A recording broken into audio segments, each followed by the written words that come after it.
A 19-year-old girl was found dead in the freezer. The hotel is affiliated with the police department. The hotel bio research place is affiliated. The crematory place is affiliated. Everything that about that hotel is affiliated with that police department in Rosemont.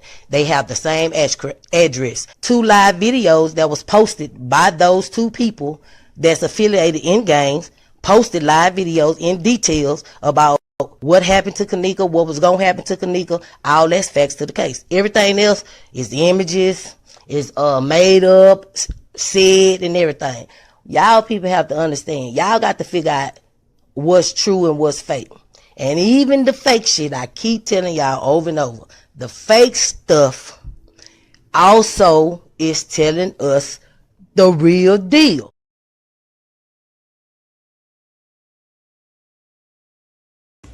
Hello, ladies and gentlemen. This is Edward Joseph, and let's talk live. Let's talk about it. All right, let's talk. For today, peoples, has been such an interesting day. I am here. I am back live, and I am going to talk about some things, peoples. Peoples, let's talk about it. You guys come on in. You guys come on in. You guys come on in, for there's so much to talk about, peoples. You guys come on in. Peoples, I am here, and I am back, and I am back to talk about it, peoples. I said I'm here, and I'm back to talk about it. Because, see, the thing is, peoples, there is so much happening, and it's just absolutely crazy. I really don't understand a lot of the things that is going on. This world is going to peanuts. This world is going crazy. And so many things is happening, but yet, we need to stay prayed up. We need to stay vigilant, and we need to stay watchful. Because so much madness is going on. People is just doing crazy stuff. And I don't really quite understand it. But it's okay, peoples, because see, the thing is that I'm always here. And by me being here, peoples, I'm always going to speak my piece for whatever comes my way. It doesn't matter because, you got folks out here who is just doing crazy stuff. Now, I want to go back in history. I want to go back in time. I want to go back and play one of my old lives, peoples, because I want to allow the people to get a chance to see the various things that were said back in the day. Now, there's a lot of people who had came to my channel, who was subscribed to my channel, who had rocked with me for some period of time. And then there's a lot of people who had left, and rightfully so. And which is good because, at the end of the day, peoples, Edward Joseph really don't give 2 rats asses about these people who's all into their feelings. I really don't. I really don't give 2 rats asses to the various things that these people say and do because, see, when the nefarious and hilarious come in and they want to go and they want to disrupt my channel, well, then people, hey, there's things that I have to say and I have to do. Do you understand what I'm saying? And so people, I wanted to take it back. I wanted to take it back to a time to when we had talked about TM. And I asked the question, was TM innocent? I was talking to some friends of mine, the other day, and we had came to the conclusion because I was kind of like, well, TM, she literally told on herself. TM had clearly stated that Kanika had pretty much killed herself. That's what she said. She said that Kanika Jenkins had killed herself, basically, because she had said that nothing happened to my daughter. That's what she said. She said nothing happened to my daughter. But yet, peoples, we know that something happened to her daughter because of the simple fact that we know that Kanika is dead. That's first and foremost. But not only is Kanika dead, we know that Kanika has went through some things. And so, there has been conflicting stories because on one point, she tried to say, well, I need help. I need help, you know? And I'm kind of like, well, what type of help do you need? Because I've always been here. I've never changed the various things that I said and did and stuff. I've always been here to offer the help. But obviously, she must didn't need too much help because for the simple fact that she is the one who clearly stated that Kanika had walked herself into that freezer and laid down and died. That's pretty much what TM had stated, peoples, because she stated herself, nothing happened to my daughter. That's what TM said. She said nothing happened to my daughter. And with that statement alone, it clearly states, peoples, that Kanika had did this to herself. And so I don't know about you peoples, but I'm not satisfied with the madness that TM had said. And now TM is literally going through big time, all because she had made that admission herself, peoples. She said nothing happened to my daughter. But that is a bold-faced lie, peoples, because we know that something happened to Kanika. We clearly seen it for ourselves and things. And we're not going to take it for face value for the madness that TM had stated. So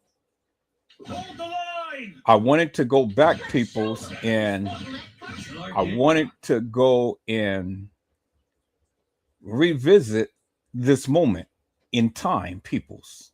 Is that all right, peoples? So without further delay, peoples, we're going to get right into this.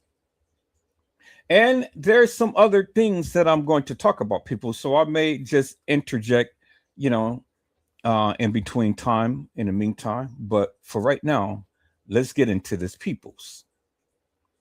Let me share my screen. And the question is, peoples, Teresa Martin is innocent. Happy Mother's Day.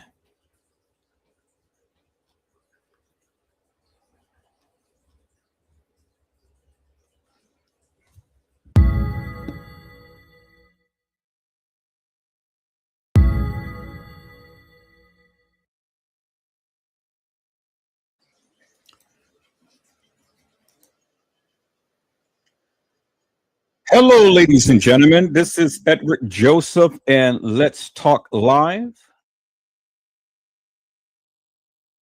Teresa Martin is innocent. Happy Mother's Day.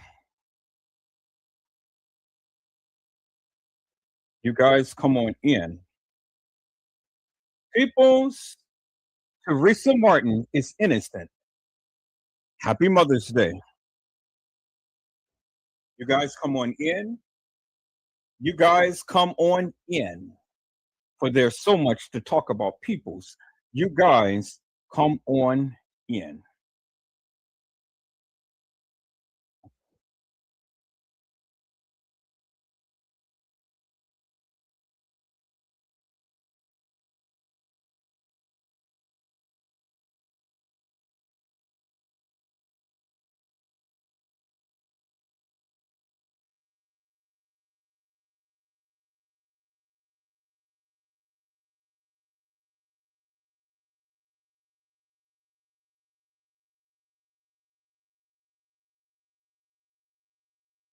You guys come on in.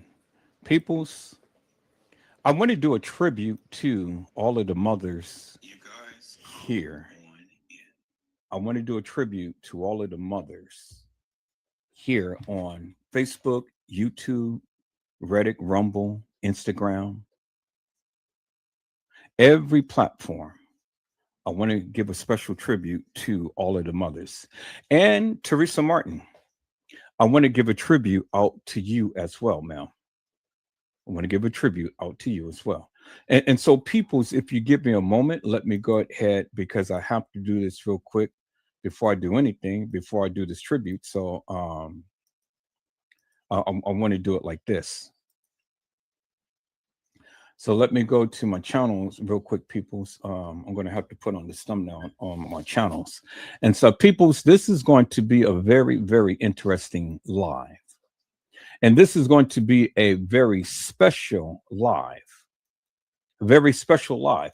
Now, for the book and for the record, I know that I have said some things in the beginning, but then I had said some things while this case was going on.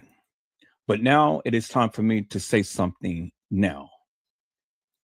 Now, as you all may know, anybody who had known Edward Joseph to ever talk about this case knows that I have literally protected TM, Teresa Martin, forever and a day. In the beginning, I had protected Teresa Martin in the beginning for 3 years.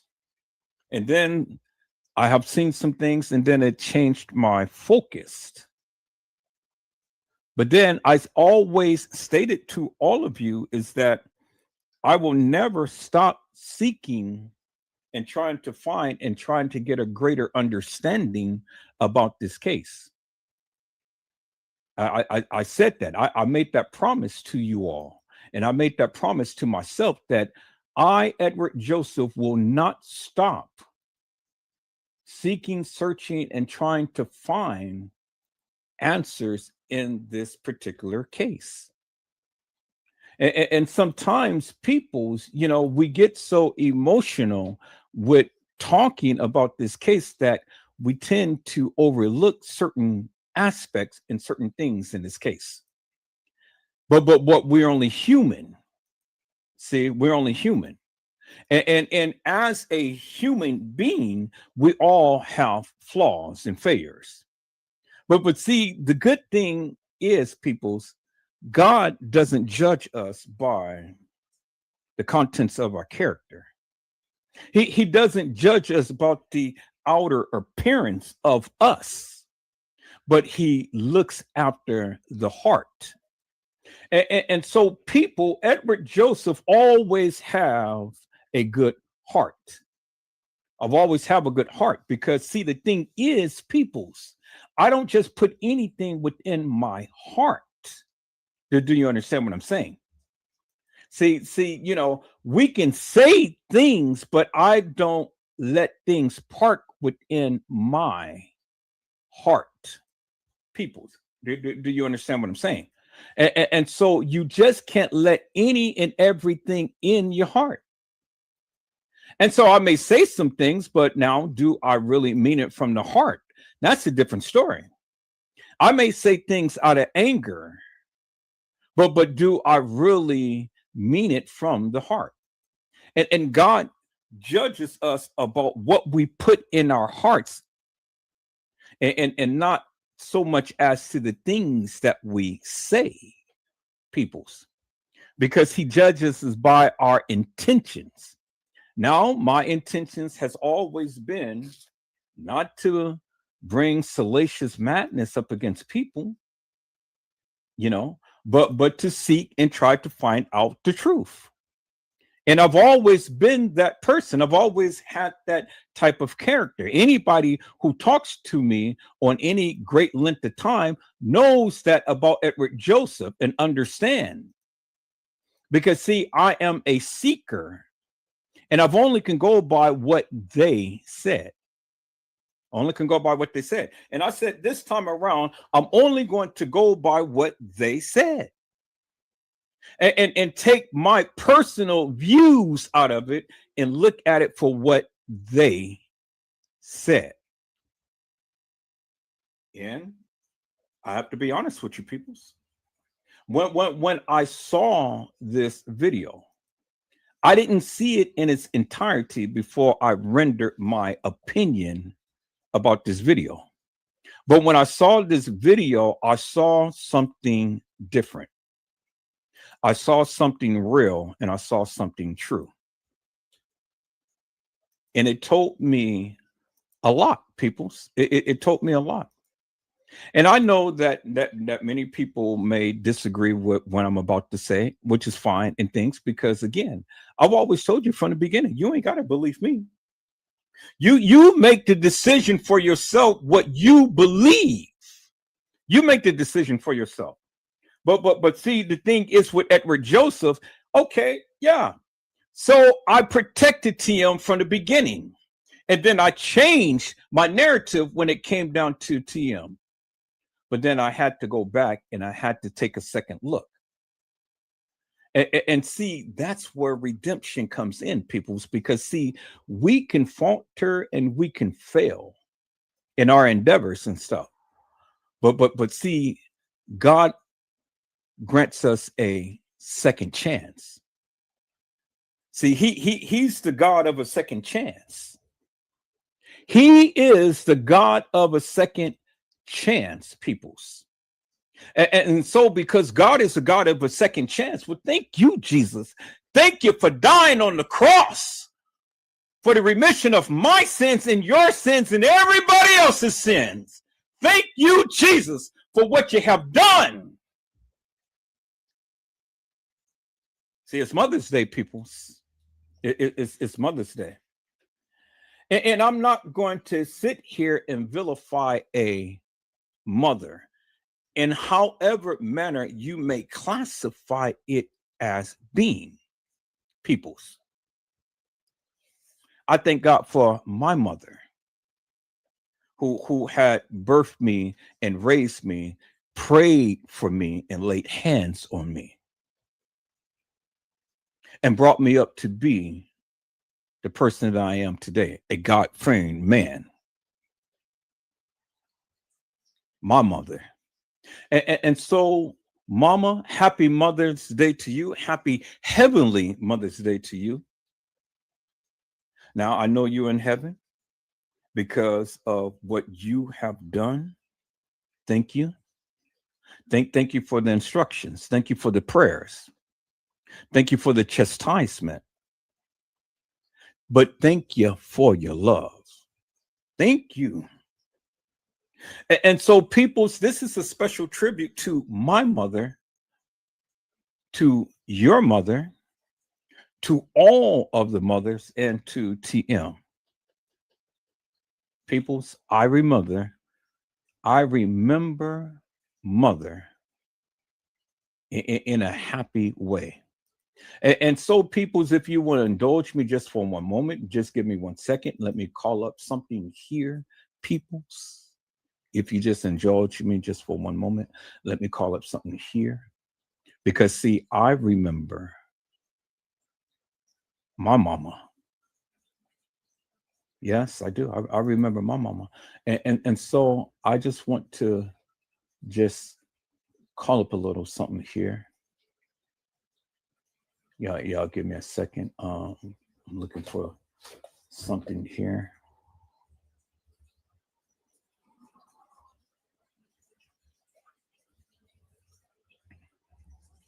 Now, I thought I had all of my files over here, but I guess it didn't. So let me take a look at this again. So I think I do have all of my files. Everything is. So I had, maybe I took it off. Maybe I did.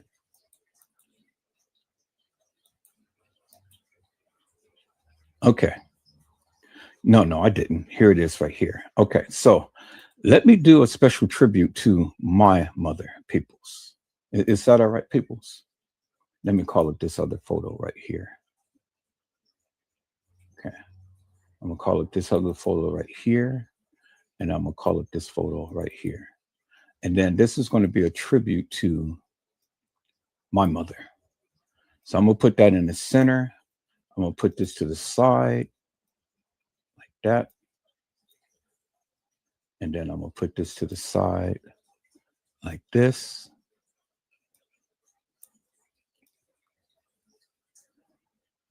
Okay. Let me see. Let me move this over just a little bit. Let me move this over just a little bit like that. Let me move this over just a little bit like that. Okay. And then last but not least, let me put this picture right here. And this is going to be my tribute to my mother right here. Where's that picture at? There we go. Right there. Yeah, that's the picture. All right, family. If you guys are watching, if you guys are watching, you know, I'm talking about my family members now because they watch my live and things. This is a special tribute to Edward Joseph and his mother. All right, peoples. Let me go ahead and let me share my screen, and hopefully I can play this in the background while I'm playing it. So let me share my screen.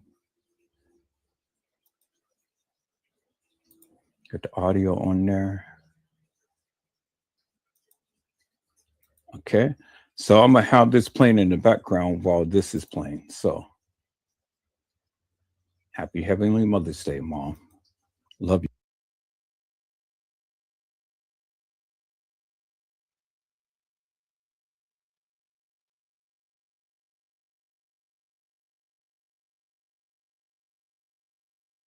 And peoples, I remember my mama in a happy way. And that's my special tribute to my mama. My mama is in heaven now, peoples.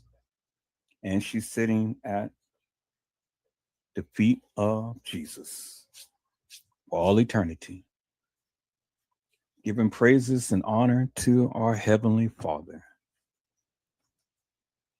I remember my mama. That's my tribute, peoples. And so there's one more song that I wanted to play, peoples.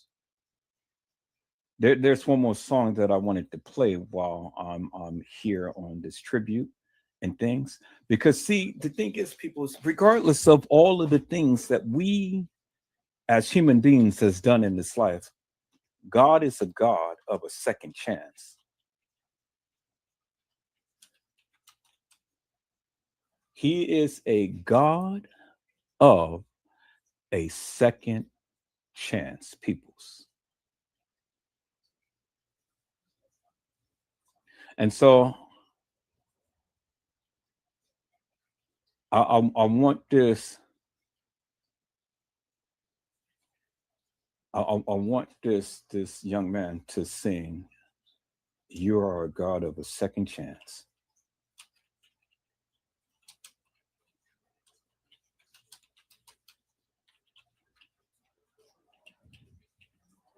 Hopefully, I'm playing a song right. Hopefully, this is the song.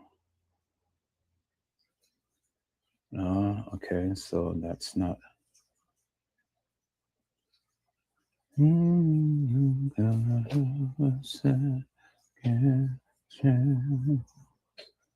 Nah, I don't remember these ladies singing it. I remember a little young man singing it.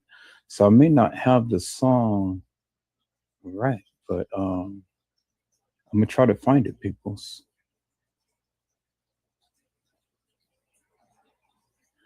I hear that song in my spirit. I can see the young man singing it, but I don't know if that's the name of the song.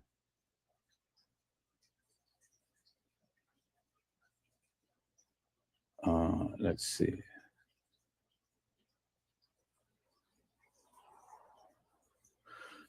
Let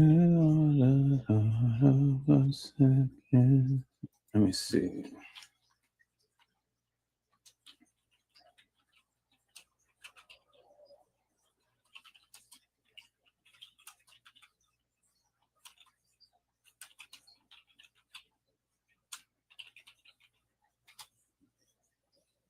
Okay, so it keeps bringing me back to these people.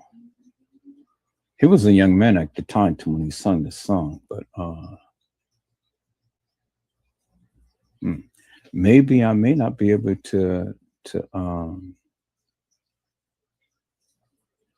maybe I may not be able to find that song. I'll find it, but I'm just not finding it under the title that I'm giving it. But you guys know the little young man who had sung this song. He says, "You are the God of a second chance. You are the God of a second chance." Oh boy. Okay, so let me see.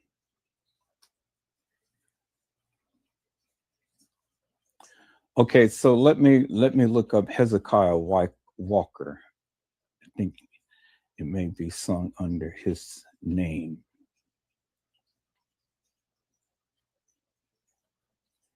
But that song is resonating in my spirit so much so, and I want to play that for you peoples because this would be appropriate for what I'm about to talk about now. Because see, God is a God of a second chance, regardless of what we say and regardless of what we think and what we feel. You know, see, all too often people's and I get this, we have been judgmental people, and sometimes we look at things and we kind of have things wrong.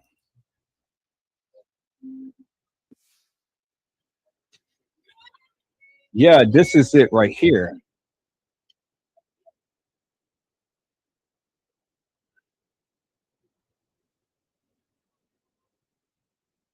Okay, so it is under Hezekiah. Is it under Hezekiah Walker? So let me type in Hezekiah Walker.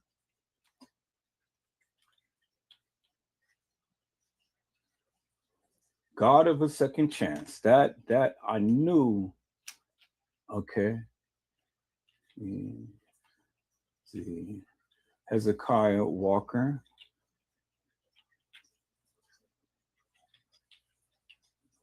Walker. God of a second chance. There we go. All right. So I found the people's. All right. So this is going to be my second part of the tribute. Let me go ahead and share my screen.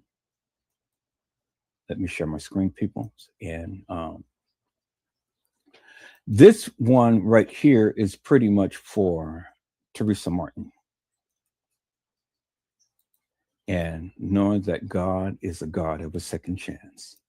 So regardless of what Teresa Martin may have did in her life, God is a God of a second chance, peoples. So let's go.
And he is a God of a second chance, peoples. You heard what he said. I have done wrong, but you're a God of a second chance, you know.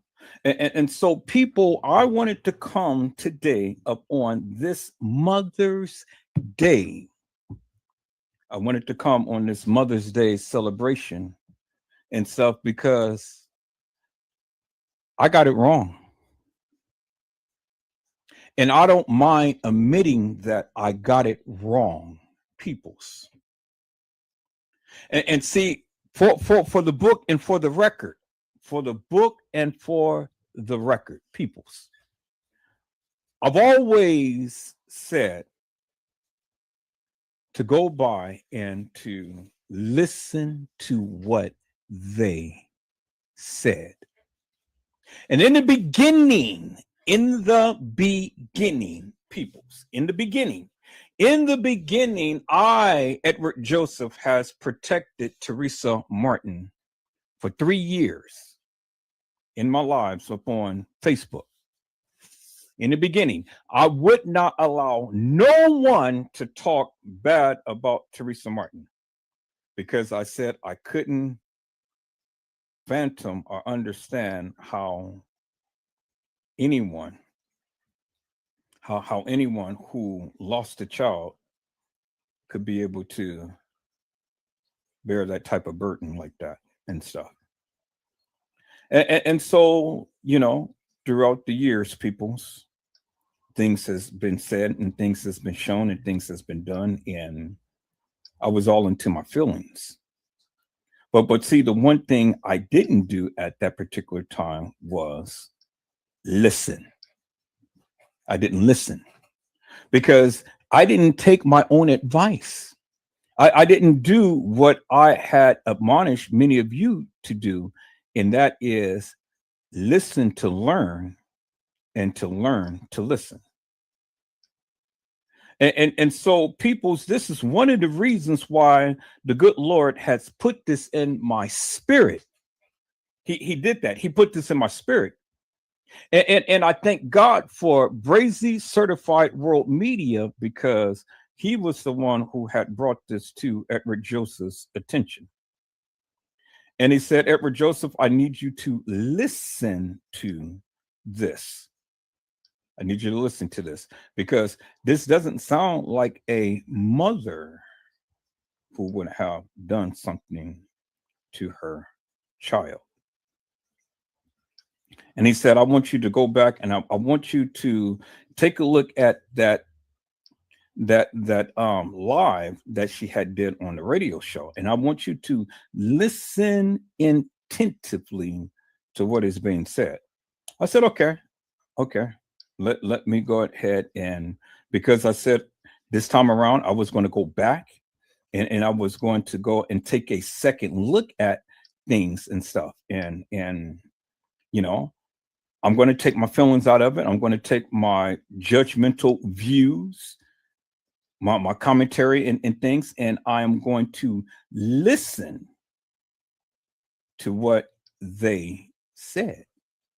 Not for what I believe, not for what I think, but for what they said. That's what I said that I was going to do this time. I was going to bring it back to what they said. And when I did that, people, I found out some things that I didn't know. Found out some things that I didn't know. And then when I went back and still had conversations with Brazy Certified World Media, he brought some things to my attention and he made sense of it. And see, peoples, I said that you have to put things in perspective. And when you put things in perspective, you got to be able to make sense of the things that you're saying. And if you make sense of the things that you're saying, well, then, hey, it ain't nothing else that anybody can say, because if it makes sense, it makes sense. And in this case, it made sense, peoples. It made sense to me. It made sense to what she was saying and why she said it. It made total sense for what she was saying and why she said it.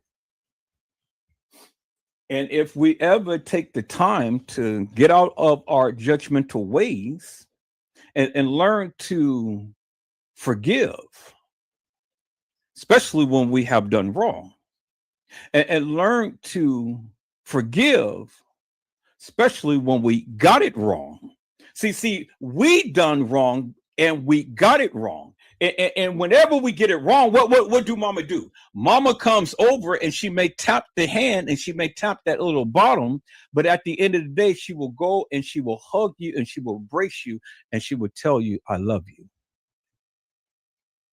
Because if mama is not going to hold judgment upon you when you did wrong, why should you? Why should you, peoples? And I have to admit, peoples, I was in my feelings. Seeking, searching, and finding. But see, the thing is, I had it right in the beginning. See, even with my spiritual nature and even with my eagle eyes, God had allowed me to see it for myself in the beginning. And in the beginning, I had it right. In the beginning, yes, I protected TM. And that was the right thing to do, peoples. Regardless of the things that she had said and the things that she had did, and it looked so suspicious to me at the time, but I get it now. I understand it. I'm not from Chicago. I don't understand the lily lingo that goes on out there. I don't understand the nature. I don't understand the culture because I'm not from there. Do you understand what I'm saying? And so people, they move differently. I said they move differently, peoples, because when you're not from a certain area, you don't know. You're on the outside looking in. And see, I was on the outside looking in. And so I had to admit that I don't understand the culture. I don't understand the language. I don't understand how they move and how they do things. All I know is what I have been shown. Now,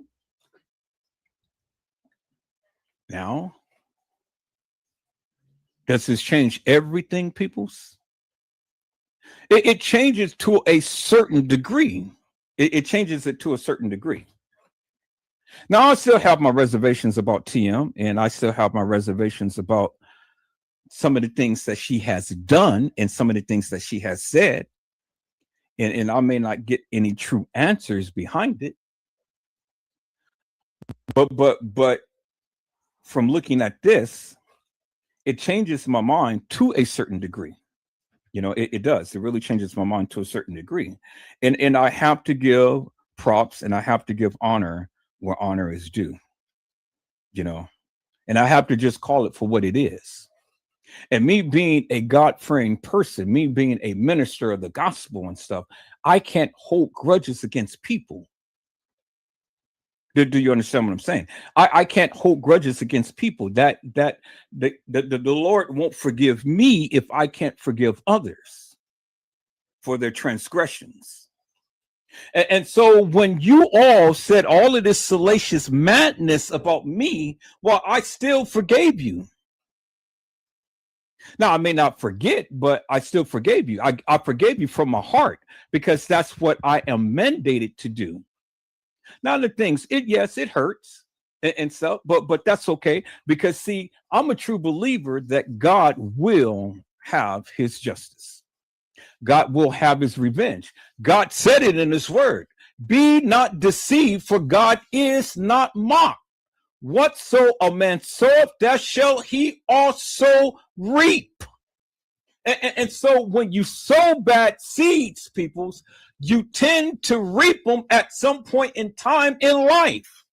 And so I can't sit around here in good conscience and hold and harbor madness within my heart up against you people who said all of these bad things about me. I'm living my best life. I'm living my best life, peoples. And so if I'm not going to be disturbed by the salacious madness that you pent up against me, well then, why should I think that you should do the same with me? Do you understand what I'm saying? I'm no different than you to a certain degree because I vilified this woman. I did that. It came from my lips. It came from my lips, but it didn't come from my heart. It's a big difference, people. I said the things out of anger, and I said the things out of frustration. I said the things out of confusion, but it was all an illusion. I said it, but I was right in the beginning. In the beginning, because in the beginning, God had already imputed that in my spirit. And I protected her for 3 years. But then I let my guard down. And when I let my guard down, then I start to think, speak, act, and do just like many of you. You know? And I vilified this woman. Just like you did me, I did to her. But I want you guys to really listen to what she had to say, because this is what changes my views upon TM. Now, I don't know if TM is really a Christian woman or not. I mean, you know, the things that she says is a little awkward to me and stuff. But then again, I'm not from Chicago. I never lived a day in her shoes. So I can't judge this woman just because I'm feeling some type of way. And just because she may not measure up to the things that I may say or do, well, then that's no here or there, because again, it's a personal opinion, peoples. And it's my personal opinion, and it has no bearing upon you. But at the end of the day, she is human. She is human, peoples. And she was the overseer of a young lady called Kenneka Jenkins, peoples. And so whether I believe that that is her real daughter or not, that's no here or there, because at the end of the day, peoples, she suffered a great loss. And that's the thing that I need to keep in mind, peoples. That's the thing I need to keep in mind. And so regardless of what my personal views may be up against TM and things, she suffered a great loss. And the great loss was Kenneka Jenkins, peoples. Kenneka Jenkins. I mean, you know, in the beginning, they said Kenneka Martin. But then it changed to Kenneka Jenkins. And I want to play this other live that I have played, peoples, because this content creator said that she had two sisters. This content creators, y'all hold on for a moment.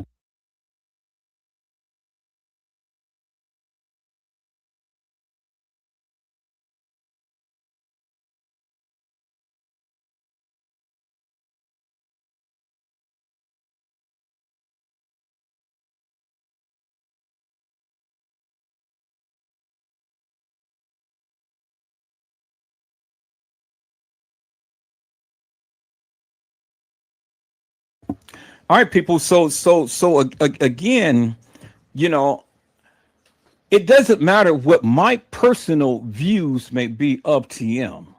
It doesn't matter what my personal views is. I have to come and I have to admit when I'm wrong from that of what I see, and I got to make the wrong right. Now, does it change my views upon everything? No, it doesn't. It doesn't.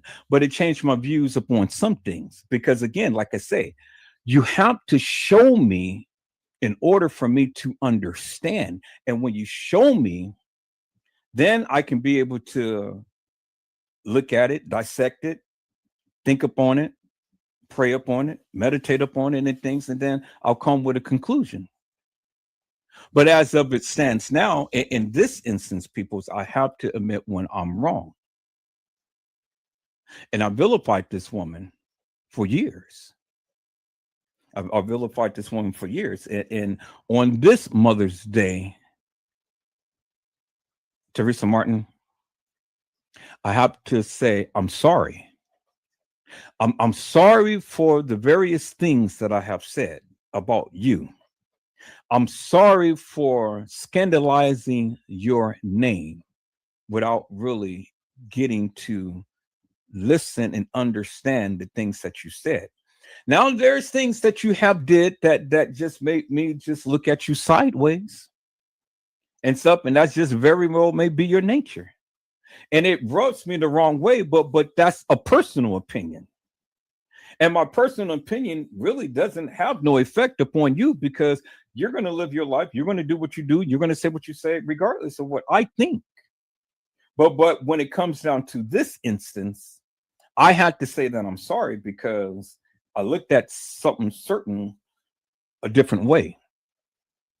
Now, does that change my views about you totally in every way, shape, form, or another? No, it doesn't. So let me be clear. I still have reservations. I still have reservations and things and stuff. But when it comes down to what I'm about to talk about, I had to come out as a human being, as a man of God, as my mother's child, as my heavenly Father's servant. I had to come out and I had to apologize on this Mother's Day, and I had to say I'm sorry. I'm sorry for saying the salacious things that I said and doing the things that I did. Because in this instance, you know, you're innocent. Now, are you innocent totally and across the board? Well, no, I said again, I have reservations, and I would address that at such time. But as it stands right now, people's on this Mother's Day, I'm not worried about my reservations. I just want to bring to your attention the various things that I had found out that I did not know. And that was my fault because I was looking in the lenses of feelings. But see, the Lord put this unction in my spirit for a reason. And he said, Minister Edward Joseph, you need to take a second look. And if I'm a God of a second chance, well, then I gave you a second chance. I gave you a third chance. I gave you a fourth chance, fifth chance. I gave you many chances. And so because I afforded you that, now I want you to go back and I want you to take a second look and give a second chance to this person who you vilified. And that's what I did, peoples. That's exactly what I did. Because I said this time around, I'm going to take my feelings out of it. I'm not really going to care too much about what the people say. I'm going to go and I'm going to do exactly what I needed to do in the beginning. And that is take it for what the people said. For what they said. You can't change what they said. You can interpret what they said, but you can interpret it so many different ways. And this is where the conversation comes in, peoples.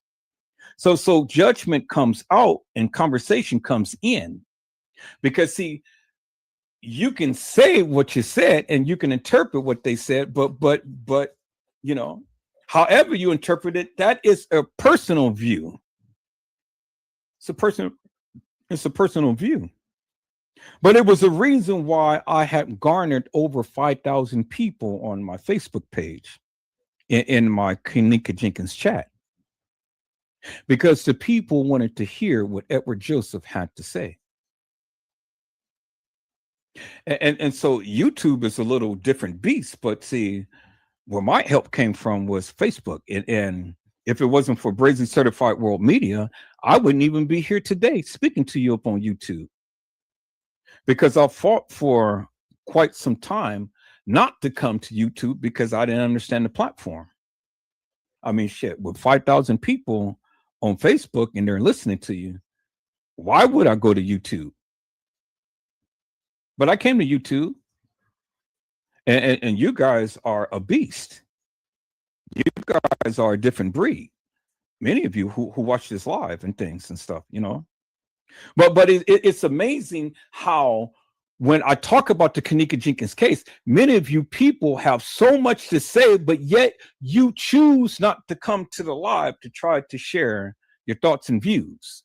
That's incredible to me, how you got your mouths open, but when it comes down to coming and sharing it with the international community, you ain't got nothing to say. And why is that, peoples?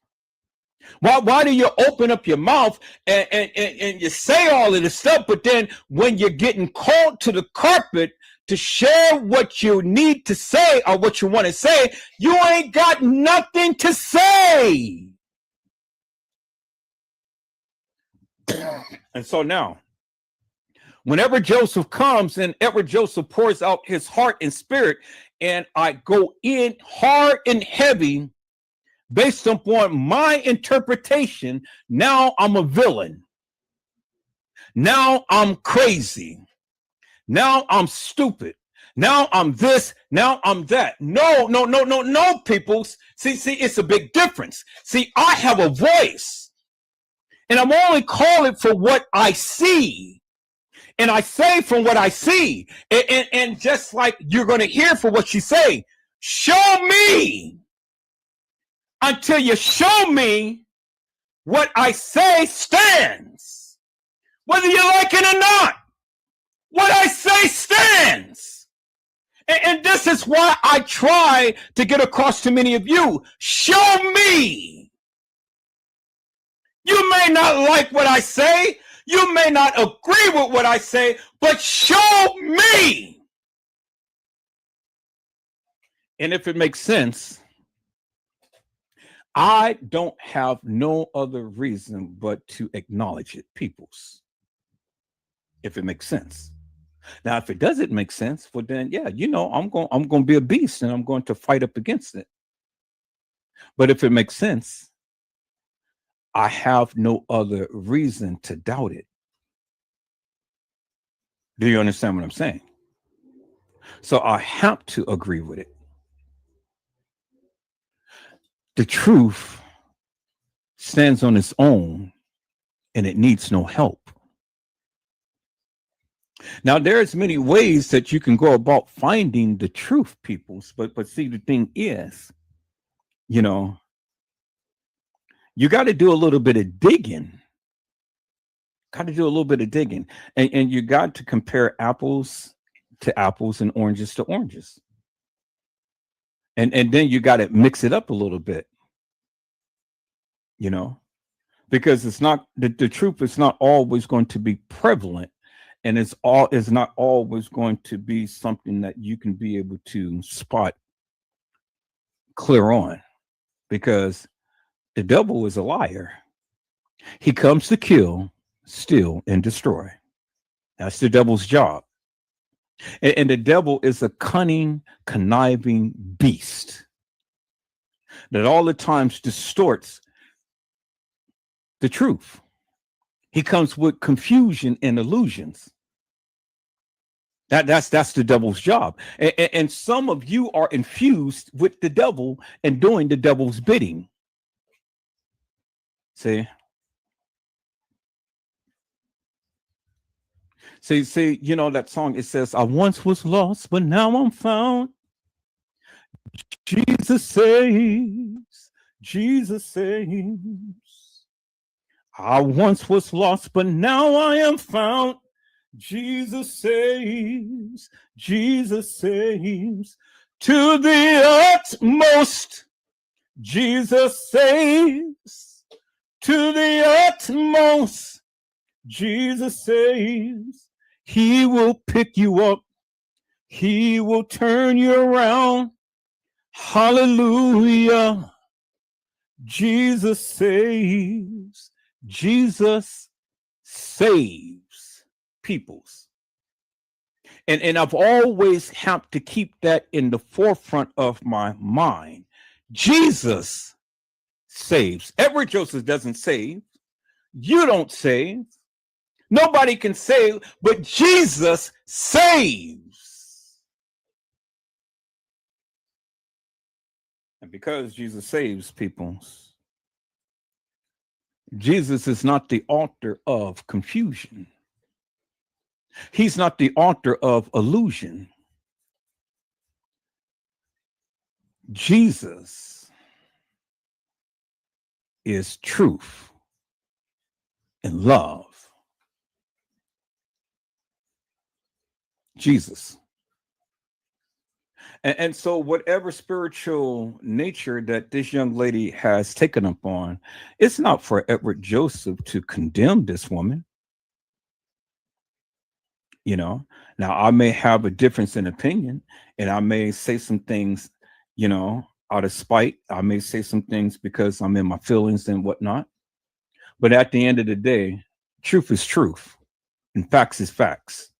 Real is real. And you can't get no better than that, peoples. You can't get no better than that. And I have to call it the way that I see it. And this is the way that I see it, peoples.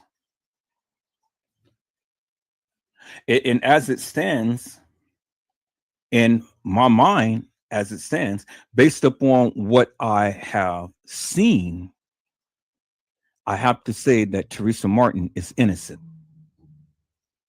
until proven guilty in a court of law or in the court of public opinion. You guys hold on for a moment.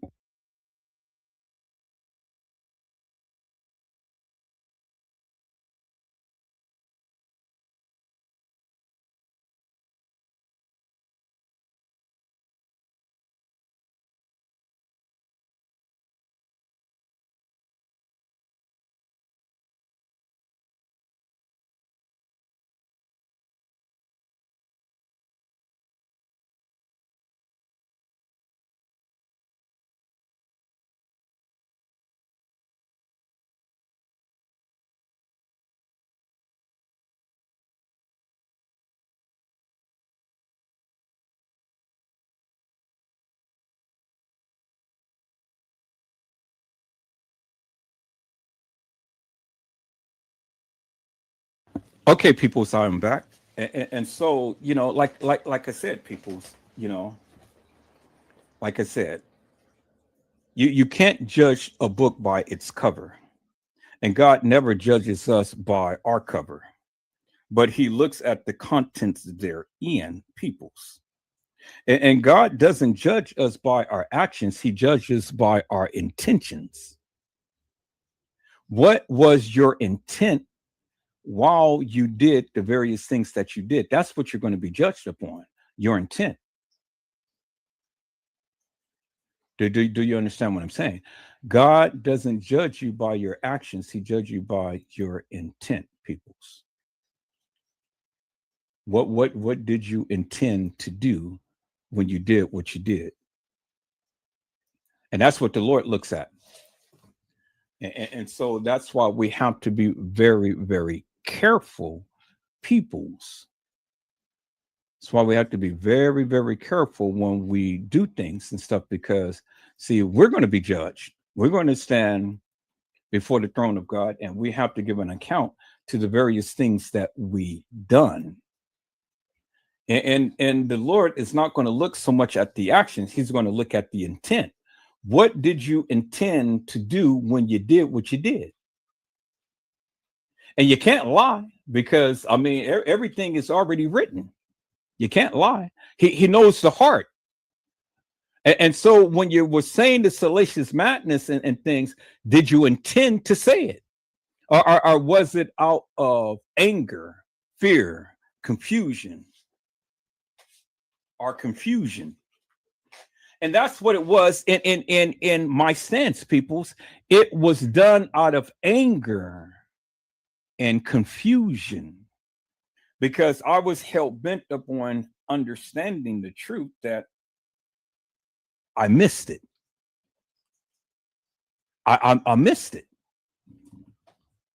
But see, the good thing is, peoples, God is God of a second chance. And so although I missed it in the beginning, I had a second chance to come back and take a look at it again. And now I got clarity out of confusion, because I've always told you, don't just tell me, you need to show me. You need to prove to me. See, every live that I did, I've shown you what I felt. I've shown you what I thought. I've shown you, because this is what I believe. But I've shown you. No question about it. I've shown you. So see, you can tell me everything, but until you show me and until you make it make sense, I can't not endorse it. I cannot believe it. I don't care how good it sounds. You got to show me. You got to show me. And when you show me, and if it makes sense, I have no other way other than to believe it. Period. That's the end of the story right there. But you got to show me. And so I'm not saying I totally find Teresa Martin innocent. But in this case, in this segment, I had to digress and I had to apologize. And I misunderstood her. But now I got clarity because it was shown to me. And guess what, peoples? It made sense. It made perfect sense. So let me go into what I am saying, peoples, on today, the special live. But before I do that, I see my people came into the house and stuff, people. So let me give a shout out. Hello, Brazy Certified World Media. How are you, my friend? It is a blessing to see you on today. Brazy Certified World Media said, shout out to everybody watching. And he's giving a salute. This is going to be a good live. It's just getting started. And happy Mother's Day to all the beautiful mothers today. And then he salute. That's some real shit. Then Brazy Certified World Media had said, I would love to entertain you, custom dummy, but right now I'm watching a very good live that you're commenting under. This is good content, something you have no clue how to make. And there you have it, peoples. You know, I gave Custom an opportunity to come to the live. I gave Custom an opportunity to come and share his thoughts and views, but Custom Design chose not to. He decided to come in hilarious and nefarious. Now, I could have blocked him, but I didn't. I truly didn't, peoples. I didn't do that. I said, well, let me sit back and fry my chicken and see how this all going to play out. Because I know had I interjected, then it would have took away from the various things that was being said. And I didn't want that focus. I wanted him to come out and empty himself like I always do. Like I always do with everybody, you know, come on and empty yourself and things, you know. So I did like I did with him in the beginning, because he wanted to take it back to the beginning when he first came to my channel and stuff. And we used to politic and things. And see, this is just the good nature of me, people. This is just how I am. You know, I give you an opportunity to share what you need to share, say what you need to say, and express what you need to express. You know, and I did that on last night.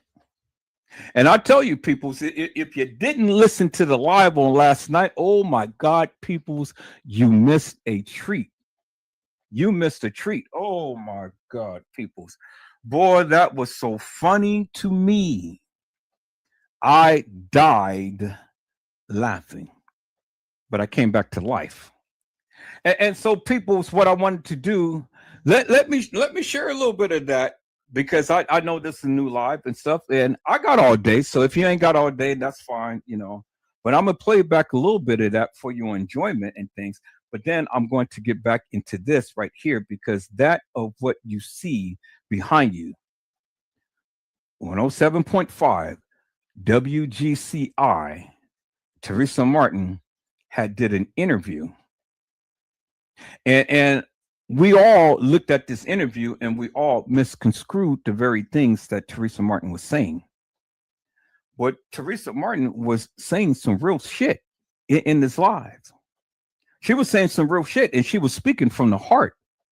And see, peoples, because we were all in our feelings, we didn't hear it. But you're going to hear it today. Showing up. I said you're going to hear it today. So just as a prelude, peoples, because see, this is the bullshit and nonsense that Custom Design had came. He tried to prop up this Uncle Fed, and I already told you about Uncle Fed, because I put Uncle Fed to bed,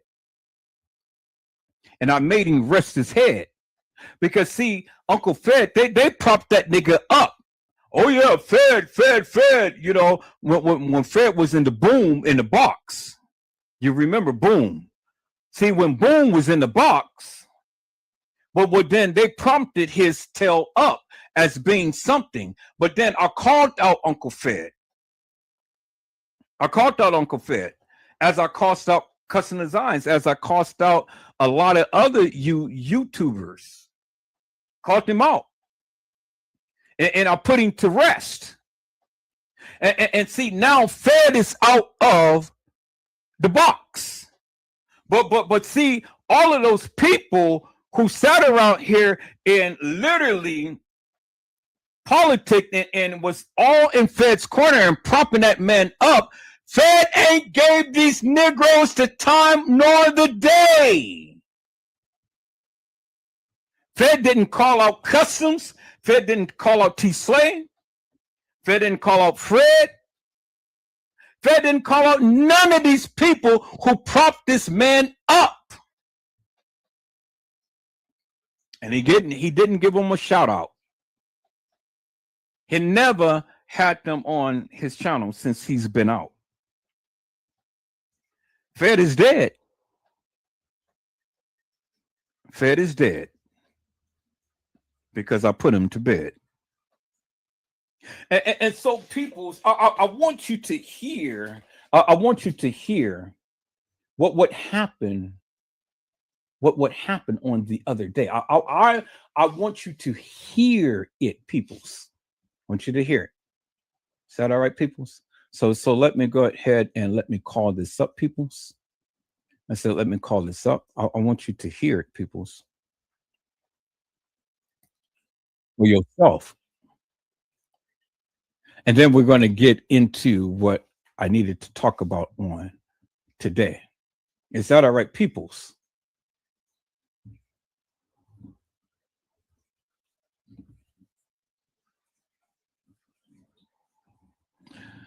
Let me share my screen.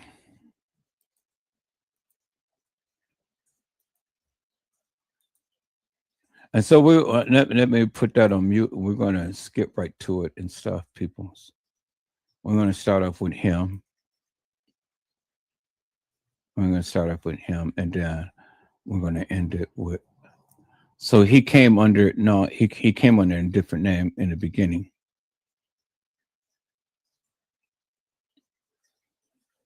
Okay, there he is.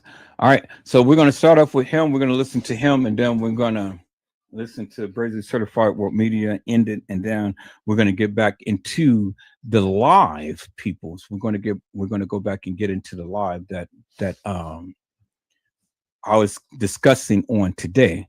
But while this is playing, I'm going to go ahead and call up these other pictures and things that was given to me and stuff. So, you know, but for right now, let's listen to a little tidbit of what was going on, because see, this is important. This is important. This is all in line with what I am talking about right now, because see, the thing is simply this, peoples. The thing is simply this. See, the people all the time got something to say, but when called to the carpet to show your proof to your truth, you can't. See, I don't do a lot of screaming and hollering and things, people. I just showed you what my proof and what my truth is. Now, you ain't got to believe me.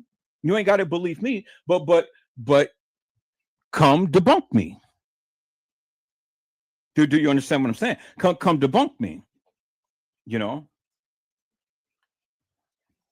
Now, I've always said, everybody has a different narrative. Everybody has something to say when it comes down to this case. Everybody's going to interpret it differently in things, and that's rightfully so, people. So that's good. I'm glad that everybody does that and stuff. Everybody looks at it differently in things. Okay, that's fine. I don't hold nothing up against nobody. But see, the thing is, I'm going to give you from my perspective what I believe, and that's where I go with it. Do you understand what I'm saying? Based upon that of what I got. Now, if that doesn't float your boat, well, then let the conversation come on. Let's talk about it. Me and Brazy, Certified World Media, we go around and around and around, because on certain things we totally agree, and on certain things we have a difference in opinion. But we don't fall out of friends behind it. We just have our difference in opinion, but we have enough respect for each other to hear each other out and to talk about it. And sometimes we can get some resolve, and sometimes we can't. But it's okay. It's okay, because that's where the conversation continues.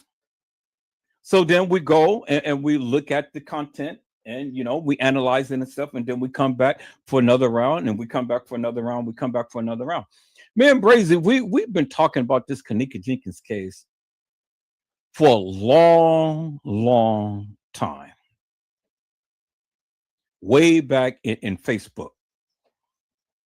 And so you guys think that we don't know shit. That's you guys get that impression that we don't know shit. But see, the thing is, we know way lot more and have way a lot more content than what you guys would ever even imagine.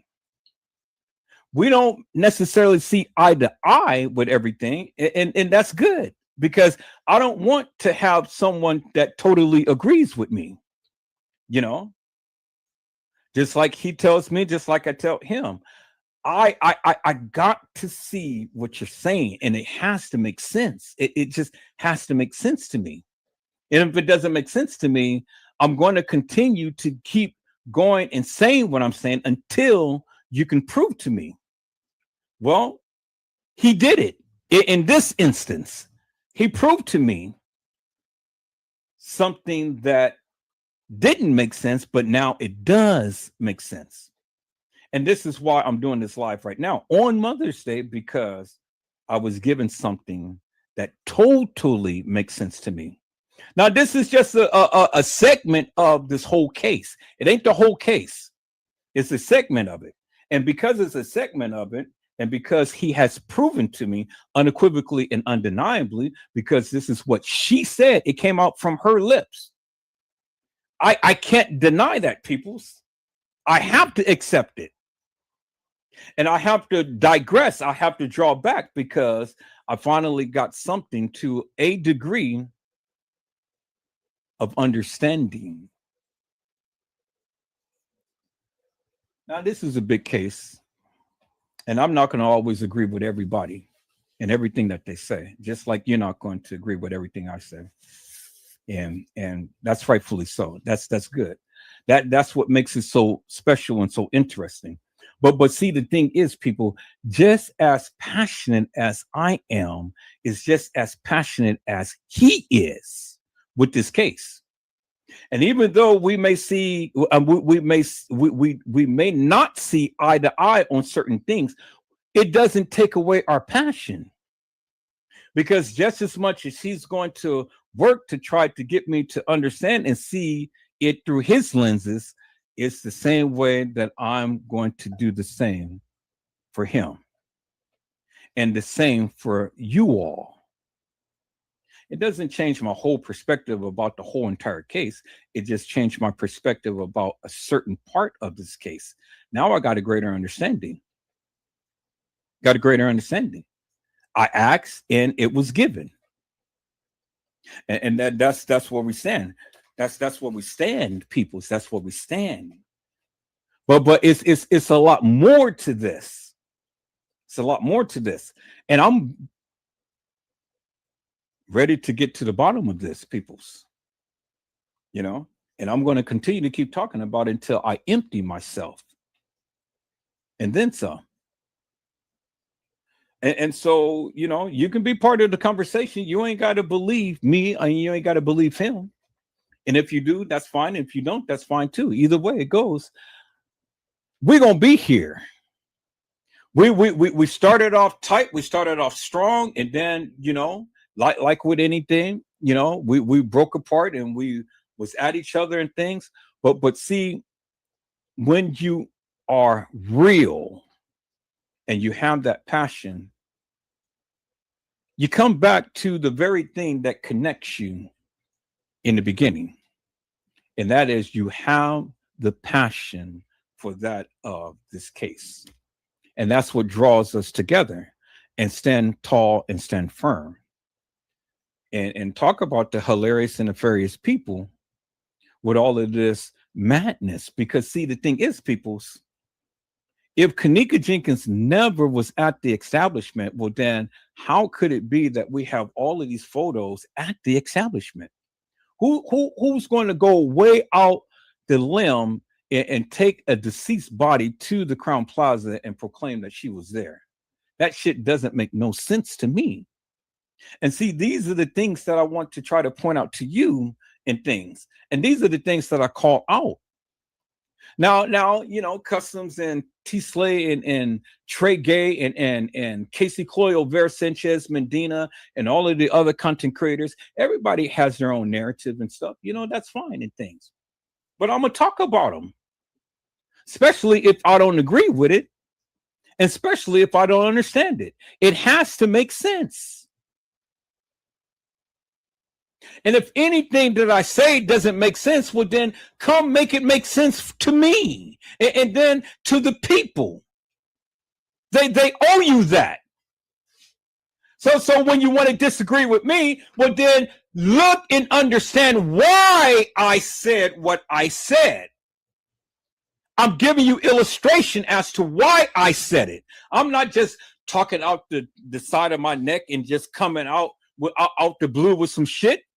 I'm showing you why I said it. I'm showing you my interpretation. So you can agree with it and you don't have to agree with it. But if you don't agree with it, show me something that counters what I said. Give me and all of the people who's listening a greater understanding as to what you're trying to convey. And if you can do that, then, and if it makes sense, then I have no other choice but to digress and accept that of what you say. But if it doesn't make sense to me, oh man, I'm gonna be a beast. I'm gonna stand 10 toes down with what I have to say. But see, you should do that. You should stand 10 toes down with what you believe. And if you believe that Kenneka Jenkins never was at the establishment, believe that. But why are you believing it, peoples? while you believe in it, peoples, I want you to, while you believe in it, peoples, I want you to think upon why you believe what you believe. That's what I want you to do. I want you to think about why you believe what you believe. And when you do that, peoples, well, then, when you do that, peoples, and you can be able to explain it and make it make sense, well, then you have done something. But if you're all talk and you can't show and you can't make sense of the things that you're saying, well, then shit, you ain't saying shit. You ain't saying nothing to me. All you're doing is just running your mouth. That's all you're doing. All you're doing is just running your mouth. And I don't need to sit here and waste my time with people who just runs their mouth. If you're going to have a conversation with me, peoples, it has to be meaningful. It has to be something in depth. And it has to be something to where you can make it make sense. I tell you, me and Brazy, we literally be on the phone all day and all night and going over this case. Going over this case day and night. Rightfully so. We do that. You don't have to do that. Nobody asks you to do that, but we do that. And we do that for a reason, because it's just how much invested we are with this case. We're seeking the truth, peoples. We're seeking the truth. And so things may not be crystal clear now, but the more that we continue to keep talking and keep analyzing, then things start to become crystal clear. And see, we blamed everybody under the sun in that establishment, but now it's becoming crystal clear as to who the perpetrators was and what roles that they played. See, I've never taken upon the narrative of what these YouTubers and Facebookers were saying, because I had my own narrative and my own conclusion based upon what was given to me. And then when I start to see more things and stuff, then my narrative changed. And then when I start to see more things, then my narrative changed. And then when I start to see more things, then my narrative changed. But see, the thing is, my narrative changed. But see, the thing is that everything that I said, I was able to show you why I'm saying it. Not just saying it just out the top of my head. I've shown you why I said it. I've shown you why I believed it. I've shown you. Now, whether it's true or whether it's false or whatever, I gave you the reason why I believed it. I've shown you. What have you done? You haven't shown anything. And the shit that you shown, it doesn't make sense. Tell me anything that I have said and shown that doesn't make sense. Now, is it the truth? It may and it may not be, but it's my perception is what I'm telling you, because it's what I am getting from that of what was given. And it makes sense to me. Makes pure sense to me. And so I have had yet to have anybody tell me otherwise up until now, to help me take a second look at this and understand why she was moving the way she was. And that's why I had to come and I had to apologize to Teresa Martin, because I didn't understand, because I was in my feelings and I didn't administer and apply the very things that I keep telling you all. You got to learn to listen, and you got to listen to learn. You got to, peoples. You got to. That is a must. That is imperative. If you're ever going to understand anything in life in general, you got to learn to listen, and you got to listen to learn. You got to shut your mouth and listen. You got to listen. And you got to learn while you're listening. And you got to listen to learn. It goes hand in hand, peoples. You cannot have one without the other. It goes hand in hand. And see, I've learned to listen, and I've listened to learn. And this time around, I said, peoples, I'm going to take this thing back to the very beginning, and I'm going to only go by what they said. What they said, what came out from their lips, or what was ever written, or what was ever shown. I'm only going to go by what they said, and then talk about it. And talk about it, you know? But it's what they said. And if it ain't what they said, it ain't no reason for me to talk about it. But I'm only going to go by what they said. I said this time around, I made thousands of lives, peoples, and I've talked. But now this time around, the lives is already done. I can't take that back. I can't change that. Moving forward from this day on, peoples, I've said, and I've said this a while ago, I'm only going to go by what they said. That's it. I can't change nothing. I can't add anything, and I can't take away from anything. And if you don't like what they said, well, then that's tough titty, because this is what they said. And you got to incorporate what they said. It ain't whatever Joseph said. It's what they said. Now, let's listen to what they said. Custom Designs and Brazy Certified World Media. This is what they said. And I can't change that. This is what they said. And after we listen to what they said, people, I'm going to go back to what Teresa Martin said. But before I do that, peoples, I see my peoples came in the house. Hello, Honesty. How are you, ma'am? It is a blessing to see you on today.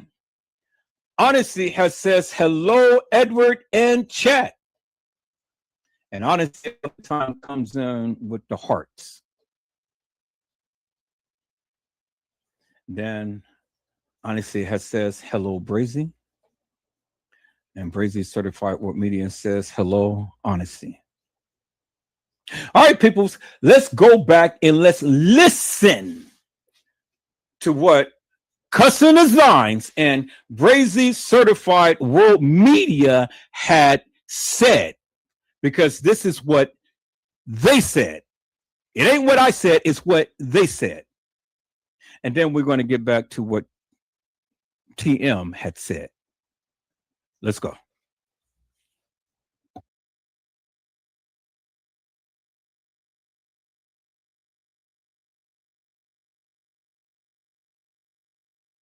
Okay, there you go. Hello, Custom Designs. How are you, my friend? It is a blessing to see you on today.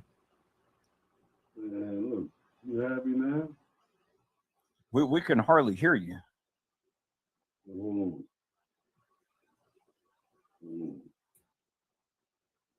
Can you hear me now? I mean, we can hear you, but it's so, you're so faint. Let me see if I can turn up the volume here. Hold up for a second. Hold on. Your volume, you sound muffled. Hold on for a second, man. Let me fix it. Hold on.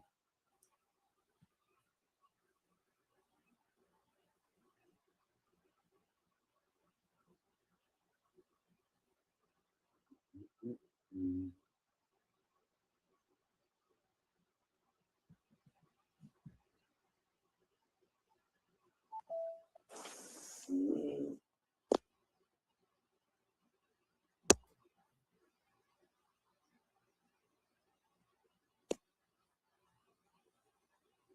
you hear me now?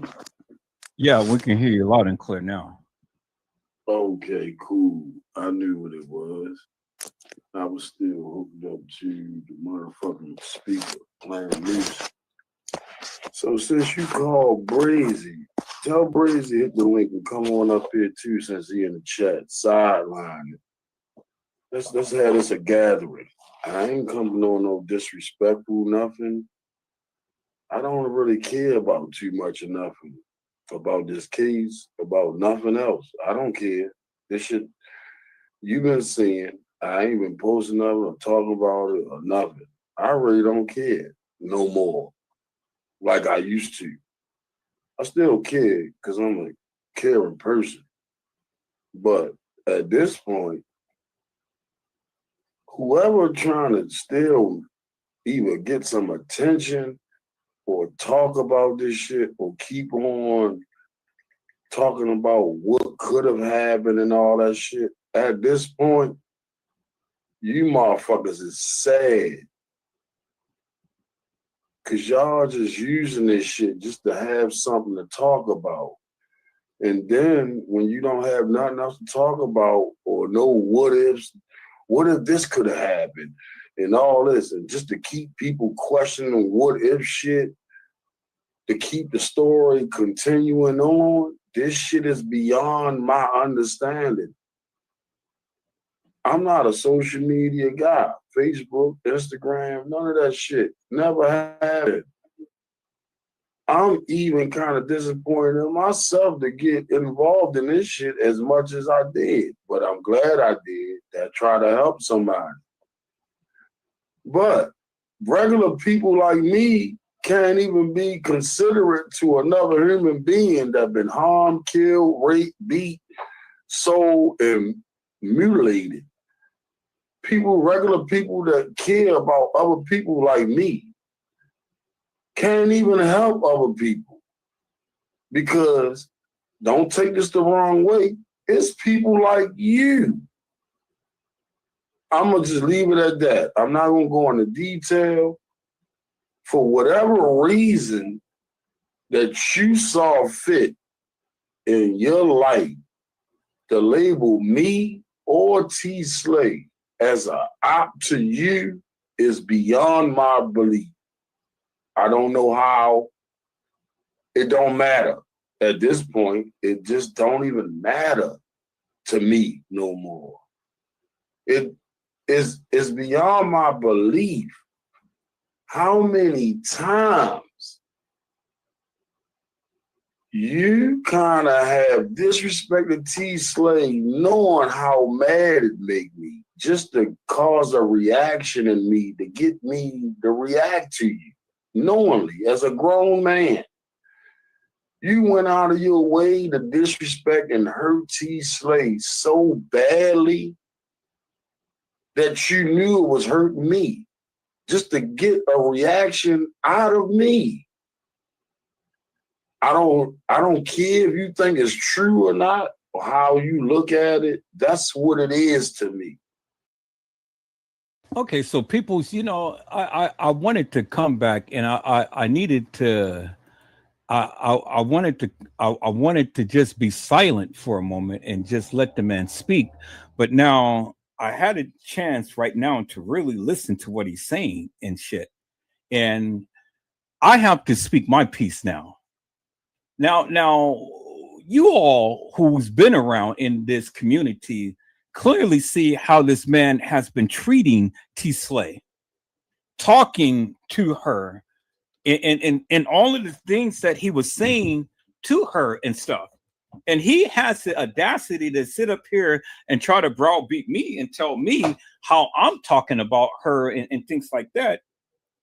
Well, if it wasn't for me who had encouraged her ass to leave his channel and to go ahead and get her own channel, because she was taking abuse like you wouldn't believe.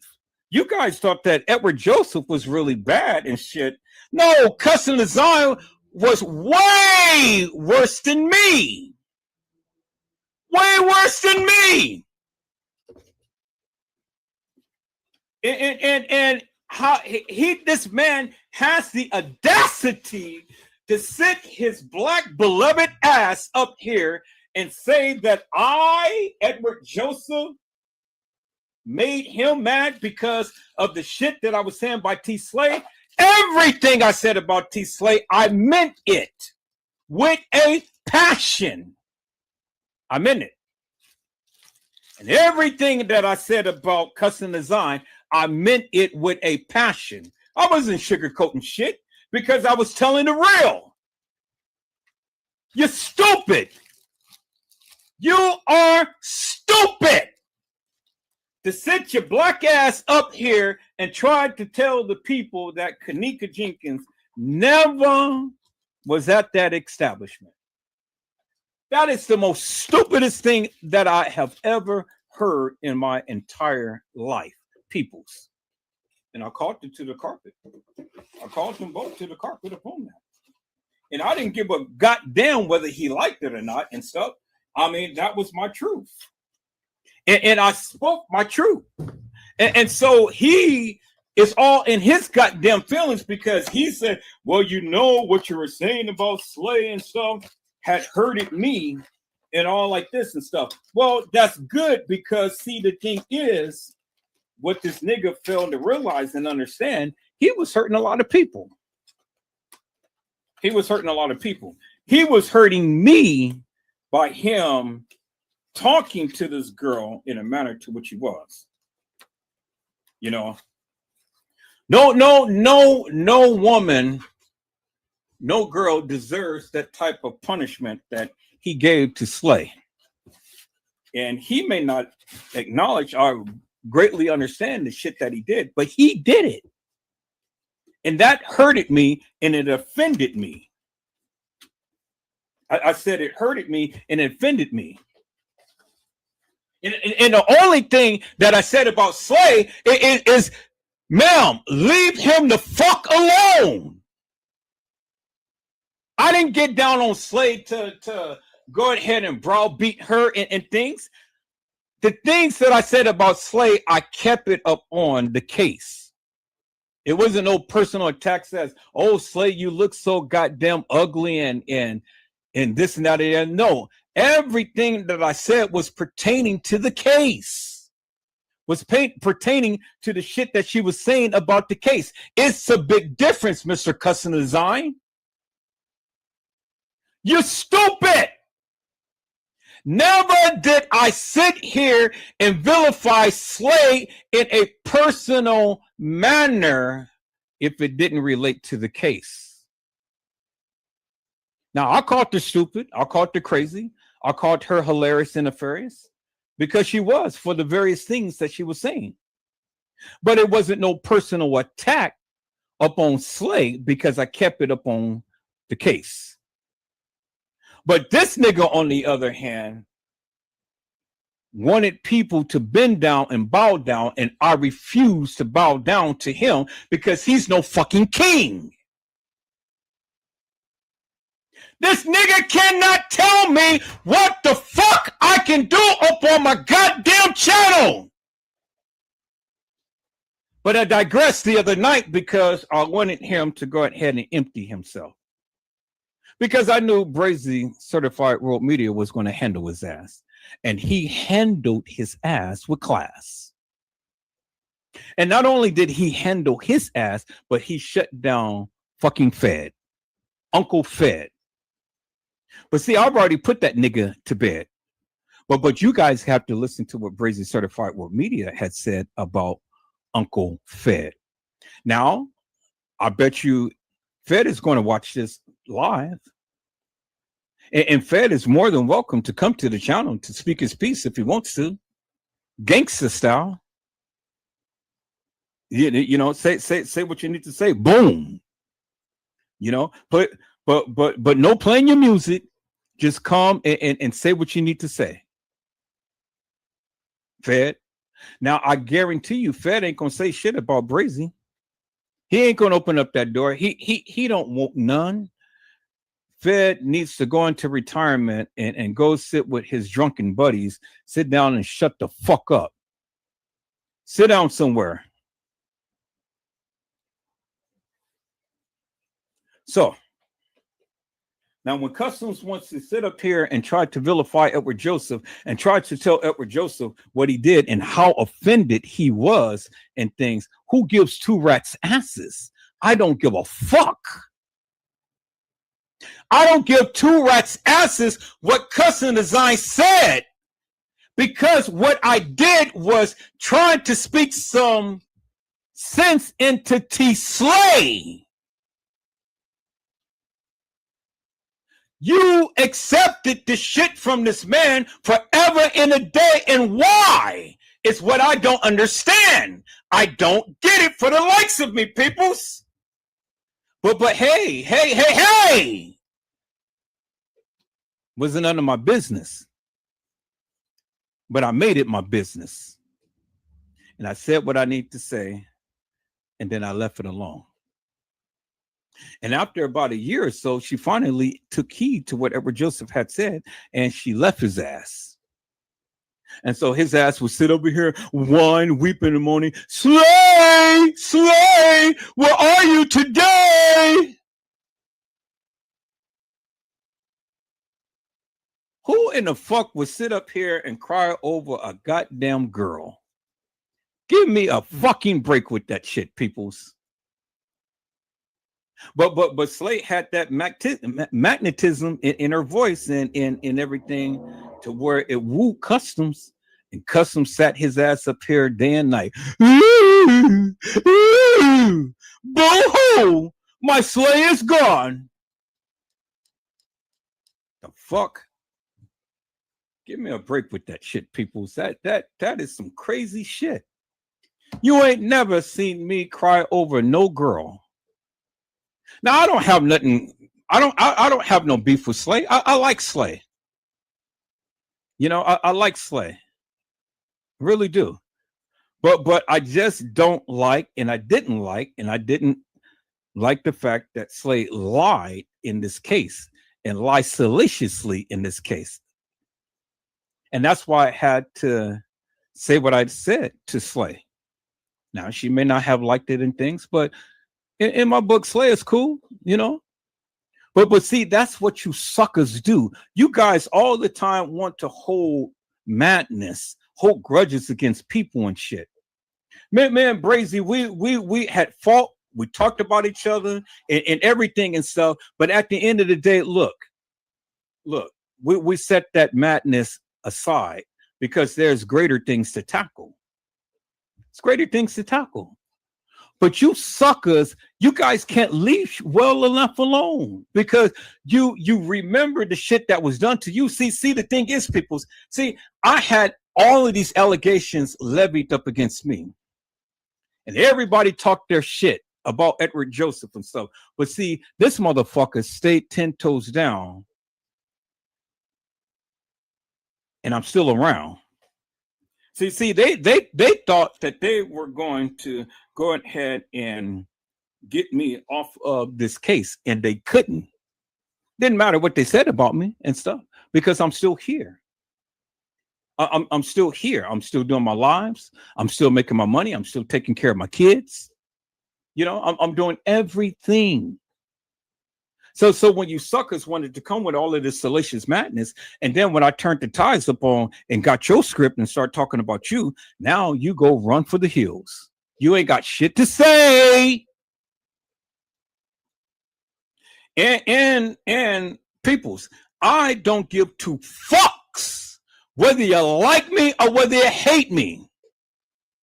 I don't give two fucks because you suckers don't know who the fuck I am. You ain't never lived a day in my shoes, suckers. So who gives a fuck what you think about Edward Joseph?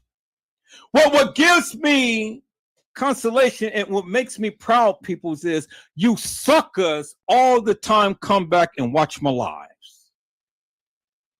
Now, you may not say nothing in the chat, but your ass all the time is going to sit there for 5, 10, 20 hours, however fucking long I go live, and you sit your ass goddamn there and watch my lives and sit down like a little, nice little fucking puppy and shut the fuck up.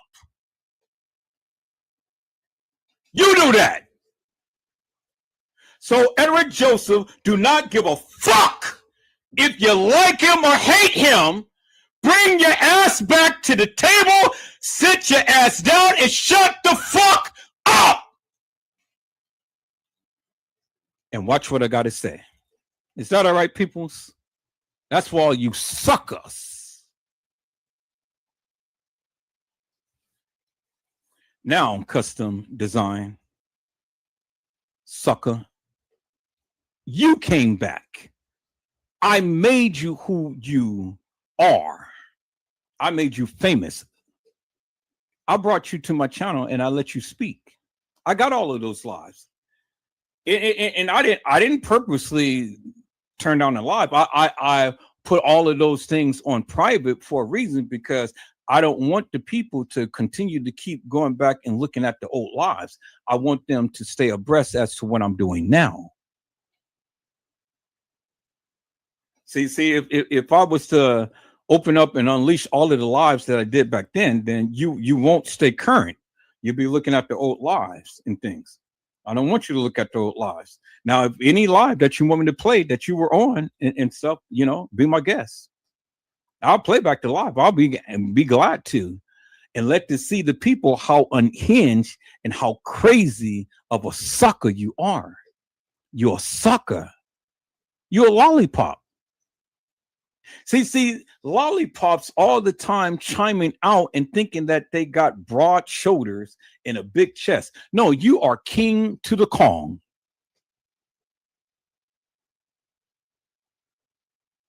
You're a sucker. You're a lollipop. And you lick.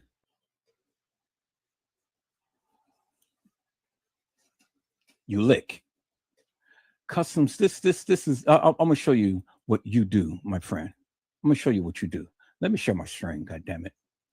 See, now you guys got me worked up. And I didn't want to get like this. Not on Mother's Day. But this is what you do, custom design.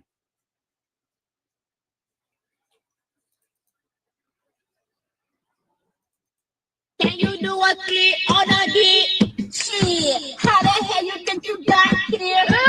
Can you do a click on a D? Shit, how the hell you think you got here?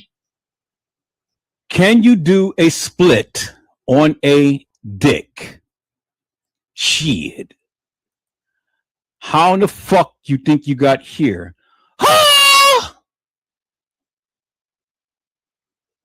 You sucking, customs. You sucking. And you splitting. This is the reason why all of those suckers is in the P effing Diddy case, because they did splits on a dick. And they bowing down and they sucking. And they effing.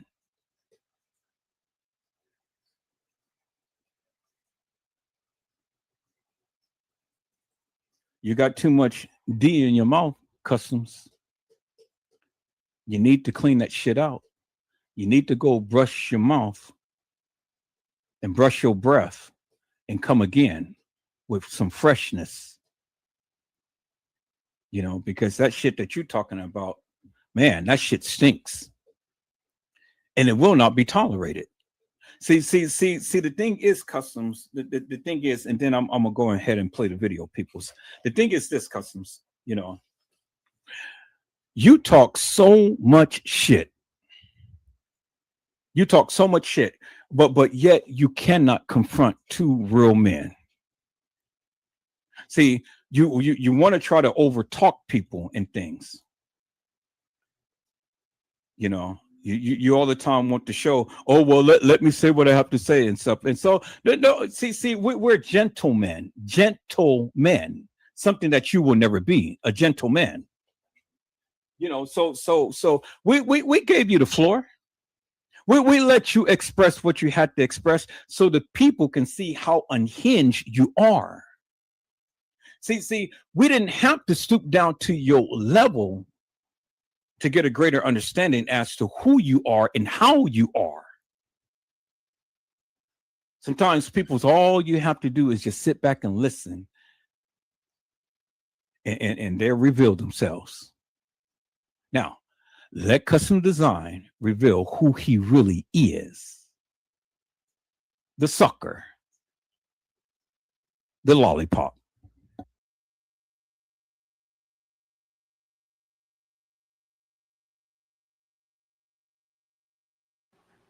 Now, I don't even know T. Slay at all. T. Slay live in a whole nother part of the United States than me. We never met or nothing.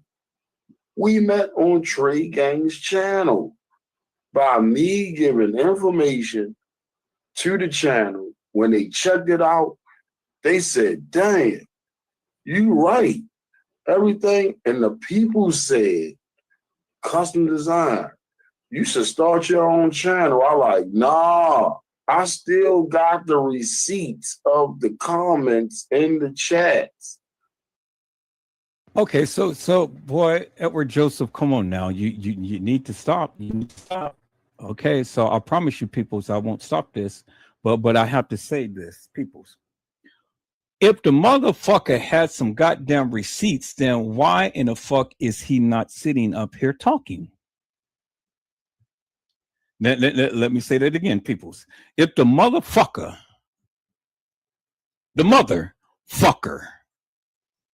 had any goddamn receipts in this goddamn case, then why in the fuck is he not talking about it now? Why does he take every goddamn video that he ever did about the Kenneka Jenkins case, him and Slay? And why is everything on private? Why is he not talking about it? He's got the fucking receipts.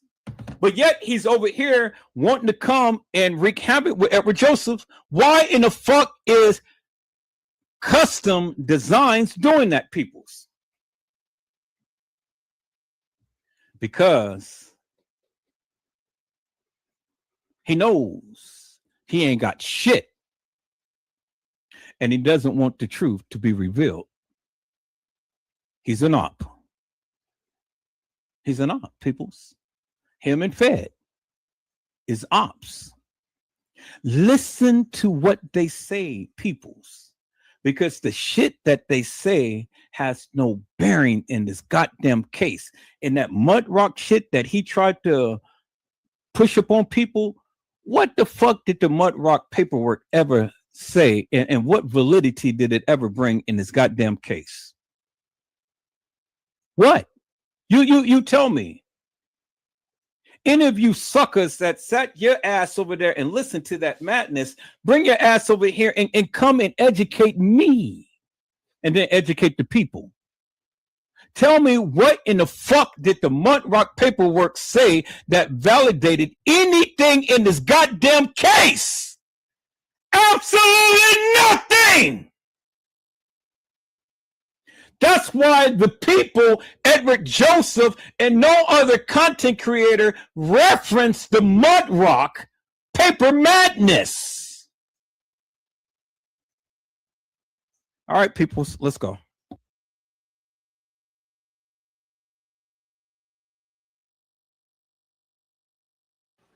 I never had a Facebook channel. I never had an Instagram channel, page, or whatever the fuck they call that shit. I never had MySpace, Backpage, none of these type of shits in my life. Is beyond people of my caliber. People of my caliber, we ducking from the corner, cameras on the pole too much. We walk the streets dodging the cameras every day. It's like, you know how the little boys say, I don't know who sang the song. I'm ducking the cameras. I ain't going outside today. I'm ducking them cameras. I ain't going outside today. Hey, Custom, you rain? What? What's going on, nigga? Man, look, first of all, let me address you, the elephant in the room. That's dumb. Hey, man, you got a problem with me, man. I know I got a lot of problems. Listen to my problem right here. Let's just start with this. What's up? When we first even corresponded on Trey Gang's channel the first time, you remember? I remember going back and forth. Okay, so let's stop. You don't got to go into detail. So look. No, I'm not definitely going into details. Fuck okay, so look. I can, because I remember as if it was earlier today. So look. Okay. I was on Trey Gang panel. Me and him was chopping it up about the mud rock paperwork that me and T Slave brought. I remember it as if it was earlier today. I'm talking about yesterday, though, like Mother's Day Eve. That's how technical I can get, because it's Mother's Day now. Like it was earlier today, Mother's Day Eve. Me and Trey Gang was on the channel talking about the mud rock paperwork. Me and T Slade tried to tell all these people. So look, while me and him chopping it up, you end up coming up on the panel. While I was explaining something to him, I got the video downloaded. I got the live downloaded in the phone and everything. So anyway, while I was explaining something to him, you came on the live. I'm not being rude, bro. Please, when you say something wrong with me, it is something wrong with me. Everything that's wrong with everybody else is wrong with me. Yeah, me too. Me too. You right about that. Look, so when I'm talking right now, I'm not trying to be boastful, bro. I'm not stunting. I'm not trying to actually, I'm listening to you, bro. You know what's so crazy, Custom? You already know me, bro. No, look. I ain't even coming like that, because you don't even sound like you're on no bullshit. But it's one thing we all agree to. It's one thing we can all agree to, and that's what happened. I don't understand what you just said. Well, one thing. No, my phone. I got this crazy ass iPhone. So one thing we can't all agree to is we tired of hearing bullshit. You feel me? So I definitely agree to you with that. But no, go ahead, finish what you're saying. I want to listen. I respect you for that, bro. Real big, on some real shit. I respect you even more for what you're saying. And Edward Joseph, let me take this time to give you some due diligence. Thank you for allowing us to keep talking and not interrupting right now. I appreciate it. I'm not trying to cause no trouble. I'm trying to gracefully bow out away from this fuck shit. I'm about to be a millionaire in a few days. Beyond this shit. I'm not stunting or showing off or nothing. Guess why? Because my paperwork is already signed, my money don't even come to me. It's already divided up between people. Real so shit. Whoever, you feel what I'm saying? No, so whoever want to play with me any kind of way, can't nobody even the people around me can't play with me. Because my money is gone before I even get it. You feel me?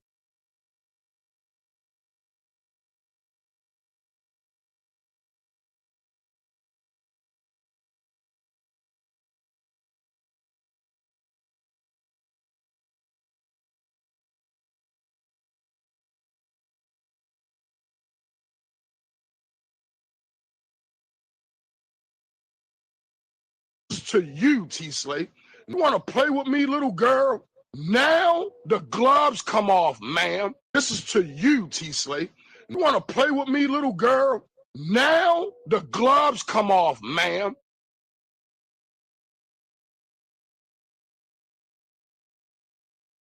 So it ain't no reason for nobody to kiss my ass or butt up to me. They know it. So look, when you came on Trey channel that time when the man that was explaining something. You cut into the conversation, and I was like, hold, bro, hold up. Man, I'm trying to explain something. You like, oh, all right, go ahead. You said this was your exact words. Oh, my bad, bro. I know I'm down. No, hold. You ain't say it like that. Let me say it the right way, because I'm kind of on some other shit. You said, oh, my bad, I'm cussing. I kind of know you or something like that. Me and you rap before. Man, you kind of, this is what your words was. Me and you chopped it up before. Or me and you rap before. Or me and you talked before. That was a fucking lie, bro.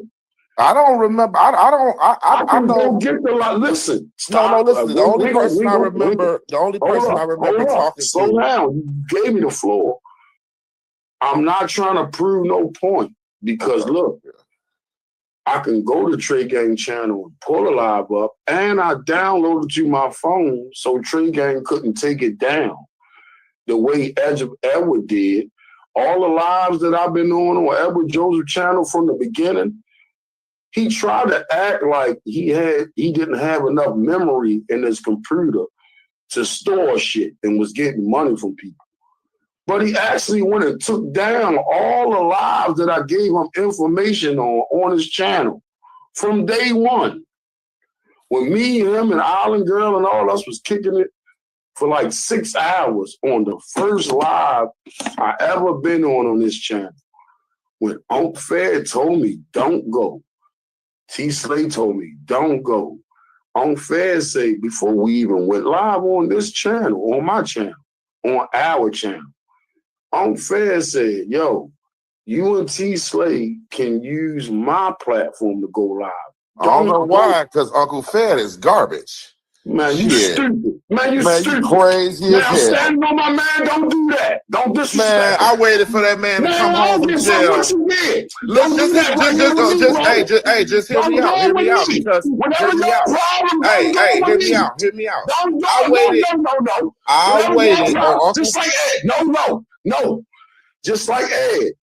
Whenever I get to talking about somebody, even Chloe, Ed know it. Whenever he bring up Chloe, I do not indulge in nobody else talking to me bad about nobody else, even if I got a problem with him.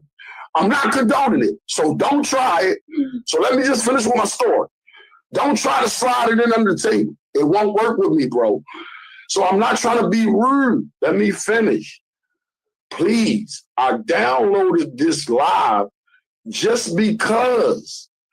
Ask T Slay. One of the live that Trey did, and when I gave him information on, once I broadcasted, after he turned us away, after I broadcasted, he went and took it down. And I thought about this. I said, you know what, from now on, since he did that, I went on his live and told him the best live and the best video footage that he ever showed, and told him he need to examine this one video live that he showed the footage. Let me explain to you. The whole footage of Trey Gang channel, of the two cameras, the one camera, just the one camera, of the hospitality room, the camera that showed the tinted windows room right there where the rail and the steps at that looks up the food court hallway towards the lobby. You know what I'm talking about? Do anybody know what I'm talking about? The camera that's beside the room with the tinted windows, the hospitality room, where the party was at, the little private party. The camera that looks up the food court hallway towards the lobby. The camera that looks that camera that show up the lobby. Okay, let me explain. Okay, the camera that looks up the food court hallway towards the lobby on Trey Gang's entertainment channel, not the production channel, because he got two. He made a live in a video where he was just on the live showing the footage of this camera. He got the best one. Cause I got the Parasuco foot. I mean, what is called? And I said Parasuco, like the jeans. I got the Periscope footage. I didn't even look at it yet. I tried to send it to T Slay. She said it wasn't working her. Just like what his name? What's the guy with the other channel with all the footage on his channel? The person who he's talking about is M-Eazy. And so my question is, peoples, who really gives two rats asses? Because according to him, Kanika was never at the establishment. So it didn't really matter what cameras he's talking about at the Crown Plaza, because according to him and Slay, Kanika never was at the Crown Plaza. So this is what baffled me with the shit that he's saying. And he's making a big deal about some goddamn cameras and wanting to know who M-Eazy is and all like this and stuff. What does that matter when you say that she never was at the establishment? She was never at Crown Plaza. She was at the Marriott. Why in the fuck would Kanika be at the Marriott when everything that you have ever seen in this goddamn case was at the Crown Plaza?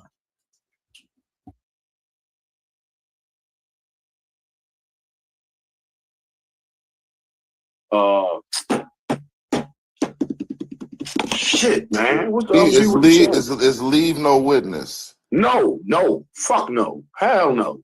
Oh, fuck who him. else? I'm talking about what his name? They got the dress shirt on. He a dark skinned guy. He got on his emoji. He got a dress shirt on him. He uploaded all the footage on YouTube on his channel. What his name, man? My man from the beginning. Edward Joseph know what I'm talking about because he went and downloaded all the footage. He's sitting back listening. He went and downloaded. Just 33? No, what his name, man? I'm forgetting because I'm high as fuck. This shit my little brother gave me. This good weed. But look, yo, he know who I'm talking about. He just sucking it up. He, damn, fucking, our Jalapaz, my man, that uploaded Jackie all Dragon. the footage. What his name? Jackie Dragon. No, you know I ain't talking about no Jackie Dragon that uploaded all the footage, come on, bro. That uploaded all the links to all the different cameras. Oh, you talking about the one you went on the channel and downloaded all of them and never showed it. Yeah, I know who you give me 1 second, I'm gonna look it up. What his name? The dark skinned guy. He got a dress shirt. I'm looking at him. I'm in my head. I can see his picture of his channel. He got a striped Let me dress. ask you something. Do you agree with the content that Trey Gang put out? I don't agree with nothing. Fuck him. Don't even ask me nothing about him ever, yo. Don't ask. Okay. The reason I asked is this. No, I don't even know what he's doing. I don't even know what he put out. I don't know what he's doing. I don't want to right know. Now. I don't know. I don't know what nobody putting out. What's going on? I just want to know this. Besides me, because I'm right here in Chicago, is all these other content creators gonna be? It's You gonna are? be. What I side live in of Chicago? What side? I live in Chicago.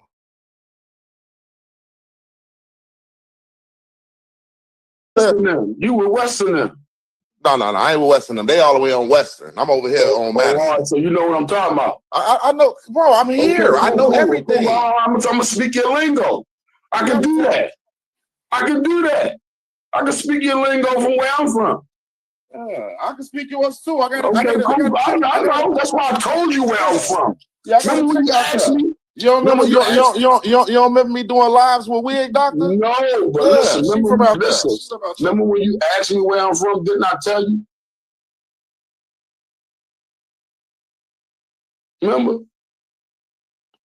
Hey, Brady. Yo. Hello. Y'all Hey, anytime they do that, what y'all talking behind the scene? He getting no, you asking me nigga, questions. listen, nigga, listen. Y'all keep on being What it's doing hold on, is time out. what it's Time doing out. is, man. Look, I ain't finna go back and I'm forth. I'm trying something to tell else, you what the hell going on. Brady, I'm something else. All his hiccups and stops. Nah, the shit So say you look, doing man, that I already because know I'm on my iPhone, man. So look, anyway, at any Yeah, rate, go ahead. Just you keep remember, talking. If it blank out, I'll bump back in. I know. But look, remember when you asked me where I was from? Right. Didn't I tell you? Yeah. Did I have a problem telling you? Why would you? Did I stutter? How did I know? Did I wait for a minute and think about it or what?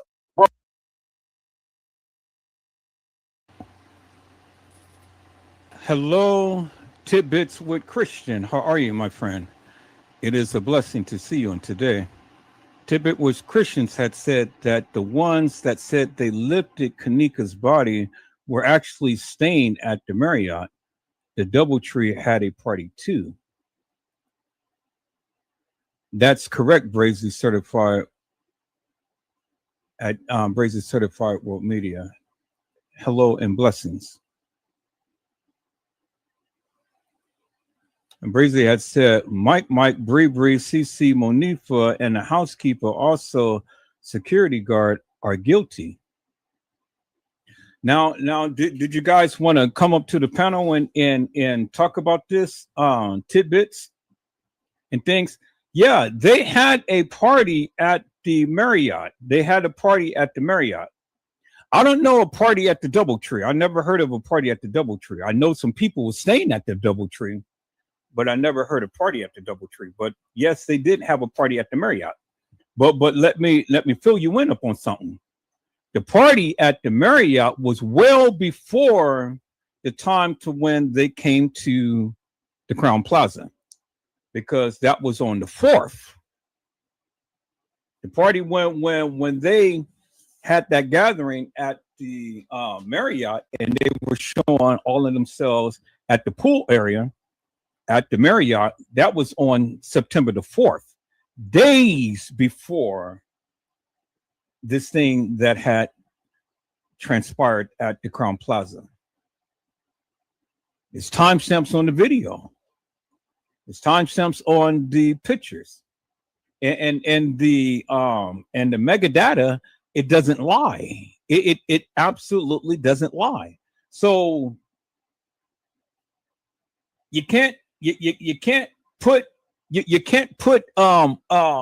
things that happened before with the things that happened at the party, because that was two separate incidents, two separate things that was going on. They were just kicking it at the Marriott, and that's where Slade and them came in with that narrative that, oh yeah, well, Kanika was at that particular party. No, she wasn't. It wasn't nothing but a gathering of the gang members at the Marriott, which was 1.7 miles away from the Crown Plaza on a different day. On a different day. Had nothing to do with the Kanika Jenkins case. Absolutely nothing. Now, I talked about that many times before, and I'll go back and I can show you the live, unequivocally, undeniably. Because, see, Edward Joseph, I've always come with my receipts. See, I just don't talk just to talk and things. I come and show you what I'm saying. Every time I show you what I'm saying. So that party that happened at the Marriott had absolutely nothing to do with the Kanika Jenkins case. It was a gathering of all of these gang members and stuff at that particular party. But you got some nefarious YouTubers that tried to associate that with the party that was supposed to have happened at the Crown Plaza. Two totally separate incidents. Now, the thing at the Doubletree, you ain't never gotten no video footage other than the people coming in and renting a room at the Doubletree, because it was stated that Kanika had ran the halls of the Doubletree, had got unalived by an elevator in the Doubletree. That didn't happen. It didn't happen. Now, I welcome you. I can put the link in the chat and we can talk about it. And I'm glad that you came. I'm not here to try to Okay, so you said so. How many days did they have those rooms? Those individuals are literally in the Crown Plaza footage. Do you have an email? There's footage. Okay. Well, if you got receipts, Tidbit, then yeah. Okay, here. It's EDLOVEME, the number 1 at gmail.com. So send me what you have, whatever video footage that you have, and I'll take a look at it. And then drop your number as well, so then I can be able to contact you and we can talk behind the scenes. You know, because if you got some video footage and you can prove to me and the people, hell yeah, you will be a very important source. You would be a very important source to that of what I am trying to convey, because like I said, I only want to go and show what they said, not what I think. I did over 1,000 lives with what I think. But now this time around, I want to go with what they said. Now, if you got some video footage and some pictures and stuff, hell yeah, come on. We're going to politic. I said, we're going to politic. We're going to break this shit down. Because I love it when the people come in and, you know, they come in and give their commentary and things, but then you show your proof. I love that even more so. And if you got some videos and things that I can take a look at, shit, man, come on. Brazy had said the guys that was walking around the pool was not at the hotel. The girl was getting the rooms for them at the Crown Plaza. Also I tried to get rooms at the other hotel. And then Honestly has said, hello, Tidbits, with Christian. And see, Tidbits, you know, you getting a lot of love in here. See, that's what we do. We give a lot of love here and things. And you know, nobody is trying to put you on the spot, and nobody is trying to debunk you. But I'm telling you, but I can also show you.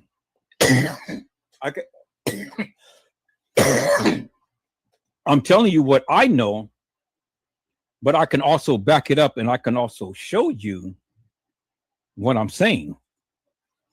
You know, this chat, this live is about show and tell, not just tell it, but show it as well. And everything that I've said, I've always shown my receipts. I've always shown the people what I'm saying.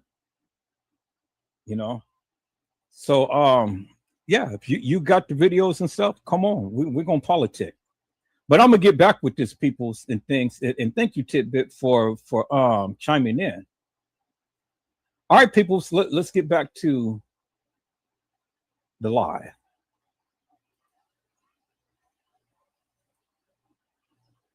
Bro, what you getting to, man?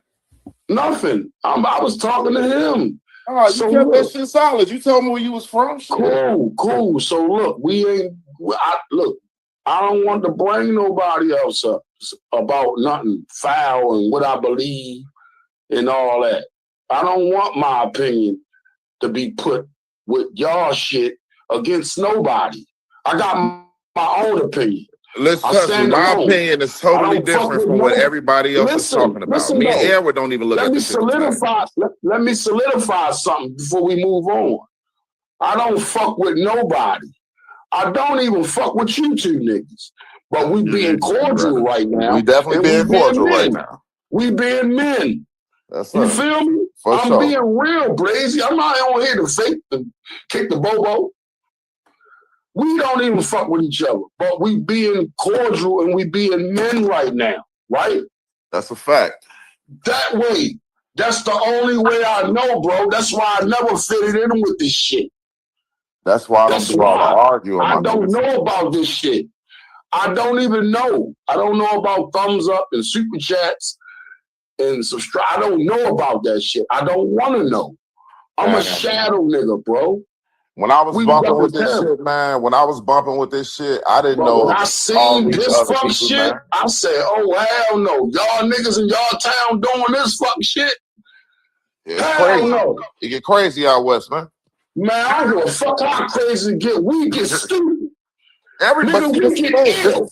Hold on, this Nigga, the we thing. get retarded. Hey, We this the get thing. dumb. This the You thing. ain't heard Young Moose? We get dumb. Hey, listen to me. I don't take nothing away from nowhere, my Fuck nigga. is wrong with niggas? Hey, look, I don't give a everywhere fuck get about none crazy. of that shit. We get Everywhere get dumb. crazy, boy. I was just We living get in New dumb. Orleans, nigga. New Orleans get crazy. Dumb. Everywhere. Understand? Yeah, that way. But that shit right there don't condone nowhere. Nah. Who the fuck condone that shit? Nobody. Nowhere. Shit, Fuck nobody is wrong with you, none of that goofy shit. ass? Man, you niggas goofy.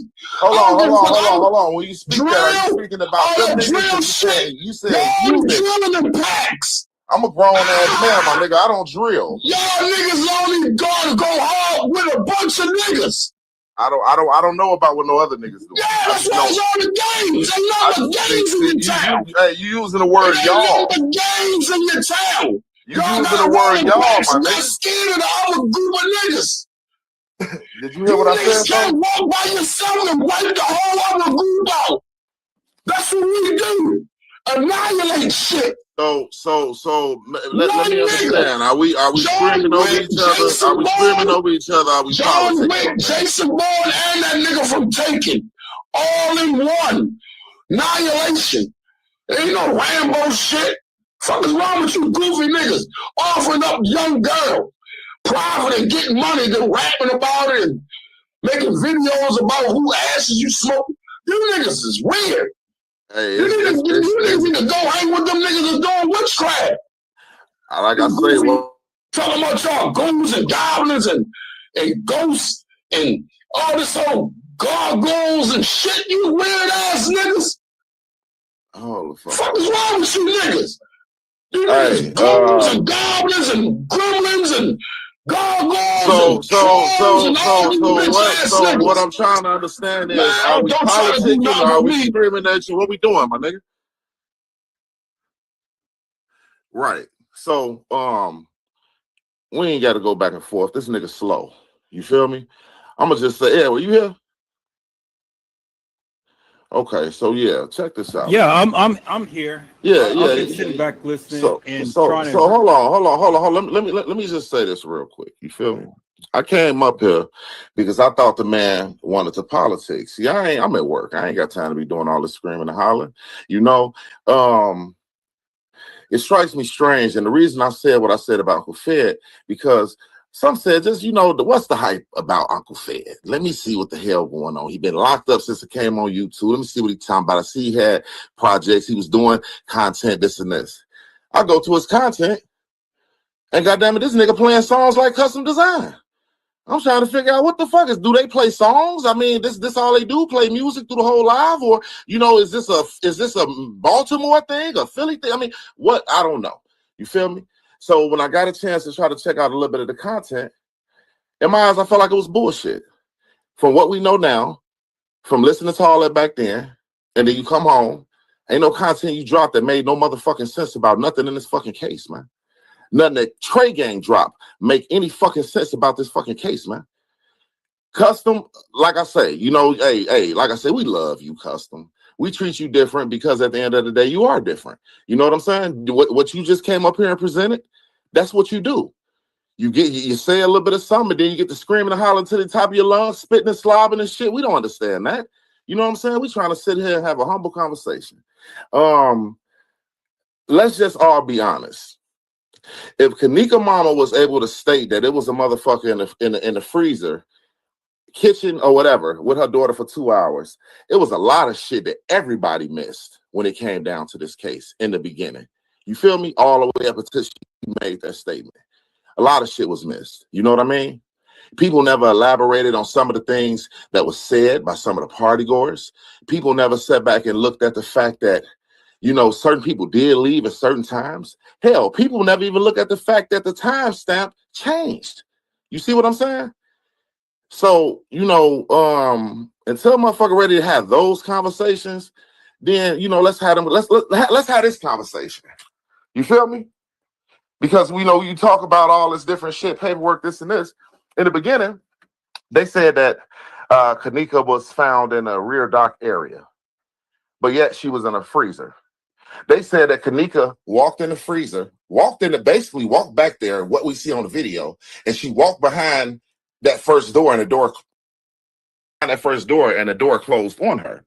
But what I'm trying to understand is this: then how does she freeze? Because it's a freezer and it's a cooler. She was in the freezer. So who locked that door behind her? Because y'all said the first door closed and it locked behind her. Somebody had to lock her in that freezer also, then lock the cooler. But we don't get into them conversations, right? You know what I'm saying? We don't look at the fact that people like Mike made statements like, if anybody say anything, they the police. We don't look at that shit. You know what I'm saying? People just want to fault this and fault that and talk all this mystery shit, all this crazy shit, and listen to songs all day and shit. Cut the bullshit, man. At the end of the day, bro, you don't even know what it smelled like to be in Chicago, what it looked like or anything.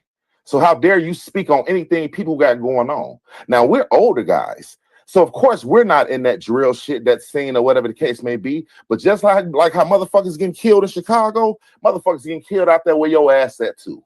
You feel me? So cut the motherfucking check. If you're going to advocate for some shit, advocate for the shit that's happening in your city. Because I can look up anything, and there's some horrible shit going on out there where you live at. You know what I'm saying? I'm speaking on some shit, and I live here. Same side of town, all type of shit. Motherfuckers talk that shit, nigga. I reached out to Teresa and politicked with her. Not a motherfucking soul could sit up here on this shit and say they politic with this woman in good graces. Because everybody else fucked it up, talking crazy. So I'm not trying to hear that shit you talking about, radio man, custom dummy. You feel me? And I try to respect you, but you talk shit and you sound stupid. So we're going to leave that shit at that. You know what I'm saying? Other than that, yeah, Kenneka case, they did seal that motherfucker up due to people like Custom Design, Trey Gang, Uncle Fed, Rob, all these motherfuckers. Hell yeah. Hell yeah. Sealed that motherfucker up because you got lunatics that sit back and talk crazy as fuck about this case. You got people like King Rob, and Chosen King that want to sit outside the woman's house and threaten her. You feel me? So of course it was time to close it. You know what I'm saying? These motherfuckers talking crazy, they're acting crazy. They don't need to know what the hell going on, And it's sad because for people that really did care about this case, because it's a lot of us, we wanted to know what actually happened. But it always catch me straight. Like, why did you seal the case? It was something you didn't want us to know. It's something you didn't want us to know, because if everything was squeaky clean, you would have told us. You know what I'm saying? You would have been like, man, look, this what happened, because you were so vocal with everything else. But it's something you didn't want us to know. Whether it was minor, whether it was big, it was something that would have probably made her look bad in a whole nother light. Like I say, this situation played a part with all of them. I believe it played a part from the start when Monifa said she didn't know where she went. How the fuck you don't know where Kenneka is coming back in this, when you came back in this room? You don't know where she is. You talking about you don't know this, you don't know that, but we do see Kenneka step off an elevator at 224, and we do see Mike, Bree, and Cece step off the first floor elevator at 226. So is it safe to say you left her with them? Did they ride all the way down to the lower level and let her off? Did they turn around and go back up to the first floor and leave out the lobby like we see and walked around to the back? I mean, we don't know. We don't know. These are things that, we just look at, and, we anybody just sitting here kicking the shit, talking about red couches and motherfucking, the other case file that they had, and Shamaya made a statement, and all these lies and bullshit motherfuckers trying to come up with, man. So I ain't trying to hit none of that shit. No, you're right. My narrative ain't shit like yours or your homie T Slay, Fred the Jig, and Trays and Feds and all in all. It ain't nothing like they shit. You know what I'm saying? Because the shit y'all talking about ain't making no motherfucking sense. Period. Anyway, how you doing, Edward? Man, I'm sitting back here frying me some goddamn chicken and making me a baked potato, and sitting back here and just vibing, just kicking the breeze and things. Shit crazy, man. Now, I said that I was going to sit back and I was going to listen to him because I already knew that he was going to come with the bullshit. I really didn't want to block him, you know, and things. But as you can see, people's, you know, it ain't no getting crazy, man. It ain't no getting no dirt to him. I mean, and then you know what's so crazy about it, motherfucker.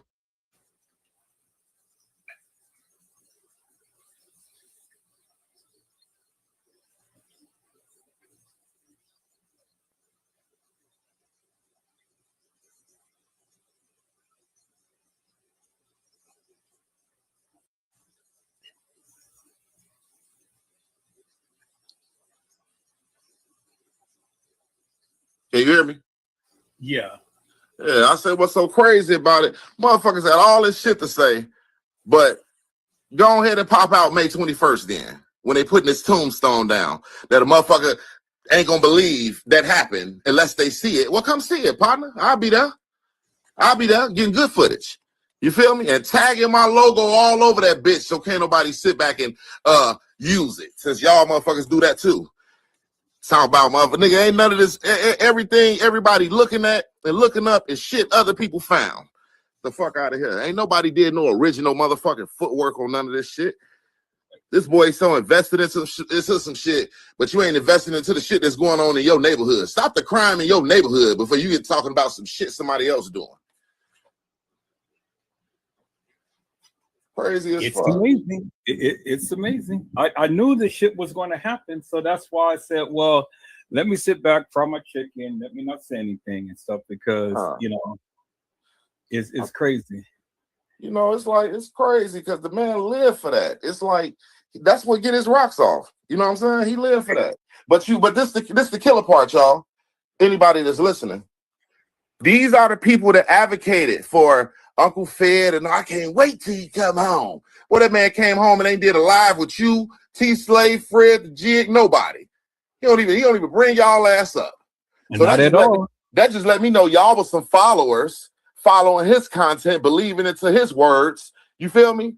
And his shit was bullshit, but y'all believed into it. And he come home and he don't even talk to y'all. Ain't did a live the first with y'all.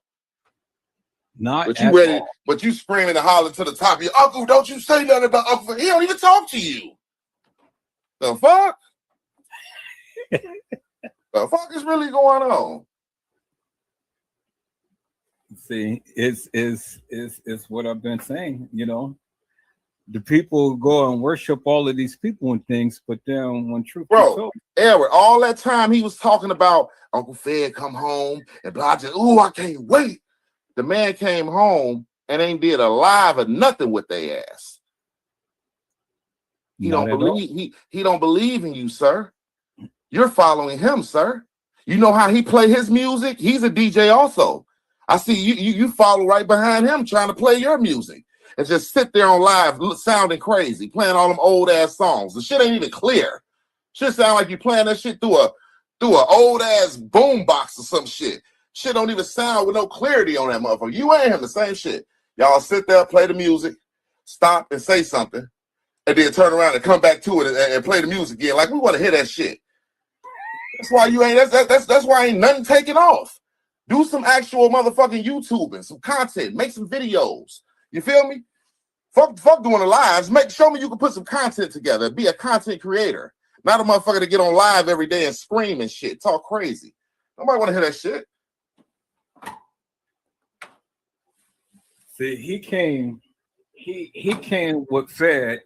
He came with Fed and T Slay. T Slay had a different name at that time. You know, she came with Sabrina. That shit is she sad, came with bro. Sabrina Thomas. I can't believe you met these people out there. I got off of YouTube. I turned around and look up. You intertwining with these motherfuckers. I'm like, I knew me and Aaron was beefing, but god damn, who was these people? I gotta get my homie back. Shit, we was beefing hard as hell. I look up you. I don't know who the fuck these weird motherfuckers is. T Slay talking about these boys was at the goddamn pool area somewhere. All this other shit. Shit, she got custom singing and screaming in the background and Fred eating motherfucking crisp apples and shit. I mean, No, okay. So help me. And then you know what's so crazy beyond all this shit making Trey Gang look good. Because Trey Gang sit back and he just put all this bullshit together, lies like a motherfucker. Like, I promise you, every other day, I got it, Jack. Here you go. I've been had the news.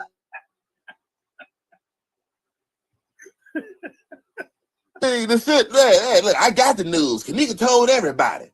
Yeah, look at the titles. The minute it happened, you know what I'm saying? All this stupid shit, man. Shit be pissing me off. And I live out here, bro. I live out here. What the fuck is y'all talking about? The fuck? It's crazy. For seven years, and every single day, he has been making content about Kanika. But the remarkable thing about it is a lot of people sit and listen to it and believe it. Every single day. People, the reason why is because, like now, I will agree with Custom. This is a payday for certain people. Trey Gang always been like that. He been since I came about, and he was already doing this thing. Trey Gang coming at motherfucker, and it's about a revenue. He make it sound good, but it's about basically he gonna go on that motherfucker. He don't care if he got to gain him 2,000 likes every day. You know what I'm saying? 2,000 views every day. He gonna get in there and he gonna push the issue. He gonna push the envelope. That's Trey Gang. He gonna talk for a nice little minute, and then he gonna go. If he see he can fuck your head up with one little narrative that he shoot out there, he gonna try to run with it. You know what I'm saying? He never try to drift off and get into no other content because he's not going to. That's what let me know. He ain't no content creator because he ain't got no other content that he study and look at and search and want to politic about that. He don't do that. So that further let me know, however you stumbled up on Kanika shit versus stealing everybody else's content and looking at everybody else's narratives and using them throughout the years, you came up on the footage and the paperwork and all that shit, just like a lot of us did. But that's all you got. You'll stop, you know what I'm saying? If somebody make a little side note about, man, he don't talk about nothing else. He'll switch off and talk about aliens and shit. You know what I'm saying? Talk about some dumb shit. And then he'll double right back hard on Kanika with a whole new, I got it. They called me. Somebody contacted me from the hotel and they told me everything that happened, man. I'm telling you. Like he said with France Cave, which is a pure fucking lie. Everybody can find every look for anybody that thought France Cave wrote this man a letter, that was a lie. I could direct y'all to where to find exactly where that post is. That when all that bullshit was said, it was never nothing wrote to this man. But like I say, he pushed the envelope. So it ain't for me to go to his platform and tell his people shit. That's his people. That's his thing. That's his thing. So it ain't for me to do that. I don't care about none of that shit. You know what I'm saying? Sometimes I sit back and look at some shit to see if he got it. And then I'll sit back and back away from that shit. That's it. Your shit pop on. If me and you ain't politic on the phone about some shit, I'll check out what you talking about. You know what I'm saying? Sometimes shit, I still check out, see what the fuck Chloe talking about here and there, even though I don't like her funky ass. You know what I'm saying? But at the end of the motherfucking day, shit, I definitely don't stop to hear what no Custom talking about. And I would never go to Unc Fed 5 and hear that bullshit again. You feel me? And shit, we over there talking about the Mo3 case on another motherfucking platform, and T Slay, she over there trying to make her way in with some people I'm cool with. You know what I'm saying? So come on, cut the check, man. I talk about multiple shit. I don't sit around and think about talking about this Kanika case all day because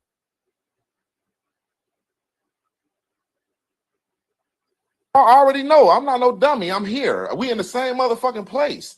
I know how to play go. You know what I'm saying? I know how this shit go. This shit ain't motherfucking, it ain't hard to figure out. You see what the fuck going on. You see how the shit went. You know what I'm saying? Sit back and pay attention to it and just don't add the extra shit to it. And you see it was some bullshit that went on at that hotel.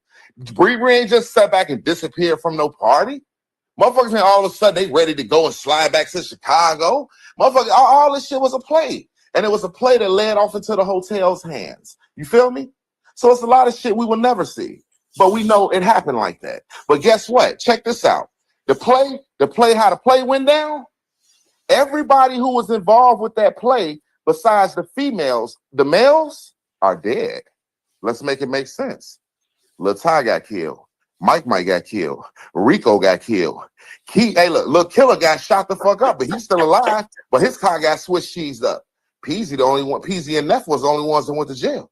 You dig what I'm saying? Now, when you sit back and think about the ones who got killed, ask yourself, why did the police question the housekeeper and ask him, did his brother ever date? First, do he have a brother? And did his brother ever date Kanika? They asked the black housekeeper that got off of work at 5 o'clock. If he got off of work at 5 o'clock in the afternoon, why are y'all questioning him about a party that happened later on that night? Unless you seen something on the footage. So let's piece it up. If they're questioning him about, did his brother ever date Kanika? Do we have a brother? All this shit, and y'all done went to this man's house not once but twice trying to find somebody. Huh? Why would Mike say if anybody talked in that room, they the police? He said that the next morning. Why would you think somebody? What was somebody telling you to make you feel like? I mean, what? Because by that time, didn't nobody know Kanika was unalived or anything. They just know she was probably left in the condition that they probably left in. You see what I'm saying? So you got to look at these little things. You know what I'm saying? For the people that don't really be listening to Teresa and really so caught up in thinking Teresa set this up, go back to the WGCI interview and listen to how she say, motherfucking, the mayor dude. What's his name, Edward? I can't think of it right now. Andrew Holmes. Listen to how she said Andrew Holmes manipulated her. You feel me? And to getting her to stop the protest. He called her out of nowhere with this bullshit. That man, that man got a call from them, and he called her. Hey, I'm Andrew Holmes. I'm an investigator. Hey, I'm finna help you solve this. We finna get some answers for you, baby girl. You know what I'm saying? I represent Chicago, blah, blah, blah, this and this, this and this. Hey, Teresa thought she had hope until she realized, hey, it's your skin. Hey, look, these motherfuckers don't give a fuck. They even get your own to go against you. You know what I'm saying? And he ran a script to her ass. And like she said on the WGCI interview, until she seen the fucking videos. That's why she held the phone back for a second. She hesitated to give them Kanika phone. And that's why she was on the bullshit she was on. Because they was playing and they was lying. Motherfuckers, look at it. Eric, please play this whole interview so they can hear Teresa. You know what I'm saying? Everybody want to talk around and shit. Listen to the goddamn mama and what she's saying. Stop trying to pick her apart on some messy shit. And listen to what the lady's saying. She ain't the brightest motherfucker out the picnic basket, but goddamn it, she trying to get it together. She talking. Listen what she's saying. It was a play. They got Andrew Holmes to come in there and run a script on her ass. And he did it very well. And by that time, people were already stealing from the goddamn the shit that the money they was raising. She like, fuck it. Andrew, I see you all the time on Chicago advocating for our city. If you telling me you can help me, she believed into that shit. Not knowing this is the same nigga years later, up to date now, he giving bitches to pyramid. Fuck. And on that note, peoples, we're going to go ahead and we're going to transition into that. We're going to transition into that particular part of the live. Because, see, this is where it will all make sense. This is where it will all make sense. And this is why I said Teresa Martin is innocent. Because it was true for what Brazy said. They literally brought Andrew Holmes in to go ahead and talk to TM and to woo TM and to tell TM all of these different things and whatnot. And this is one of the reasons why we got the responses that we did. This is one of the reasons. But if you listen attentively to what she's saying, you'll catch it. You'll catch it, peoples. I didn't catch it until today when me and Brazy had sat back and we listened to this again. And I was like, oh my God.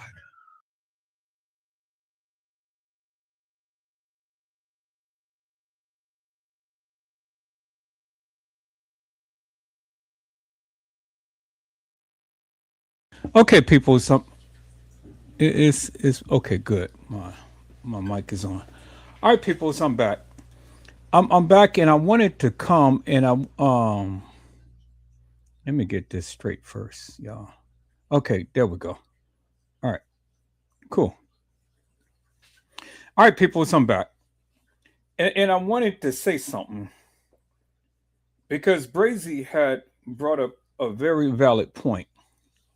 He brought up a very valid point, and that was good for what he was saying. And I wish I can go and be able to talk with some people about this and things, and have a good, wholesome conversation without all of the, screaming or hollering and fussing, fighting, and feuding and things like that. And everybody be respectful and, you know, um, you talk, I talk type of thing, without all of the yada yada type of stuff, that was going on.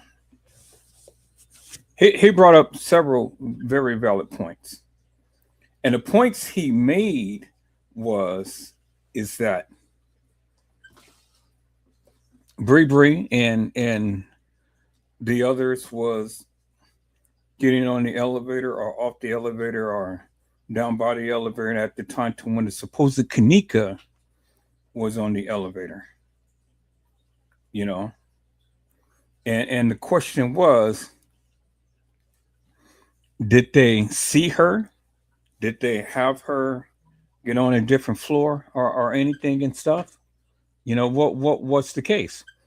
And then you had the guy who comes in the very next day say, anyone talks is the police.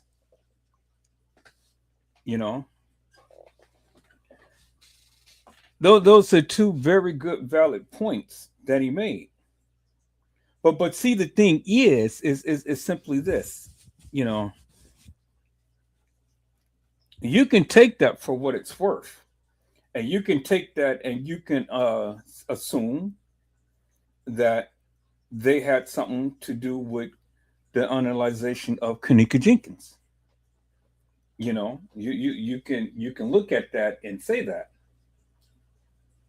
It's so many different things that you can say that kind of like puts people in a particular place or space to say that they had something to do with Kanika. You saw the big guy get out the elevator right after Kanika and then kind of walk down the hall for a moment, and then he turned around and got back on the elevator. I mean, so many different instances when the young lady was walking off an elevator or walking in the hallway. Now, what I want to say simply is this. Now, everybody has the narratives, and everybody says that this person or that person did something to Kanika, and so on and so forth. Well, if that be the case, peoples, if that be the case, then explain in great detail to the degree, even though that you don't have the full evidence, but you can explain in great detail what your stance is and how all of that stuff played out. It's one thing to say, oh, well, Kanika got out the elevator and she was over here, over that and stuff. Or if you're going to implicate somebody, explain in great detail how it happened. Because at the end of the day, peoples,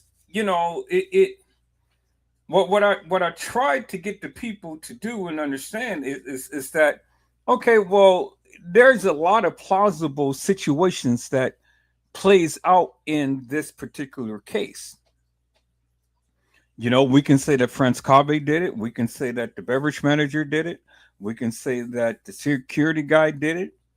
We can say that the gang members did it. We can say a lot of things about a lot of people and so on and so forth. And it's all plausibilities that can come into play. But then, you got to listen to the various things that the people say and look at the places where they are and things. And then you got to ask yourself, well, is this actual factual, or true. Because, see, we were given a time frame, but we got to be reasonable with the time frame because, again, people, a lot of video footage was cut out. And the time frame that they gave us doesn't really match up with the testimonies that was given. And then if you look at the time frame and really analyze the time frame, how is it that you can really definitively say that this was the actual time frame and then try to make sense of the time frame of her getting off the elevator at 2:30? Because if you look at the overall picture here, people, and see, this is where the people get confused, because see, they get so drawn into their own narrative that they don't realize that time frame that they are proclaiming that had happened is actual, factual, and true. If she came in at 11:13 and then getting on an elevator and walking some halls to that establishment at 2:30, so from 11:13, 12:13, 1:13, 2:13.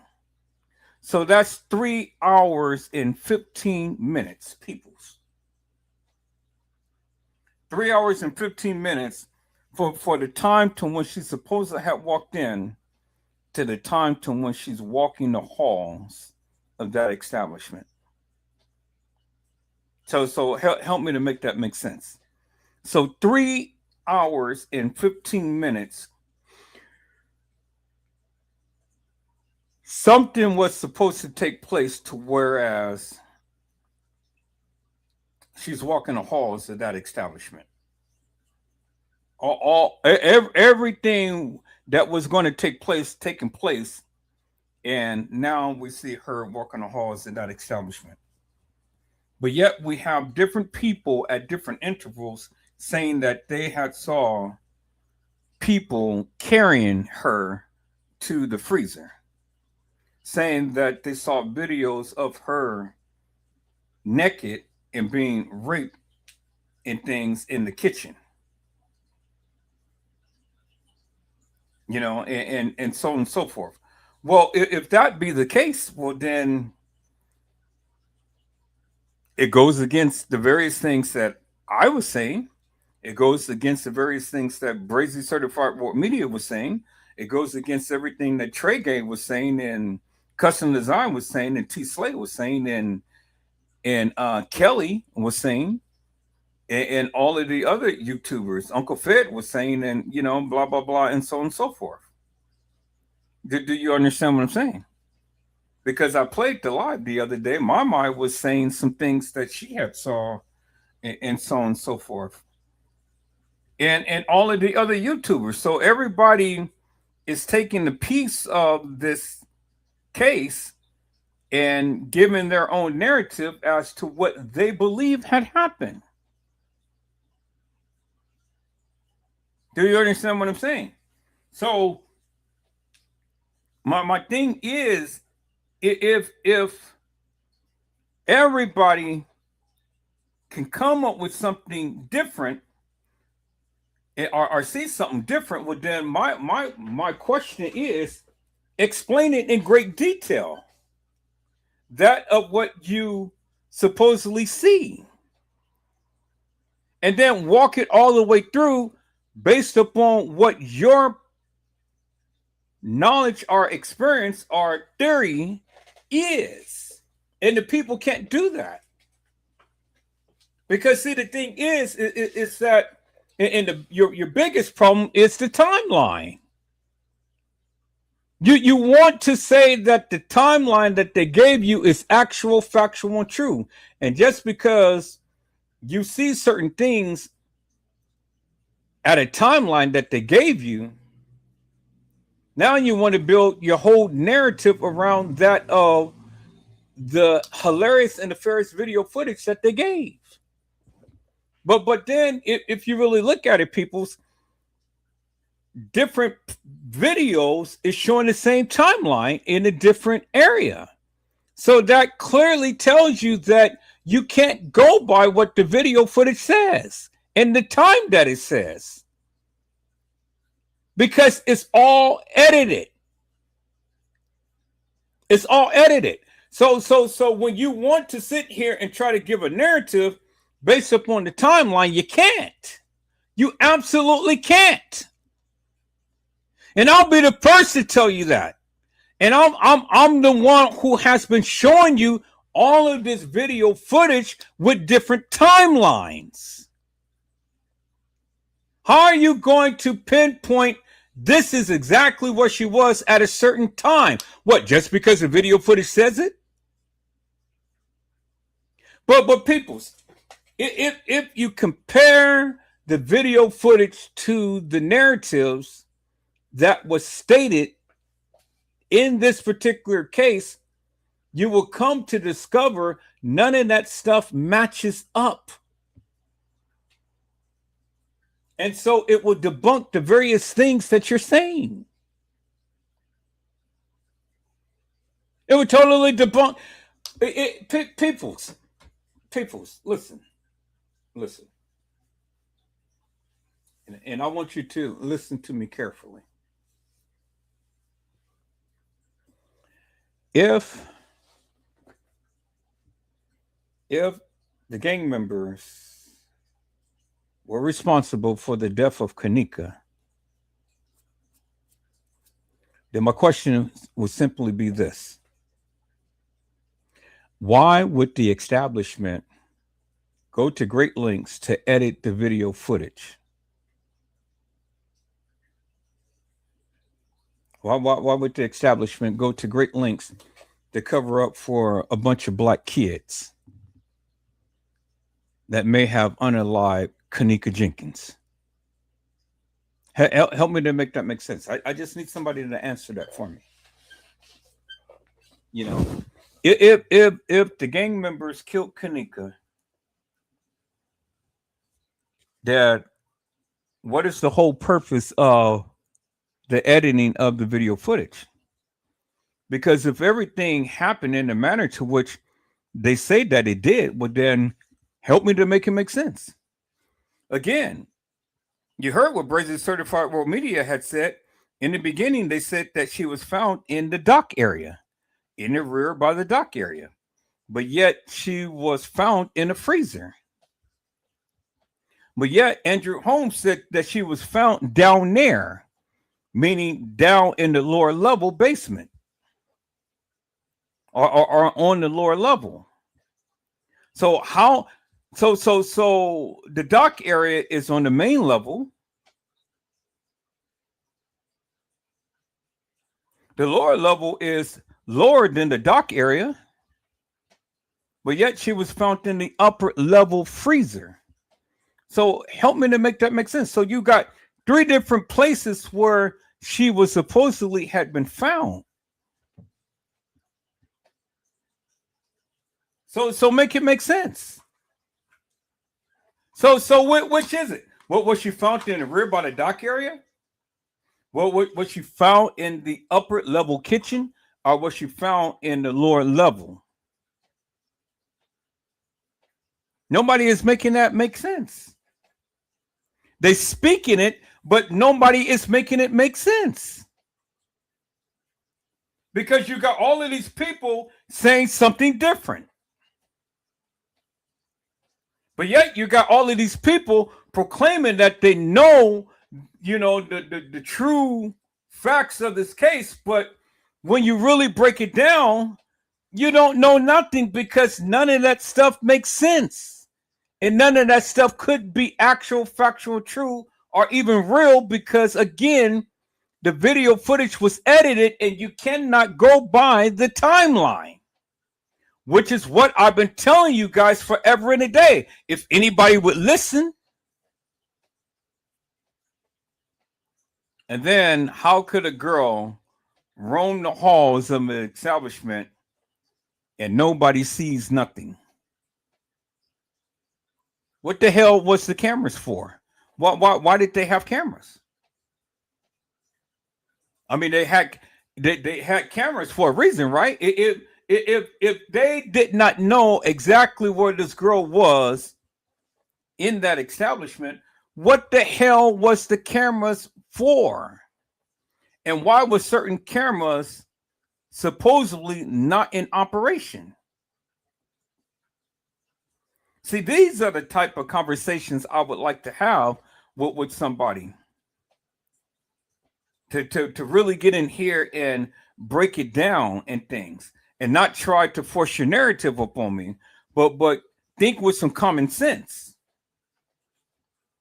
And ask yourself the question, how could all of this stuff have happened in the manner to which they proclaim when it doesn't make sense, peoples?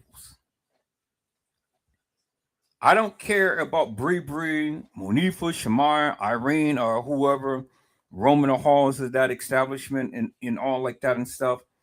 Common sense will be simply this.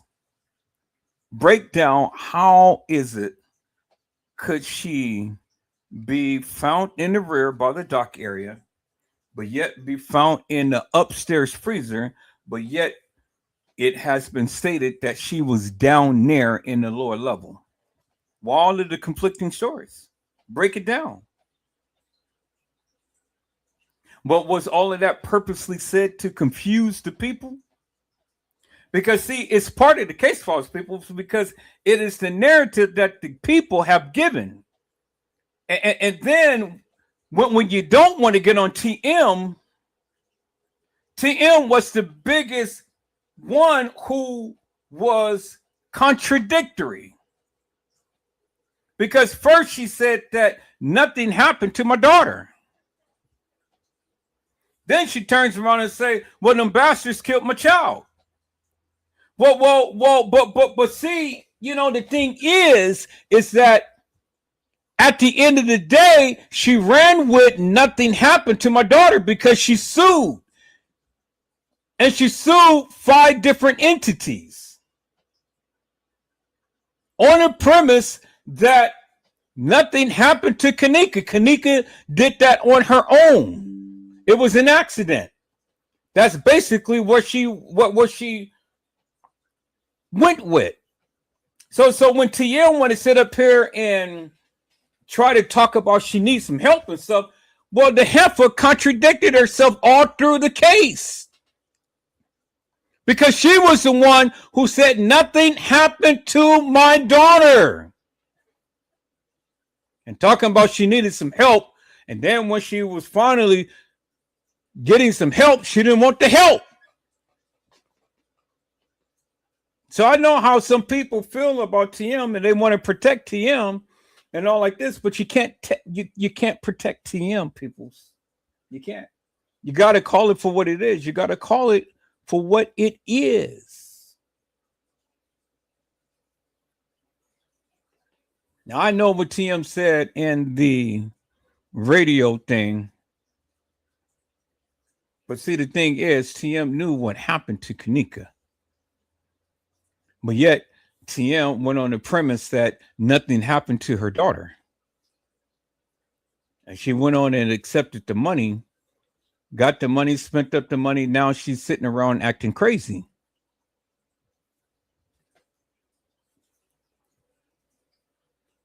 But see, that's what happens, peoples. That's what happens.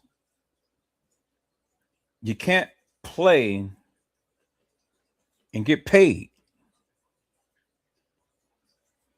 You see what I'm saying? Now the spirit of Kanika is haunting her ass big time. And she's feeling some type of way. Is TM totally innocent? Hell no. Because had it not been for her contradictory ass, then we would have been able to see a lot of stuff. And it was just like what Brazy had said, you know, she was the one who wanted the case to be closed and to be locked up to where we wouldn't be able to see certain things. So what is it? What was Kanika down there selling her poom poom? because it was something about this case that TM did not want the world to see. So everybody think that Kanika was totally innocent. No, she ain't. Kanika ain't innocent.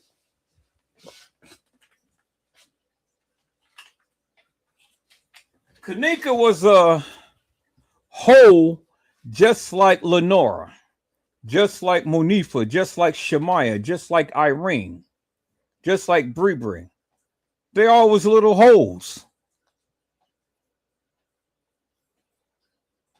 They just kept it undercover. All of them was holes. You know? You do remember the statement, his dick is small, right? Or let me be a thought in peace. Y'all do remember that, right? Hot little mamas. You know? Some of you guys, some of you ladies are hoes. Still today. Still all getting a little extra change and stuff and, you know, doing what you do. You did it back in the day. Don't sit up here and try to play like you the most Christian woman or girl there is. Y'all did some shit back in the day and stuff. Y'all don't want nobody to know about it. You know? Can you do a split on a dick? How in the fuck you think you got here? Huh? Well, who does that with their child? TM did that. Would any of you ladies would ever say that with your mom? Well, that lets you know the relationship TM had with Kanika. Can you do a split on a dick? Why in God's name are you saying doing splits on a dick and she's back there doing splits on a makeshift dick? Well, that's the type of people, you know, that's who they were. Freaks of the industry. Freaks. No way in God's creation would any girl that has some respect, whether your mama is a freak or not, be saying doing splits on the dick. But now if you can talk to your guardian, your mama, or whoever like that and stuff, talking about doing splits on a dick. Wow. That says a lot. So I want to have a conversation with some people who will love to come and break this thing down. Save your philosophical views and let's break it down in the manner to which Brazy just broke it down. You know, talk about the guy who said that, well, if you say something, you're the police. You know, talk about the things that TM said or Andrew Holmes said, the contradictory statements that they both did. Talk about the stuff that Lenora had said, that, you know, my sister clothes doesn't make her all like that and whatnot. You know, let's talk about these little inconsistencies that has been plaguing this particular case forever and a day. You know, let's talk about the people who was at the establishment and they had to go and write back and said that, well, they're using video footage of a time to when we was already previously there. You know, that's the kind of conversations that I want to have with the people. But see, I'm never going to have that kind of conversation because the thing is that everybody is so hell bent upon what they believe, and they can't get past that. Do you see what I'm saying, peoples? They can't get past that. And so, you know, but I'm gonna keep pressing. I'm gonna keep playing these old lies, but I'm gonna keep pressing, and I'm gonna continue to keep asking the question. And then let's see what they have to say. All right, peoples, I'm going to get back on this live. Let's finish it up because it's late. Let me give a shout out because I see my people's in the house. Hello, Carmelo Turner. How are you, my friend? It's a blessing to see you on today. And hello, Deborah G. How are you, ma'am? It is a blessing to see you on tonight. All right, peoples, let's go.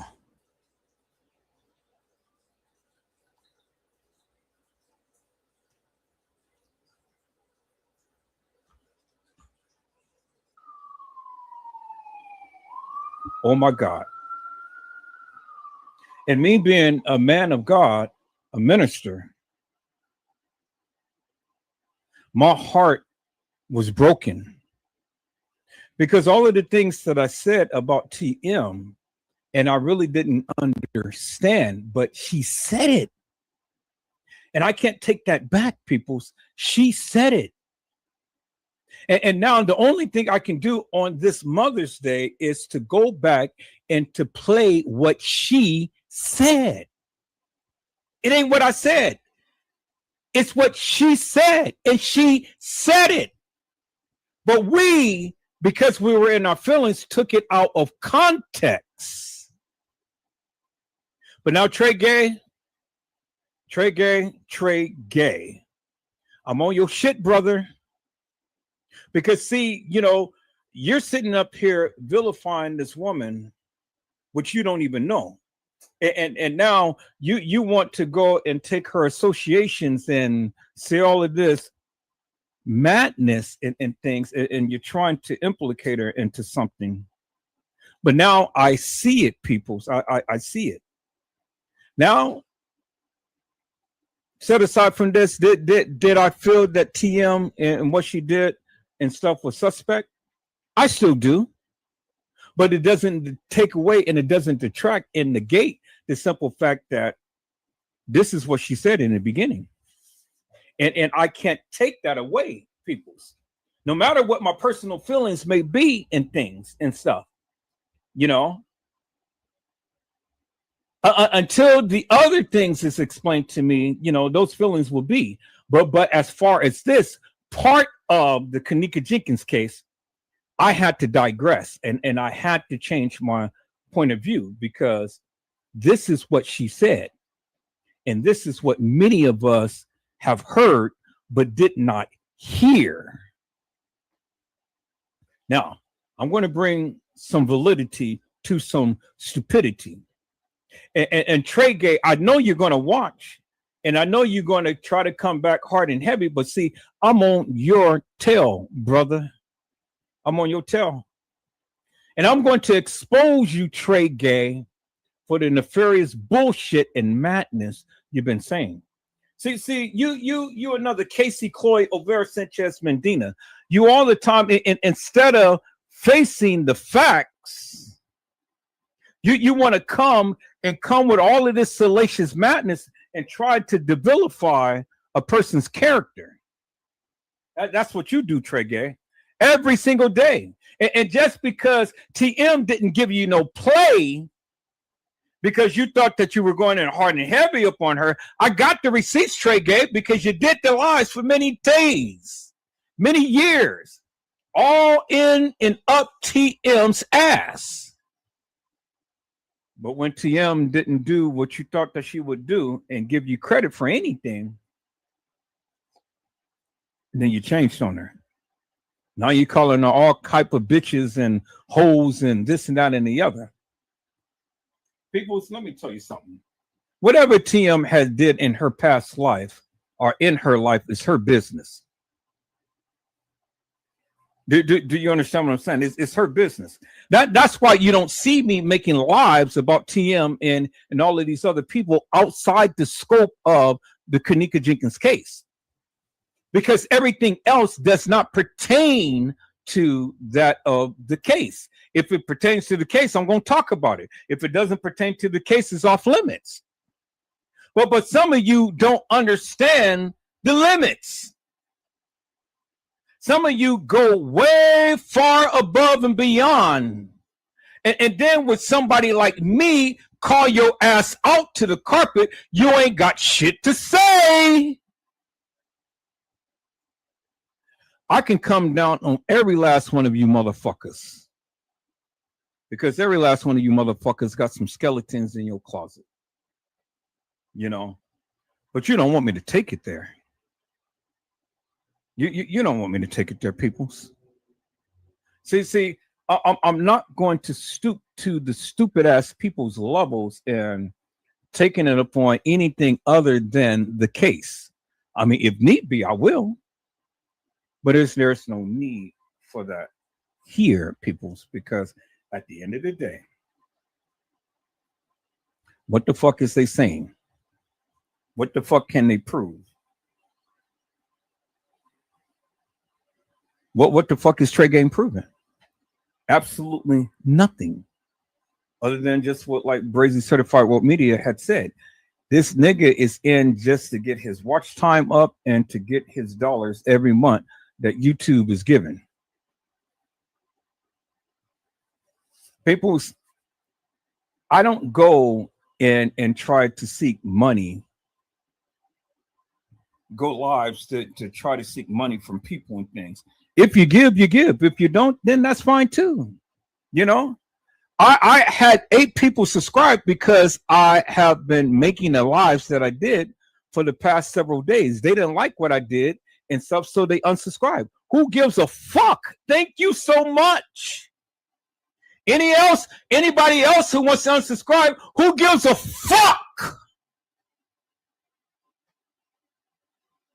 Because I'm not doing this for the likes and views and the subscriptions, peoples. I'm doing this because I genuinely want to know. And I'm going to continue to keep doing what I do until I figure out and find out. And that's what it is, peoples.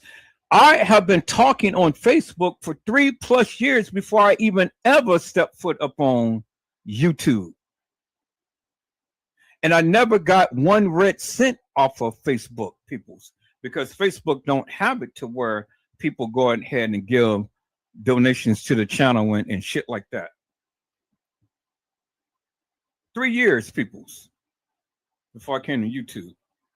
So when a sucker wants to say that, oh, I'm doing this just for some clicks and views and trying to make money, people, I have a full-time job. I'm about to get $250,000 in a few weeks from a car accident that I was in, that me and my son had survived. Thank you, Jesus. When a deranged young buck was flying over 100 miles per hour and literally hit us directly from behind and totaled my mama's car. And I had to go through therapy and chiropractic care and all like this and stuff, and be on disability and be on light duty on work and shit, and still feeling the effects of it to this day. But I said I refuse to allow this to hamper anything that I'm doing in this life. And blessed be the God that, you know, I'm not suffering no forever scars. I'm not banked up. I'm not bruised up. I don't have no lacerations, no open wounds or anything, no scars, no nothing like that. No broken bones or anything. Thank you, Jesus. Thank you, Jesus. But I'm getting paid. Me and my son, we're getting paid. And we are going to travel all over this MF United States of America and then out of the country. Sure enough, I'm going to Virginia to buy me a car, and I'm going to drive that shit back. And I'm going to be stopping in all of these different states to see my YouTube family. Sure enough. And I'm paying cash money for the car. And I don't care about putting the miles on the car shit because I'm buying the car outright.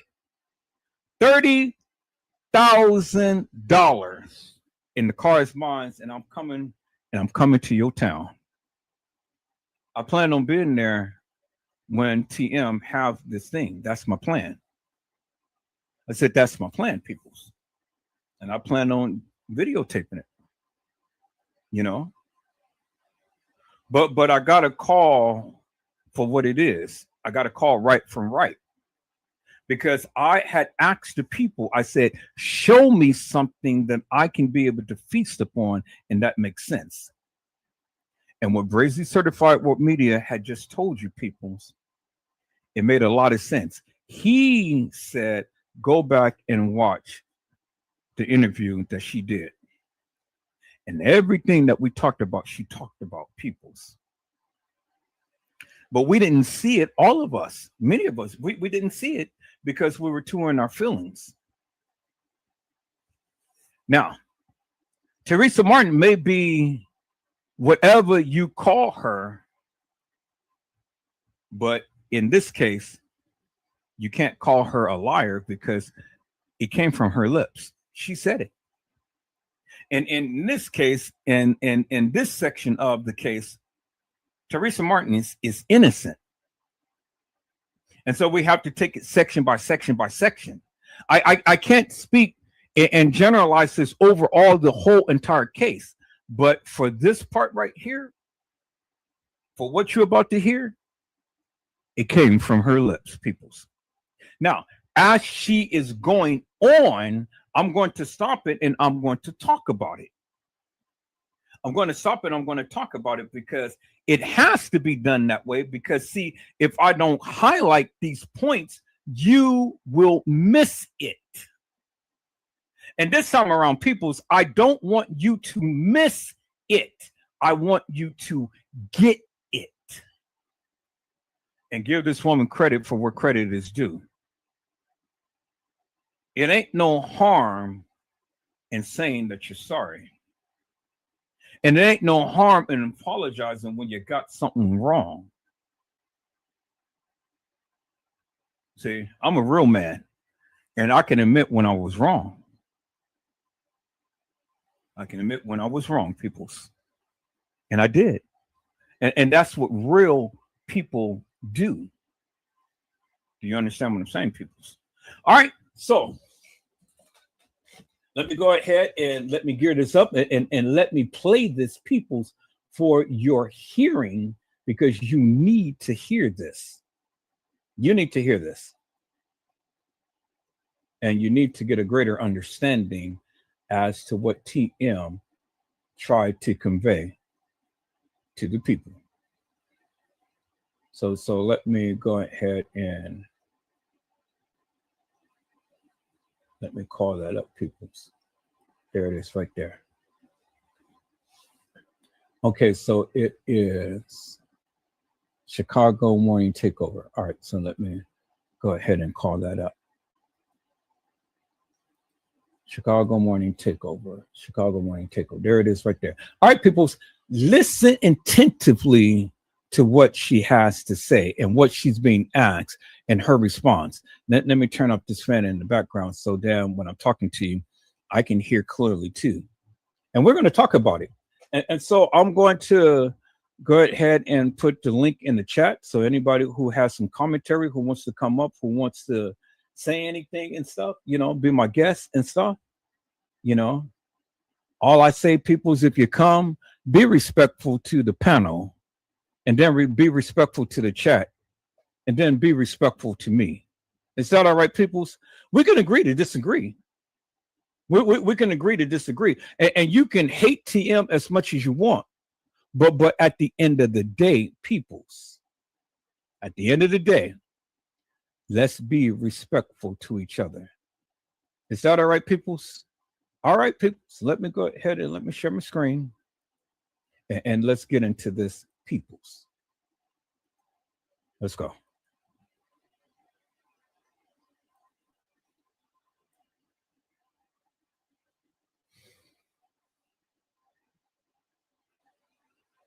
bring this closer so then I can just go in between the two. All right, let's go. 1075 GCI, the size number one for hip hop and R&B. Good morning to you, Chicago. It's Kyle, Kendra G, Leon Rogers. And we have a guest here this morning, man. This is kind of a very important interview today. We want to introduce and we want to bring on the show today Kenneka Jenkins' mother, Miss Teresa Martin.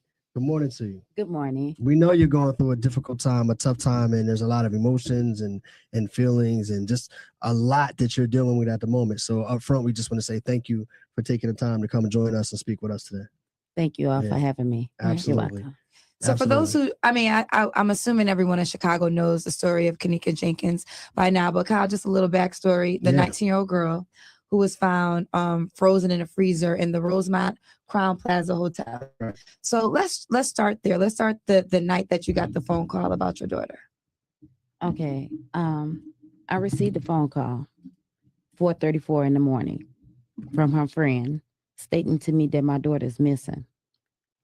They can't find her. So I asked them, could they take their time, just have a little patience at first to see if they can find her. In the background, I hear one of the other friends stating, she tired of waiting. She tired of this. Getting a little rowdy. So I asked them to calm down and just bring my car to me. Because your daughter because they were at the hotel for a party and your daughter was the driver of the night. Yes, my daughter was the driver of the night. They had her keys at this moment. They had her keys. And they never mentioned that they had a phone until after I got off the phone with one friend. I called her phone just to hear other friend state to me that I have a phone too. So I asked them, I said, y'all, wait, hold on. You have my car keys and her cell phone? Now, I want to point out something, people. I want you to look very clearly. Look at Lenore. Look at Lenore. Lenore is a goddamn split image of Kenneka. I want you to really pay attention to that. Look at Lenore. Look at Lenore's face, her eyes, her lips. And when I post a picture of Kenneka in the freezer, I want you to look at those two pictures. Lenore is a goddamn split image of Kenneka. I kid you not. I kid you not. And almost to the degree to where sometimes I just really question if Lenore is really Kenneka's mother. Now I'm not saying that she is. I'm not saying that she is. Hear me out and don't misconstrue my words. But goddamn, I mean the lips, the eyes, the nose, the face. It is stunning. I was just telling Brazy that earlier today. I said, God damn, man. I said, Kenneka looks a split image of of Lenora. A split image of Lenora. And I know I said at one point, because I was questioning people, was the Lord really Kenneka's mother? Now,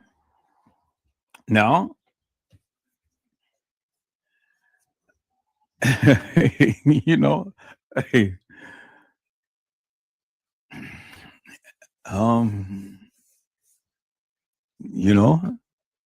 I mean, shit. What you want me to say? I mean, I'm just only going to go by what my feelings is, people's. Never mind what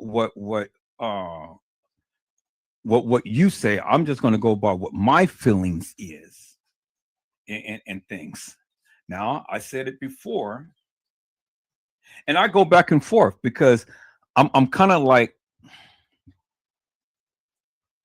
if you look at TM and Lenore, Kanika favors Lenore way more than she does TM.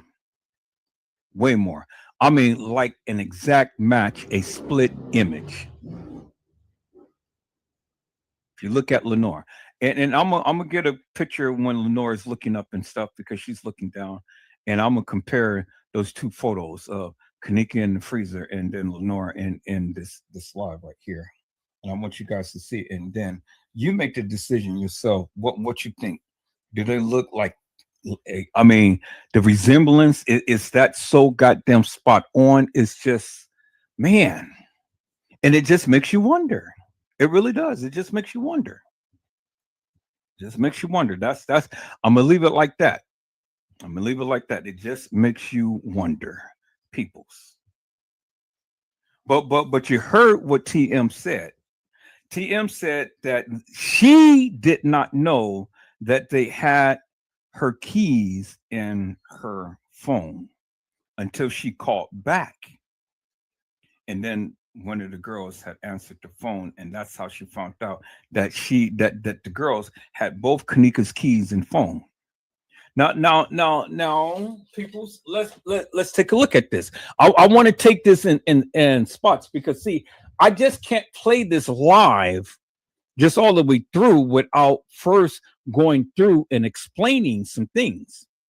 Do you understand what I'm saying? So now, if you have the time, you can go back and play the live yourself. You know, this particular video and listen to it in depth. But I have to give my analysis as it is playing, and then there's other things I got to play with it so I can give you a good full whole scope of what I'm trying to convey. Just not going to give you bits and pieces, let you listen to this shit and, you know, just be done with. No. Edward Joseph don't do that. I don't do that. I have to compare apples to apples and oranges to oranges, and then apples and oranges and oranges and apples. You know, it's got to be a mixture. But I have to explain in great detail why I am saying such and things. So now, the first point. TM did not know that the girls had Kanika's keys and cell phone. Okay. She didn't know. She didn't know. She said it. She said she didn't know. You heard what she said, right? She said she didn't know. Now, people, so let's do this. Let's skip to the case files real quick. Let's skip to this case files real quick. We're gonna watch this. We're gonna watch the video and stuff. But I got to do my due diligence as well and stuff. So, like I said, you can on your own time go and watch that video for your own self and listen to it entirety. But I'm going to splice this up. And I'm going to make my points as the video goes, peoples. So now, I want to go to the case files. Go to the case files right here. Let me go to the narratives. And let's just go one by one. We're gonna walk through it.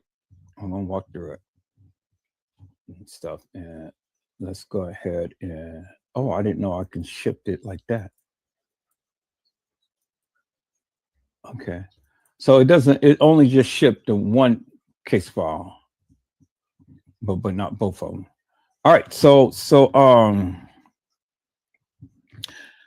I want to go to the case files because there's some things I want to point out as well. So let me go ahead and really bring this out. Now, we do know and understand that we do know and understand that Andrew Holmes was the one who was brought into TM's life for a reason. And he was brought there to spill some stuff to Teresa Martin, and she trusted him. Teresa Martin did not know Andrew Holmes prior to that, peoples. There's no evidence that she knew Andrew Holmes. There was no evidence that they cooperated with each other or anything like that. There's no evidence of that. No proof, no evidence. Okay, so I just want to keep it real and 100. And I said this time around, I'm only going to go by what they said. Okay, so now let's go back to the case files right here. And let's take a look at this. Because see, the thing is, peoples, and it's just like what M. Easy had said.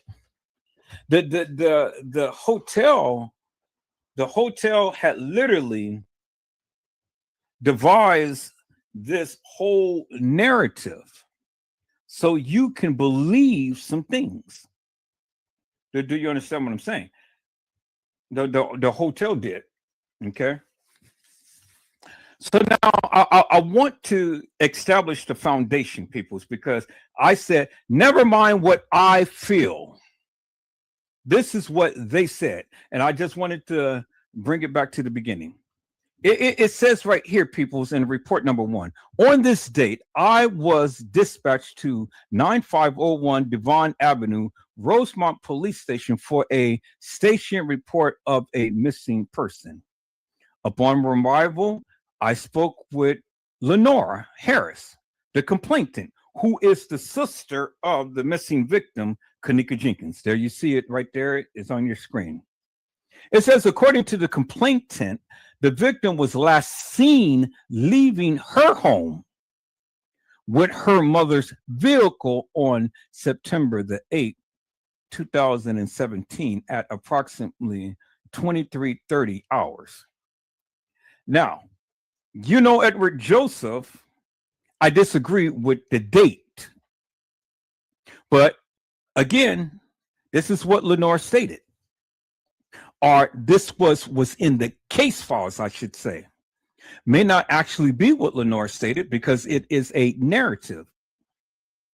It is not a statement, it's a narrative. Narratives is a summation of one's proclamation. But a statement is supposed to be an actual true account in events of what happened. That's why I don't give too much credence to the narrative, because it is a summation. It is not written verbatim. And then the person who was supposed to be giving the statement, the person writing it only surmised it to their understanding. Do you understand, peoples? Statements can be held in court. Narratives can't. And I'll get into that a little later, but I've just told you the difference between a statement and a narrative. A narrative is almost like an affidavit. It is almost like you are exactly saying verbatim, word by word, what you have seen and what you have done. But a narrative is a summation of what you have seen and what you have done. Not an actual, true, and factual account. And that's why all of this paperwork that you see here is just narratives. It is a story.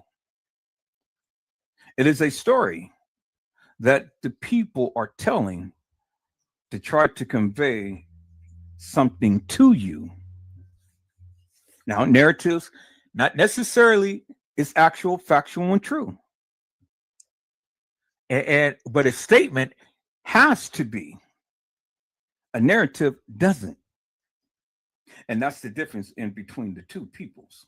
So this is a narrative. And as I don't agree with the date, but that's just my issue, people. You know, but again, I'm not going to inject what I say or believe. I'm just only going to give you the facts as to what they stated. Do you understand what I'm saying, peoples? So let me read as it is stated. It says, again, according to the complainant, which is Lenora Harris, the victim, which is Kenneka Jenkins, was last leaving her home with her mother's vehicle on September the 8th, 2017 at approximately 23:30, which is 11:30 at night on September the 8th. The victim was heading to a party with a couple of friends at the Crown Plaza Hotel, 5440 River Road, Rosemont, Illinois. It didn't say that they was at the Marriott. It didn't say that they was at the DoubleTree. It clearly stated that they were at the Marriott. I mean, not the Marriott, but the Crown Plaza. These people keep texting me.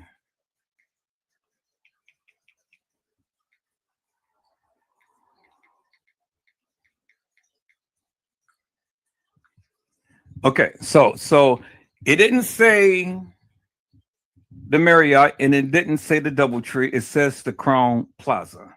Okay, at 11:30 at night, they left. Now, 11:30 at night, and when you do a Google map from the general area of where Kenneka had lived to Rosemont, it ain't nothing but a 15-minute drive, people. It's not a 45-minute drive like some people proclaim. Rosemont is close proximity to where Kenneka lived, and only 15-minute drive, 15 minutes away. So it's a hot skip and a jump. So they leave at 11:30, but yet they get at the establishment at 1:13, according to the video footage. But according to the case files, it says right here, the complainant states that the last time she had contact with the victim was via text message at approximately 1:30 on September the 9th. So now it transitioned from September the 8th into the morning or the early hours of September the 9th. And then she said, after 1:30, I didn't have no more contact with my sister. That is supposedly what Lenora had stated to the officer. So 11:30, we grabbed the car.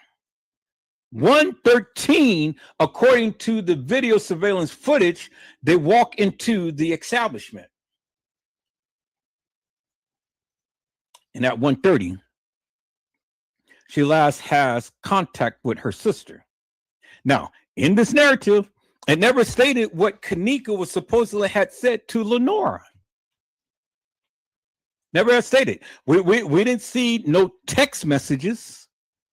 We didn't see no text messages from Lenora's phone, nor did we see text messages from Kenneka's phone. And all that was in evidence, people. So you can give us a narrative and you can give us these fictitious, hilarious, and nefarious surveillance video footage. Why couldn't you give us the conversations that these girls were having? I mean, everything else is in evidence. You know, you got the death photos and you got this fictitious, hilarious, and surveillance video footage. So why couldn't you put the text messages in the case files? Because that's a part of the case files. That is a part of public record. That is a part of keeping people honest and straight. But it never was there. And why wasn't it there? Because they did not want you to see it. They didn't want you to see it, peoples. And that's in accordance with a lot of this other video footage. They did not want you to see it. And there is a lot of video footage, peoples. A lot of video footage that was played in this case that we did not see. I want you guys to understand that, peoples. I said there is a lot of video footage that we do not see. Okay. All right. So it says the complainant also states that the friends came back to the complainant's house at approximately 400 hours, which is 4 o'clock in the morning, with the victim's mother's vehicle. those friends were not at the scene at the time of this report. Now, understand one thing, peoples, because see, I want you to look at the contrast from what was stated, from what TM has stated, to what was stated in the narrative. Now, TM stated that they called her at 4:30 something or 4:34 in the morning. But the narrative in the case file said that the kids had came to her mother's house at 4 a.m. in the morning with her mother's vehicle. So, see, this is why you need to do your due diligence, peoples. This is why you need to read. That's why you need to read. And this is why you need to understand some things, because there's a conflict right there. Well, how could the kids call you at 4:34 in the morning, but according to Lenora, according to the statement, according to the case file, it says that the kids came back to your house with your vehicle at 4 a.m. in the morning. So how could that happen, peoples? Do you see my dilemma? See, I can go with what TM say all day long, but then I can go with the case file all day long. But there is a conflict in the case files and what TM had recollect. But she said it on more than one occasion that they called her at 4:34. But do she not remember, or do not Lenore remember, or do not anybody remember that this was written in the case files? And if it's written in the case files, well, then the case files is a article or a summary of what's supposed to have taken place in this particular case. That's why they have the case files. And so if there's a conflict, how do you justify the conflict? Because there is a major conflict right here. One, the kids were supposed to call her at 4:34 in the morning. But yet, according to her daughter, Lenore Harris, the kids brought the car back to her house at 4 a.m. in the morning. So if they brought the car back at 4 a.m. in the morning, well, common sense would say you wouldn't have known that your car was back, right? I mean, if they're bringing your car back, they're not down there at the establishment looking for Kanika, right? Okay, so you guys are not listening to me. I said if they brought the car back, then there is no way in God's creation could they be down there looking for Kanika if they brought the car back 30 minutes before they even called her. Or 34 minutes before they even called her. If they brought that car back at 4 a.m. in the morning, it would have been no need to call TM at 4:34 because they're already at the house. And she said, I told them to bring me my car back. But they did. But they supposed to have brought it back at 4 a.m. But see, in the case files, it said that they brought it back at 4 a.m. But in TM's statement, she said that they brought the car back at 4:34. But on the video footage, the kids were still at the establishment after 4 a.m. So we got a big dilemma. We have a big dilemma. And how do we solve the big dilemma? Because we got TM giving a statement on national TV. We got the case files that says that they brought the car back at 4 a.m. And then we have the video surveillance footage that shows that the kids is still there at the 4 o'clock hour.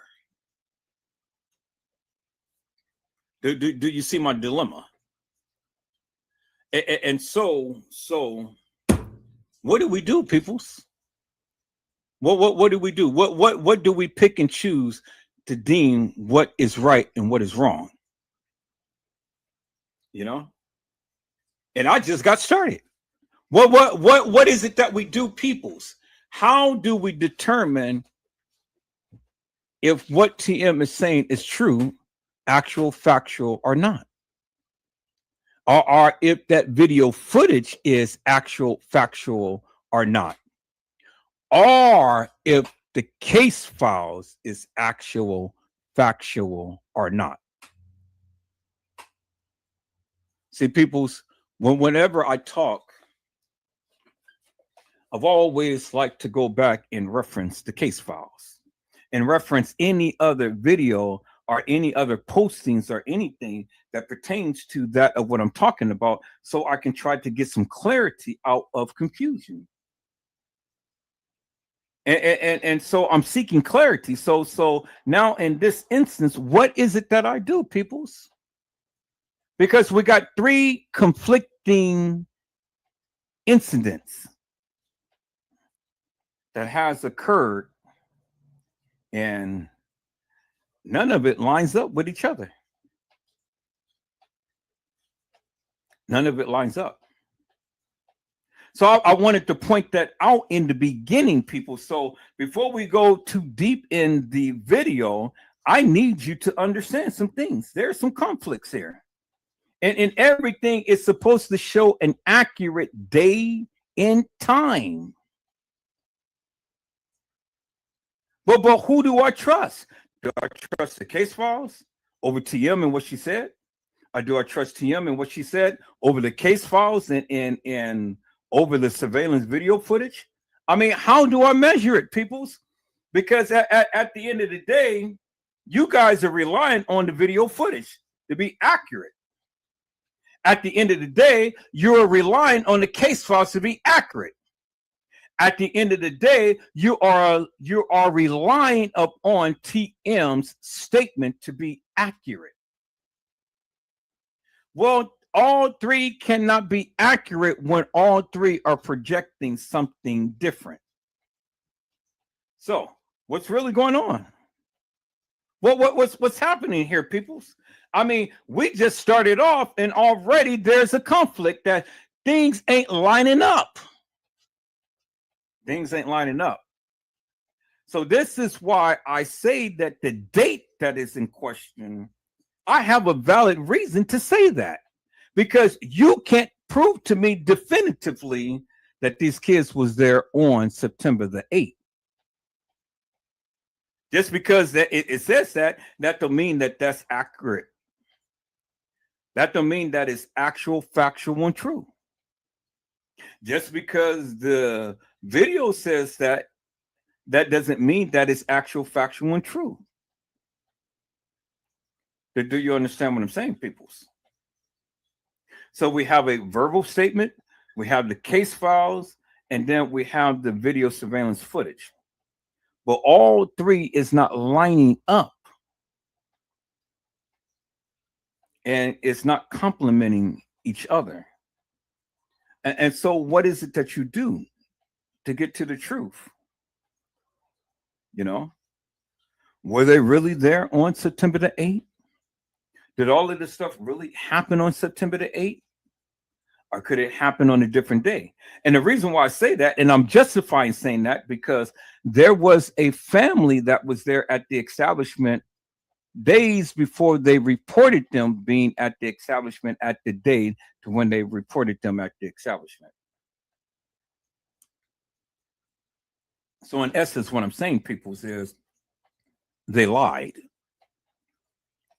Because if the people was there on the 10th, and then they come back with a video and said that, oh no, the people was there on the 12th, but then the people saw that and said, no, we was not there on the 12th. We know, because we booked the rooms and everything. I got the receipts on my credit card. We were there on the 10th. But in the establishment, they said, no. You wasn't there on the 10th. You were there on the 12th. Who should know better? Is it the people should know what day that they came, or is it the establishment should know what day that they came? It's a conflict. So the people, if we really think about it, why would they come and lie and say that they were there on the 10th if they were there on the 12th? Why would they lie? And then we go and we ask the question, why would the establishment lie and say that they were there on the 12th instead of the 10th? That's for you to answer that question, people. You have to weigh it. You have to weigh it. But you got conflicting stories. And whatever you believe, prove it. Whatever you believe, prove it. And that's all that I've been saying, people, is prove it.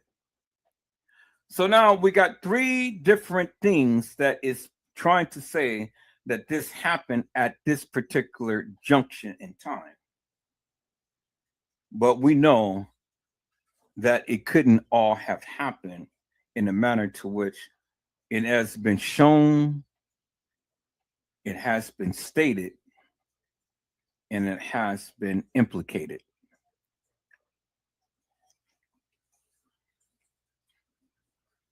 All three couldn't have happened at the same time, peoples. It's impossible. So what really happened? Well, one thing out of all of that, we got a time.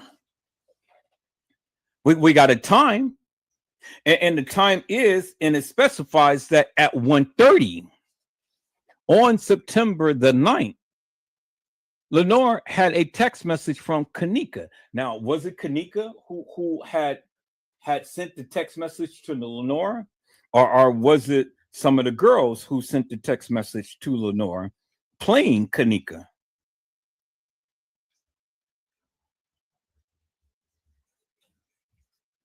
You know, which is it, peoples? Which is it? So that's up for you to decide.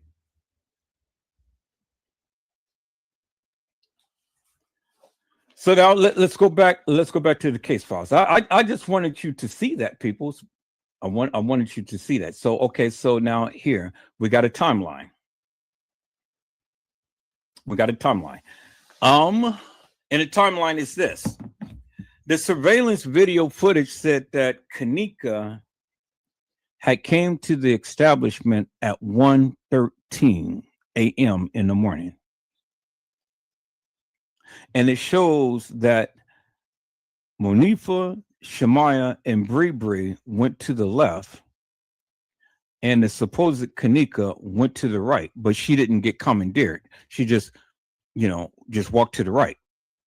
Okay, so we never seen any video footage of Kanika in the main lobby or even in that corridor that leads to the elevator. We never seen it. But we seen balls. We seen Killer and Peas and all of these other people all in the lobby of the main lobby in the front by the front desk. We seen Shemaya, Monifa, Bree, Irene, and friends and Franskave. We seen the police. We seen TM. We seen Lenore. We seen Irene. We seen everybody in the front lobby, but we never seen Kanika. And we never seen that video footage of when they first walked in and walked to the left to go to the front desk, and Kanika had stepped to the side to the right.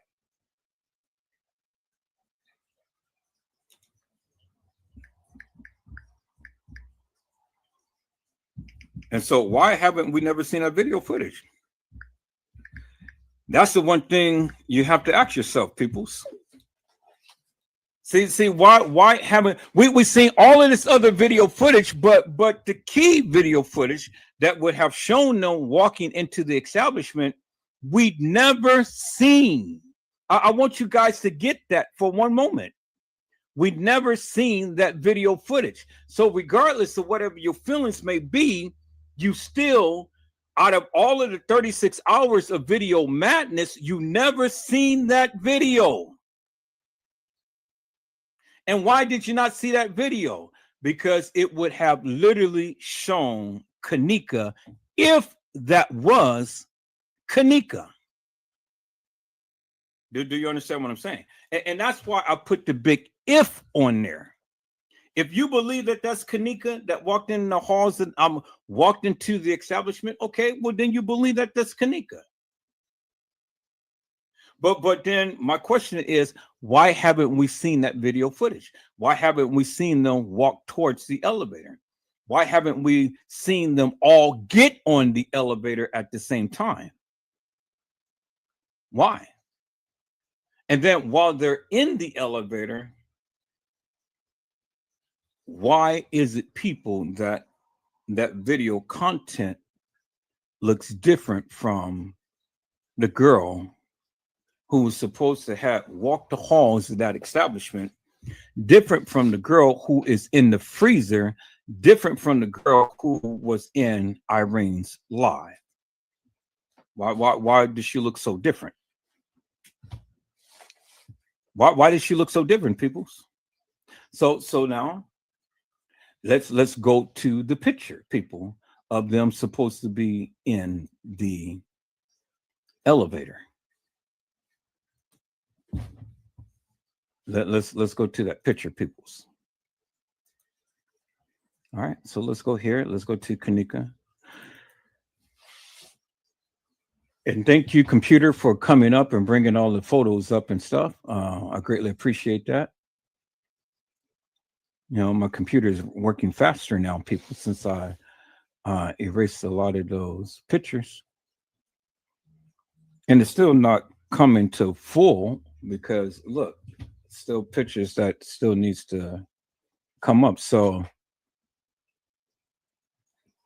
I know what I'm going to have to do is just go and call up my C drive and defrag my computer. That's what I'm gonna have to do, defrag my computer. So let me see if I can do that now while I'm talking. So let me go to my C drive. Let me right click on it and do properties. Okay, so it's a lot of free space. So 72.6 gigabytes out of all of that. So let me go to the tools and let me go to optimize right here. Choose that. And so that should start optimizing my computer. I'm going to choose it again and press OK. I don't see anything happening. I don't know why it's not happening. Oh, no, I think it is happening. Yeah, it is happening. Okay. So let me close one and let me optimize. Okay, so it has optimized it real quick. That was real quick. Okay, so now let me go ahead and call that up again. And let me go to my C drive, right click, properties. So I already optimized it. So now let me check the drive for errors and scan the drive. And that's going to happen real quick. Make sure that my computer is up and running tip-top shape. You know. So we'll give that a second. We only got about 11 minutes left.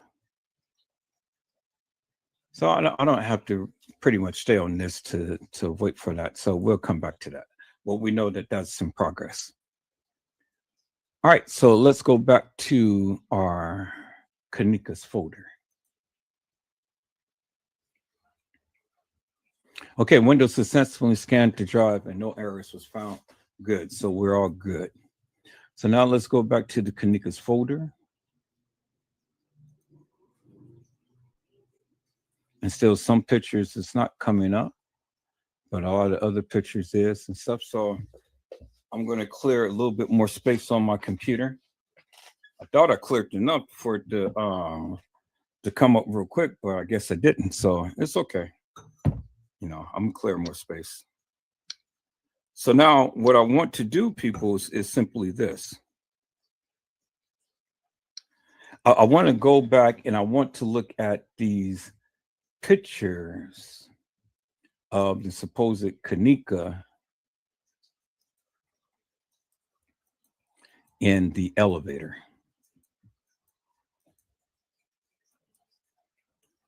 Okay, so here it is right here. So is Shemaya and Monifa in the elevator, and you see Shemaya has the keys. I mean, Monifa has the keys, and Shemaya has the power cord. But where's Kanika? You don't see Kanika in the elevator, and see there is the side of the wall of the elevator. And then on this side, there you see the control panel. But see, everything in this picture is reverse. It's reverse, people, as you can see. But there's no mirror that Shemaya is taking a picture of herself in the elevator. So do you see what I'm saying? So if Shemaya was taking a selfie, well, then you should be able to see her head and you should be able to see Shemaya's head. And that's pretty much it. But you see their whole body. So Shemaya is not taking a selfie in a mirror, but somebody is taking a picture of them and just only reverse the camera around. Do you see what I'm saying? And see, look at Shemaya's hand. Shemaya's hand is already covering the area, the lens, to where it will be able to show them. So that's how you know that this picture is bogus. This is bullshit. Somebody is in there and they took a picture of them and not them themselves. And so, see, that's a part of the play right there, people. That's a part of the setup right there. Now I can't blame TM because, you know, TM ain't right there in this picture. I can't blame TM. But I can blame the kids for the play. I can blame the kids for the setup, because this is a clear setup. Whether you like it or whether you accept it or not, it's clear setup, peoples. And it's crystal clear that they are not taking a selfie of themselves, peoples. Because this elevator, it is a 2-door elevator. So what is behind Shemaya? It is right in front of Monifa. It's a 2-door elevator that opens on either side. And so if Shemaya was taking a picture, she wasn't taking a picture in a mirror. Do you understand what I'm saying?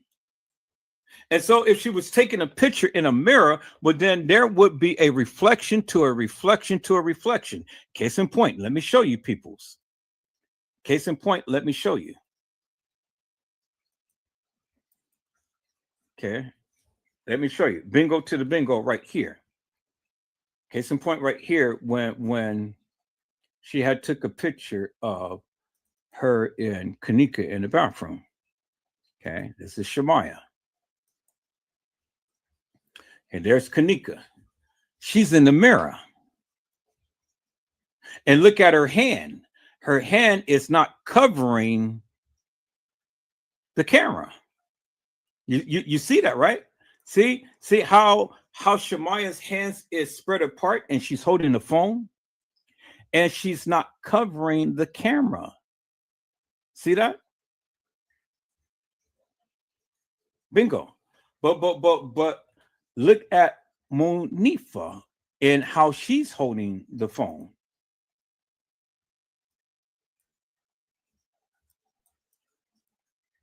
See that? Monifa has her hands all over the middle of the camera. Has her hands all over. See that, right? But look at Shemaya and how she has her hands spread it all down, and look at Monifa's. But then look at Shemaya. Shemaya, there is a mirror in the bathroom, and there's no mirror in the. There's no mirror in the elevator. So that's clearly showing you that somebody is taking a picture of them and not herself. How I'm going to prove this? Okay, I'm glad that you asked. Look here. Edward Joseph, prove it. Okay, thank you. I will. Right here, peoples.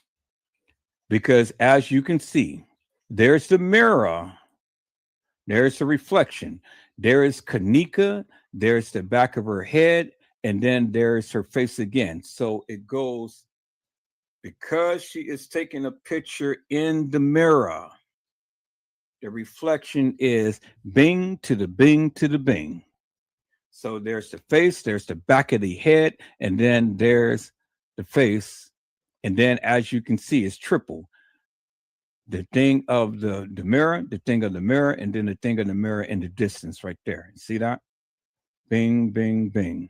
And then Kanika's head, bing, bing, bing. That's how you know that Shemaya was taking a picture of them in a mirror, as Monifa wasn't taking a picture of them in a mirror. Somebody was taking a picture of them, because there's no three thing. In the picture that I just showed you, there you see it, bing, bing, bing. You see Kanika's head, bing, bing, bing. You don't see that in Shemaya or Monifa's head, bing, bing, bing, because she's not taking a picture in a mirror, but somebody is taking a picture of them. That's the play. You see that right there, peoples. You see it. I mean, it's clear as daylight. I just explained to you, peoples, that they are playing. This shit was staged, and they were a part of the play. You see that, right, peoples? You see the girls is playing games. The girls is playing games, peoples, as you can see. Because if she was in a mirror and she was taking a picture of herself in a mirror, well, then she would have the same effect as you see right here with Kanika face, back of her head, and then her face again, partial. See that? And you can see the same thing with the frame. Right there, and then back there. There you go. But you don't see it in this picture, because someone took a picture of them and then they posted it like this. But what they did was they reverted the picture around to make it seem like Monifa had took a picture of them, a selfie, and that's farther from the truth, peoples. See that? See, people, you know, Edward Joseph, man, this is my expertise. You can't fool me. You can't fool me with the video footage, peoples, because see, I know and I educate the people. Just like this right here. This is a mirror effect of what you see in the picture with Kanika. See that? Look at that. You see the little picture of TM? It goes right there, then it goes back, then it goes back, then it goes back, and it's all the way to infinity. Look at the chat room. See that? See the little pointer? It goes from here, then it goes from there, and goes from there, it goes from there, it goes from there. And look at my picture. It goes from here to there, to there, to there, to all infinity. Because it is just like a reflection. It's just like I am reflecting this in a mirror. You see that, right, peoples? That is the same concept. But in the case of when Shemaya and Monifa is standing there in the elevator and no Kanika around, well, what is that telling you? What is that telling you? Did they all get on the elevator at the same time? Or did Kanika go up to the room by herself? Well, I mean, you decide, people. So you decide. I'm just pointing out the facts right here. And this is the facts.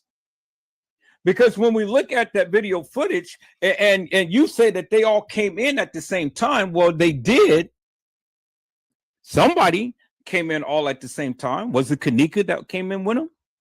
But if it was, where is she in the video footage? And where is the video footage of them walking in? Trey Gay, you guys supposed to have had all of the 36 hours of video footage. Why don't you see Kanika in any of that video footage after they supposedly had walked in? Because, peoples, in every elevator, there is a camera. In every elevator, there is a camera. Let me say that again, peoples. In every elevator, there is a camera. And then there is a camera outside of the elevator to see the people going in. So if there's a camera and showing the people walking onto the elevator and walking off the elevator, well, where is that video footage? That was supposed to have been on the 11th floor, supposed to have been on the 9th floor, and supposed to have been on the 6th floor. But we seen it when the young ladies and the young man had got off on the main level and the lower level. We've seen the video footage, peoples. But where is the video footage that shows them getting off the elevator on the 9th floor? Or the video footage of them inside the elevator? Because there is cameras inside the elevator. So just in case, people, if it was a fire, the people can clearly see whether the elevator is occupied or not. That is state's law. Every elevator has a camera. Every elevator has a camera to see if people would have been locked into an elevator, peoples. And then there's a camera on the outside of the elevator that shows the people getting off. So then my question is simply this. So if Kanika was supposed to be with Shemaya and Monifa, well, why isn't Kanika in this picture right here? Why isn't Kanika in this picture, peoples? Where is she? Because we see Monifa, she has the keys. We see Shemaya back there with her phone charger and stuff. We see Monifa with a phone. We see Shemaya with her hands up to her neck and things. Okay, so then let's look at this. Shemaya has her phone right there. And then if we look at the other picture, Monifa has her phone because there's the same phone right there, as you can see. See that, right? It's the same phone. So if Monifa has her phone and Shemaya has her phone, where's Kanika's phone? And then why are they carrying the keys? Why is Monifa carrying the keys? When in the video, let's go back to the video of when they were first walking in to see, because supposedly Kanika, as you guys saying that's her, she walked in with the keys. So how did Monifa get the keys from the time to when they supposed to have walked in to the time to when they were on the elevator? Did Kanika hand her the keys? Because we've seen keys in her hand. You guys say that that's Kanika, so let's go back to that video, peoples. You see how I'm breaking this down, peoples? You see how I'm breaking this down? See, I have to do this. I'm going to get back to that of what TM said, but see, the thing is, I have to break down all of the different things that led up to this point, because I want to give a thorough analysis as to how things had played out. How did Monifa get the keys? Where was Kanika in relationship to them getting on the elevator and riding up in the elevator? Do you understand what I'm saying? And if this is not the case, then when did Monifa and Shemaiah go and take a picture together in the elevator? When? See, these are the things that you need to answer, peoples. And see, according to this right here, peoples, according to this, there's a timestamp, and it says what? 12:38 a.m. today. So if this picture was taken at 12:38 a.m., well, then guess what, peoples? Guess what? What day were they there? Because if we're going with the case files, I mean, if we go with the surveillance video footage, it says they didn't enter into the establishment until 1:13. But according to this right here, people, and we know that they're at the Crown Plaza, it says 12:38 a.m. in the morning. So how could they be walking into the establishment at 1:13 when they are there damn near almost an hour before they were supposed to have been walking in? See, peoples? See, people, see, the thing is, you got to look at everything. You got to look at everything. That time is there for a reason. The time is there for a reason. So was that the time to when they came in? Well, it had to be something, because again, the time is on the picture, and the picture says today, and then it never gave a date. But what day was it? It says 12:38. And it's only one time 12:38 can be shown with Monifa and Shemaiah in an elevator. And that is on September the 9th in the morning. But if that be the case, peoples, then bingo to the bingo, peoples. They had to be there earlier, or it was a different day they were there. And that the time to when all of this said that they came was a lie. Do you see what I'm saying, peoples? See, you got to analyze everything. That says 12:38 a.m. And it's only 12:38 a.m. that can encompass Shemaiah and Monifa at the establishment. So either they were there earlier, or it was a different day. See? But nobody pointed that out other than Edward Joseph. I said nobody pointed that out other than Edward Joseph. And I keep telling you, people, I got way more than that, than what I'm showing you.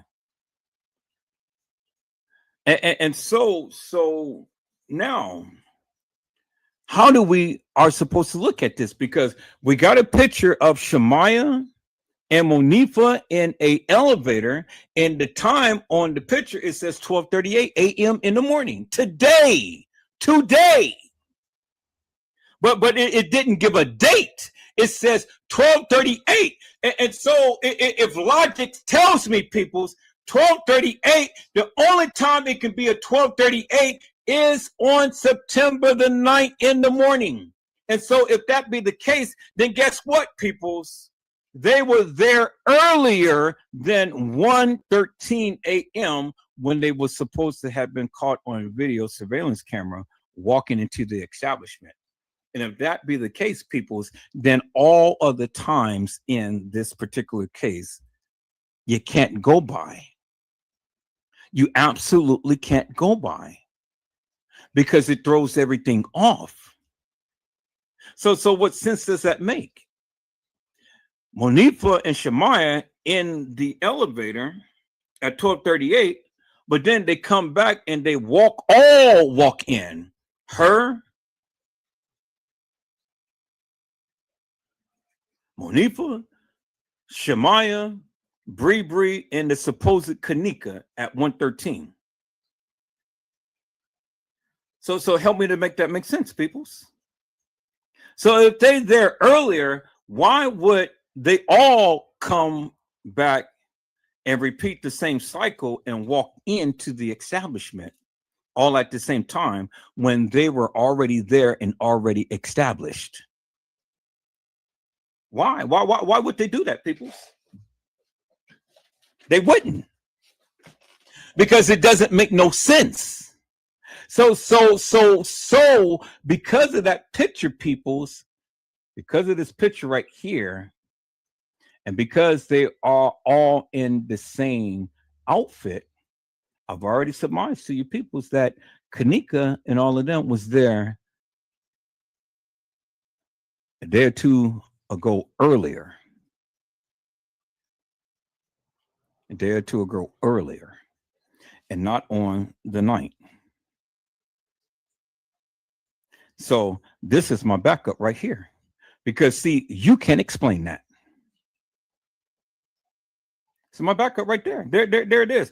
12:38 a.m. in the morning. You can't explain it, peoples, because nobody is going to be on no elevator and then turn back around and walk outside the building only to be on surveillance video camera coming in at about almost an hour later. Bree, Shemaya, Monifa, and Kanika. What sense does that make, peoples? It doesn't make a bit of sense. And then the question is, if they all came in, where is Bree and Kanika? Because there is Shemaya and Monifa. Where was Kanika and Monifa? Where? Now let me show you something, people. So let me show you something. See, you've never seen this before. You've never seen this before. But I'm fit to show you. Fit to show you right here. Bingo to the bingo, peoples. Let me show you this. Bingo to the bingo. Okay, come on. All right, picture, come on up. Why aren't you coming up?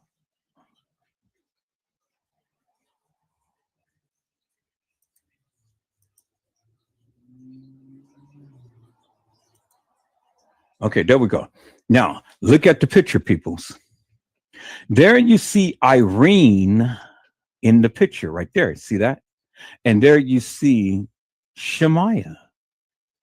That's Shemaya, peoples. And how do I know that's Shemaya? Because if you look at the head right here, and I'm fit to show you Shemaya in this picture right here. Look at Shemaya right here. And then we move this over right here.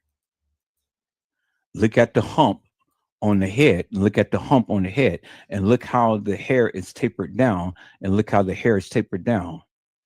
And there's the part right there. There's the hump. There's the part right there. And there's the hump right here. That is Shemaya, peoples. And then look at the kind of rounded head. And you can even match this little part right here with that part right there. The way that Shemaya's head is made.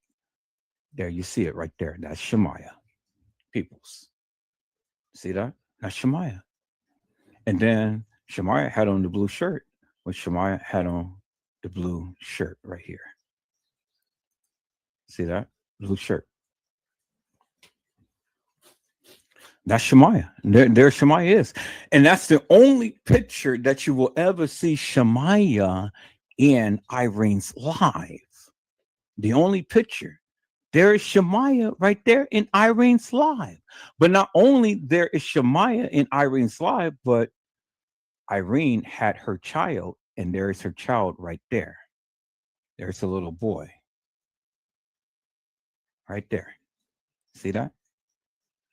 There's a little boy right there. By her breasts, you can see his little face with his little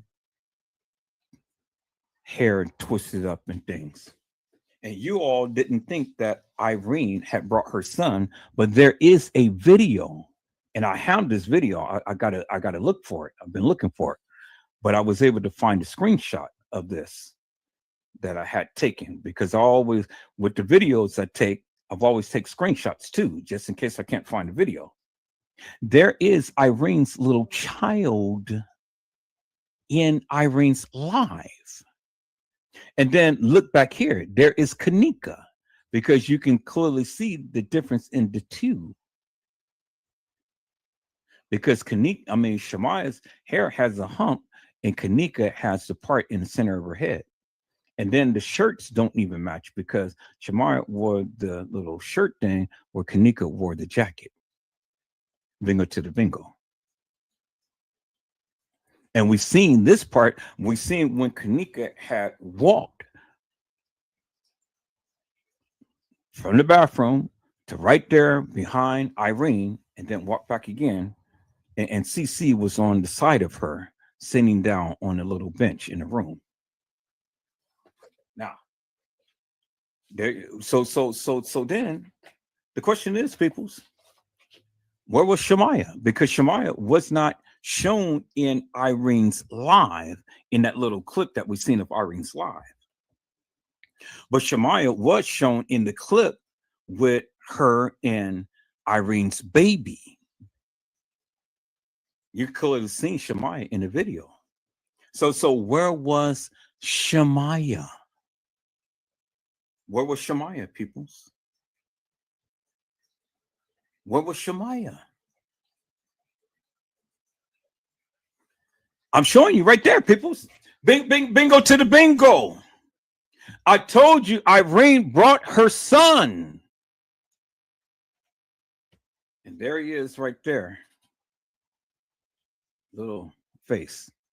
And then I got another video to where I showed you Irene and her boyfriend at the time and stuff when the baby was a little baby. So let me go back to that video, peoples. So when the people think that Irene did not have a son or brought her son, there's the proof right there, peoples. I just shown you.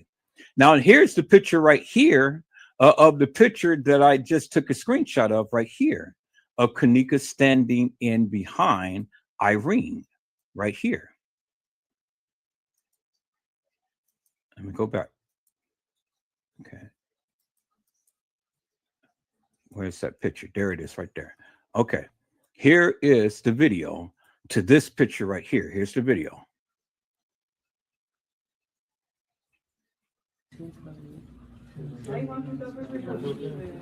Yeah. See that? There's Kanika. There's Kanika right there. See that? There's Kanika. There's Kanika. Bingo. Right there. This is the video. See that? That's the video. And then there's the everyone loves everyone. See that? That's the video to that. Now I'm trying to find a video of when the baby was in there with them and Shemaya was behind Irene.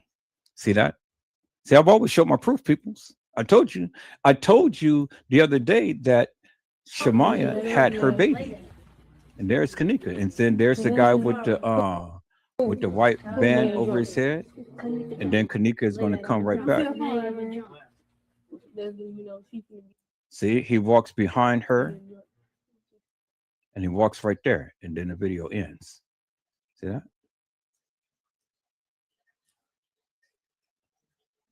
Let's go and watch that again, peoples.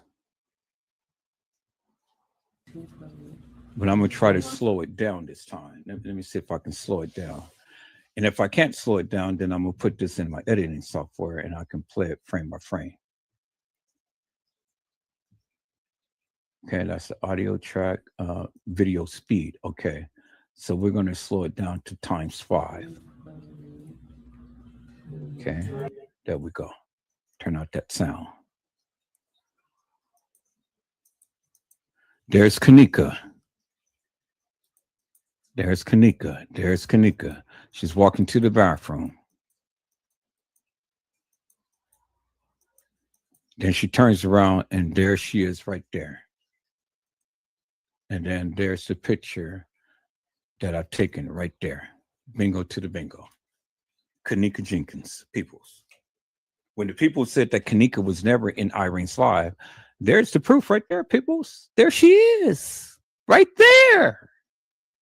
Right there, peoples. As you can see. Okay.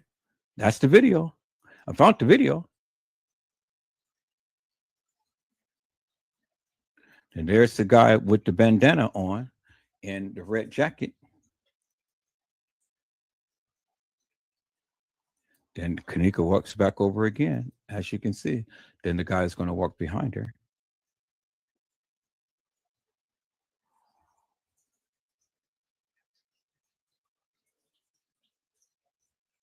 And see, look, Irene is not live. Irene is only recording herself from her phone.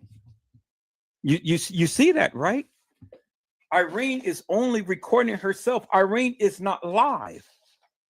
All Irene had did was just record the event from her phone. So now this is the question that I have for the people.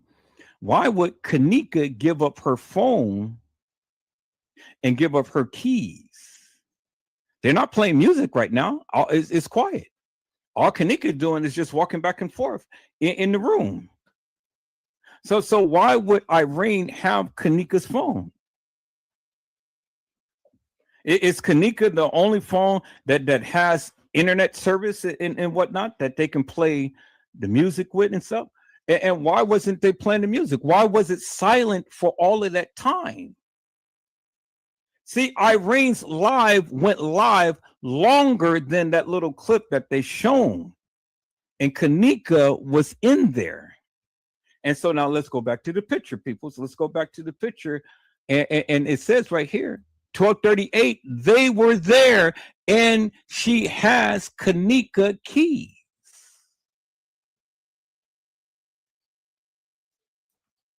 But she has her own phone. Now, where's Kanika and where is Bree? Why isn't it that they all just can't be together when they're coming in? Why is it that, you know, they just you just don't see them? Why? What was Bree at? Well, we've seen Bree and Irene's live. But we didn't see Bree in the pictures that Kanika and Monifa had taken. So why they're supposed to be friends? Here it is right here, peoples. Where's Bree? Because there's Kanika, there's Shemaya, and then there is Monifa. And they all in the picture together. And this is Shemaya's Snapchat. And then there is Monifa, who's sticking out her tongue and acting all crazy. There's Shemaya, who's doing the same lip service as Kanika would do. And look at her head. There's the big hump. And then there's the hair laying down. And then there's Kanika looking into Monifa's phone, and then look, they're taking a picture just like just like Shemaya is taking a picture, just like Irene is taking a picture or video, which is what she's doing here. All of them is taking pictures and videos. Have you noticed that, peoples? That's all that they were doing, is just taking pictures and videos. That's all that Irene did. That's all that Shemaya did. See that?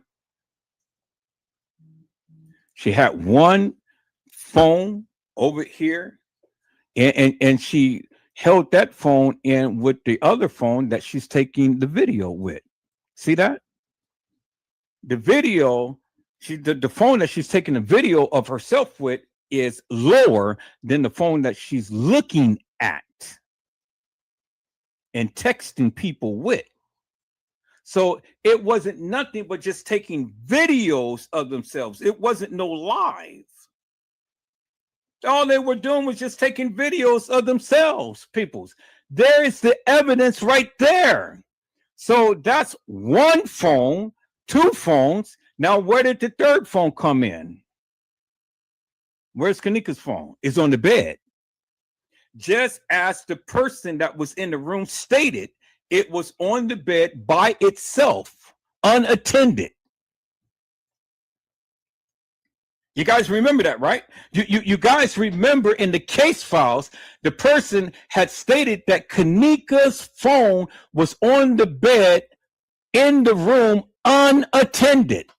So you got Irene messing with two phones. One, she's recording herself up on. The other one, she's texting the people up on, and Kanika's phone is on the bed unattended because they didn't have no use for it at that particular time because they wasn't playing no music. And so why did not Kanika have her keys, peoples? Why didn't she have her keys? Because there is Monifa with her keys right there. I thought Bree had the keys. Well, obviously, Bree didn't have the keys at that time. Monifa had the keys.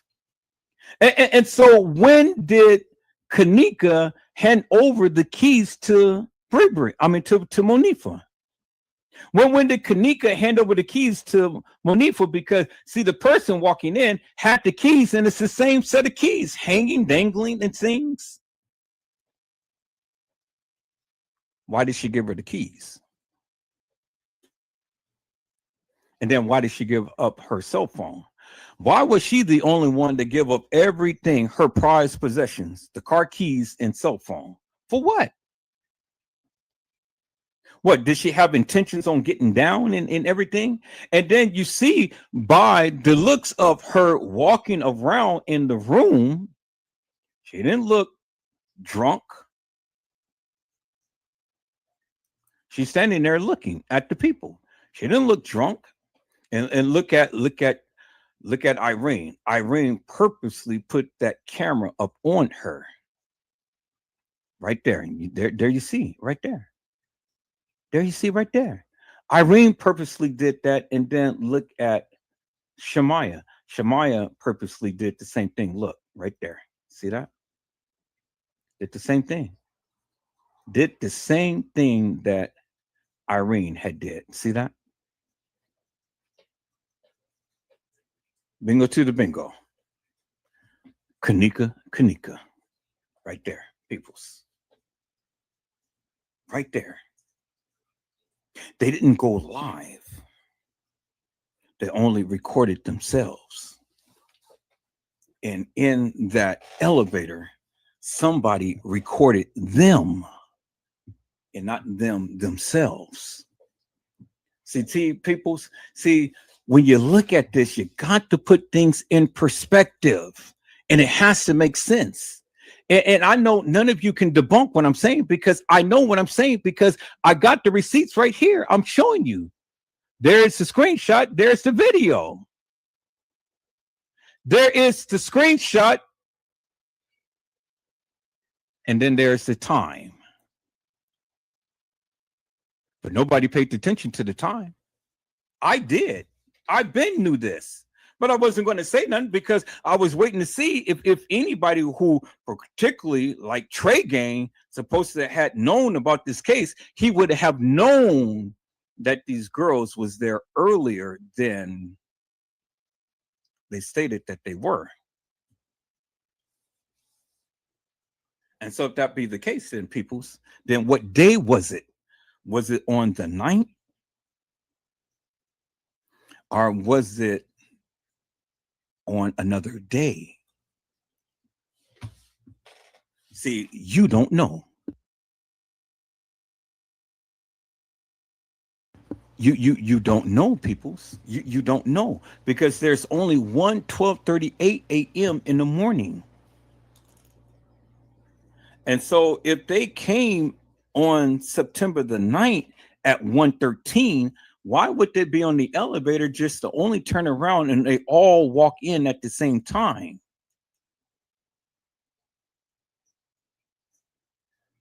You know what that's called, peoples? It's called a reenactment.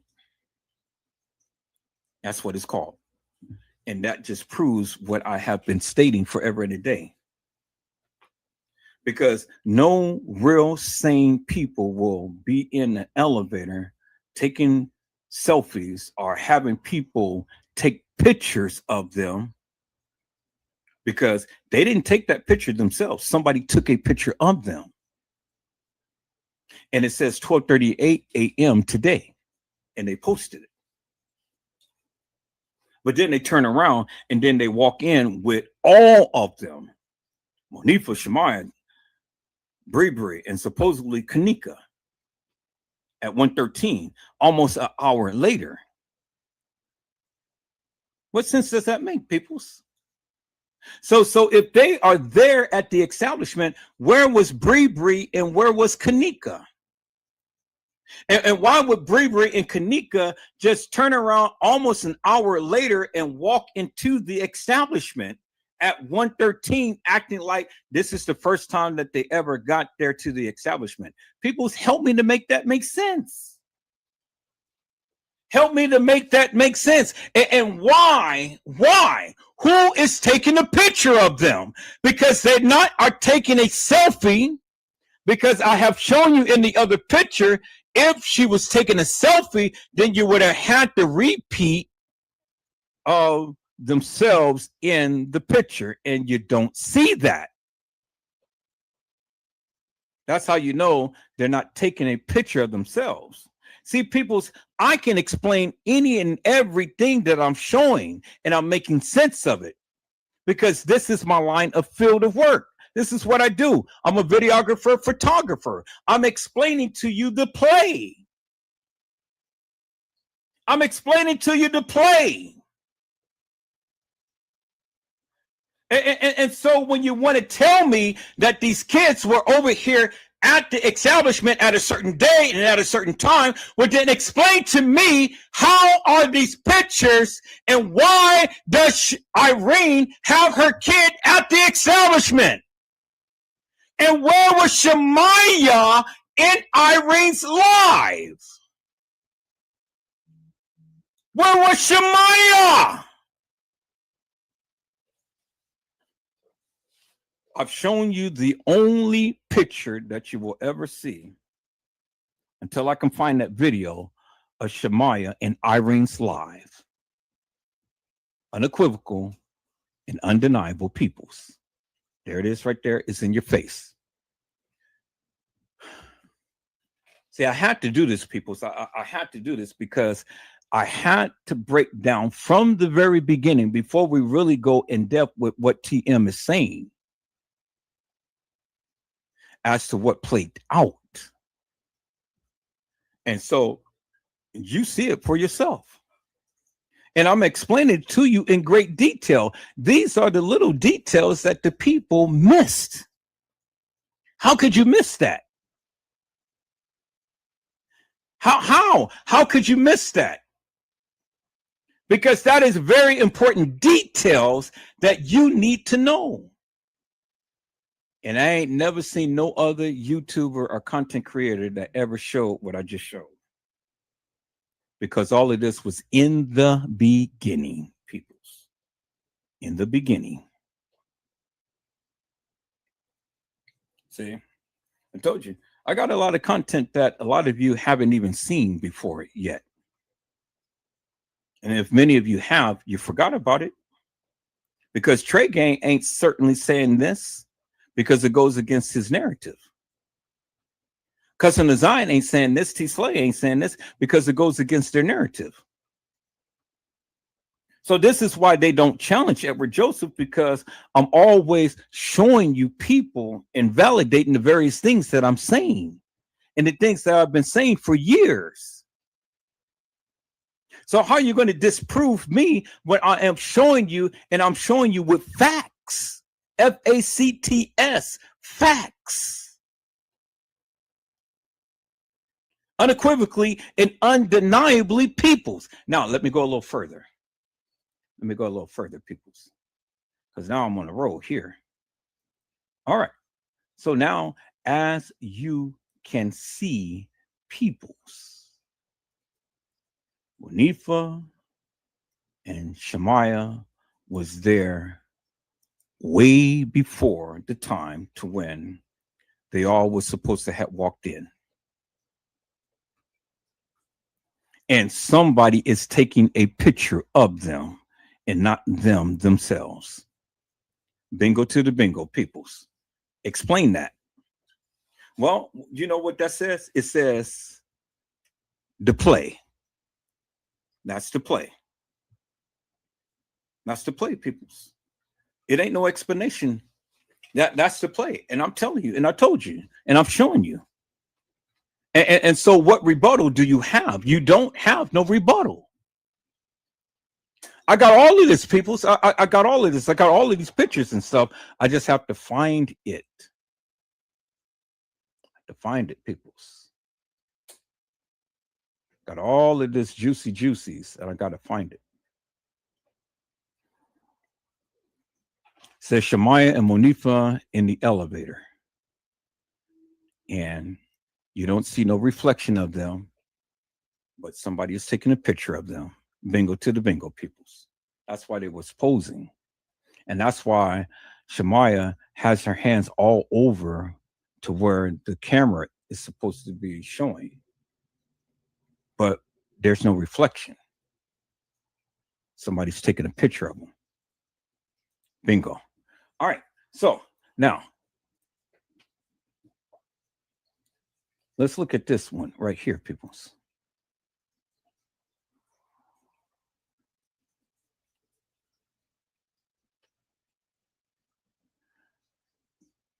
Let me turn on the sound. So look at it, peoples. Kanika is videotaping her and Irene. And as she moves, the camera is moving, as you can see. So she's taking a video of herself. I want you to look at something. Look at the camera. See how the camera, see how it's moving? See that? Okay, now you saw that, peoples, right? All right. So now I want you to see something in Irene's live right here.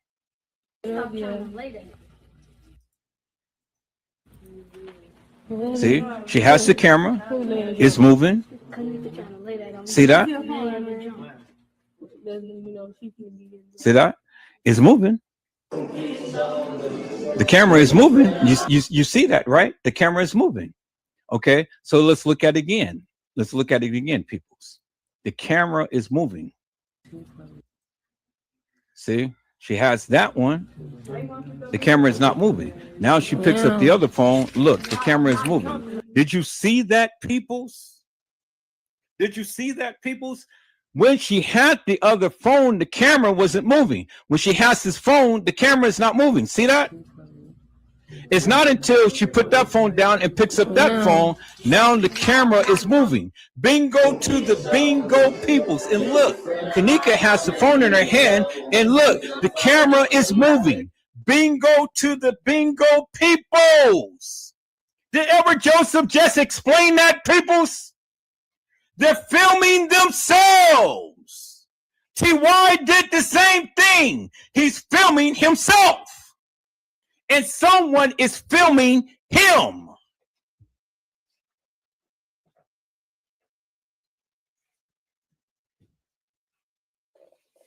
I said, peoples. They're filming themselves. And then in some instances, someone is filming them. That's the play. That's the play, peoples. That is the play. Do you see how that worked out, peoples? You see how that worked out, right? So how do you explain that? You can't, because I just explained it for you. How do you debate that? You can't, because I have just already debated it for you. It's unequivocal and undeniable proof, peoples. So now you go and ask the question, when did these girls get at the establishment? Well, according to the case files, let's go back to the case files, peoples. According to the case files, the last time that Lenore had a text message from Kanika was at 1:30 on September the 9th. And no contact has been made with her since. Okay, so from 1:13 to when they supposedly had walked in to 1:30, well, Lenore didn't have no more contact with Kanika, according to the statement here. So from 1:30 to 2:30 or 2:34, when Kanika was supposed to have been getting off in an elevator, well, then what happened to Kanika within that golden hour? Because there's your timeline right there, 1:30 to 2:30. So from 1:30 to 2:30, how could Kanika be in Irene's live, TY's live, and then walking the halls of that establishment, getting off the elevator to where setting all of that in motion? Help me to make that make sense. You only got 1 hour. And then it was also stated that Kanika was in the hallway with a couple of guys.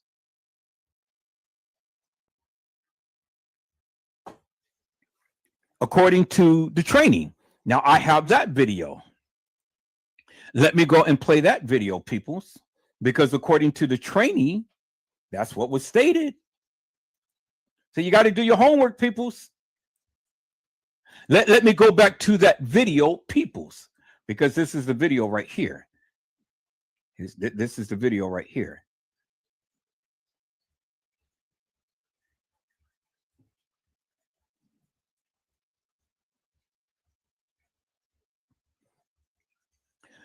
Where's I had it right yeah, there it is right there. Here's the video right here. Now let's listen in, peoples.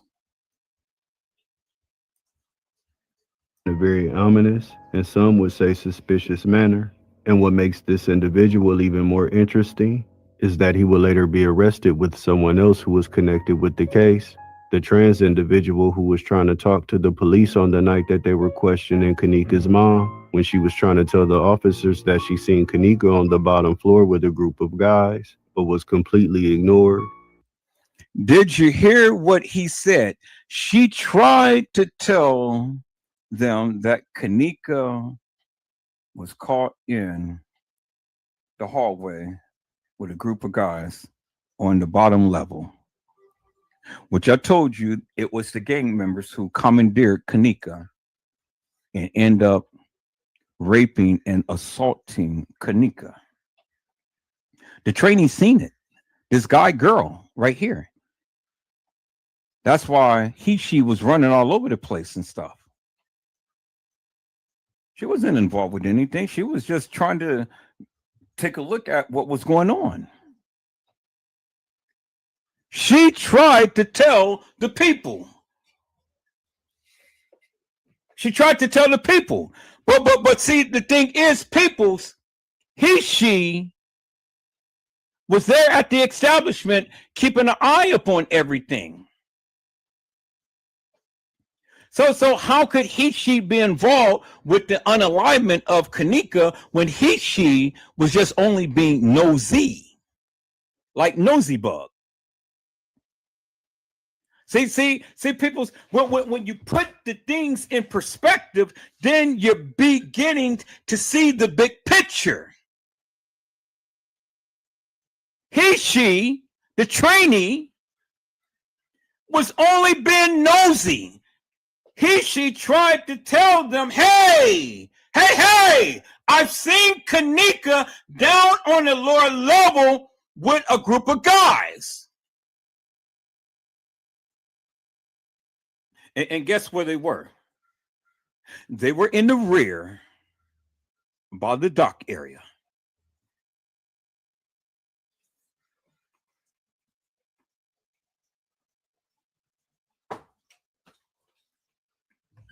Let's listen to this again.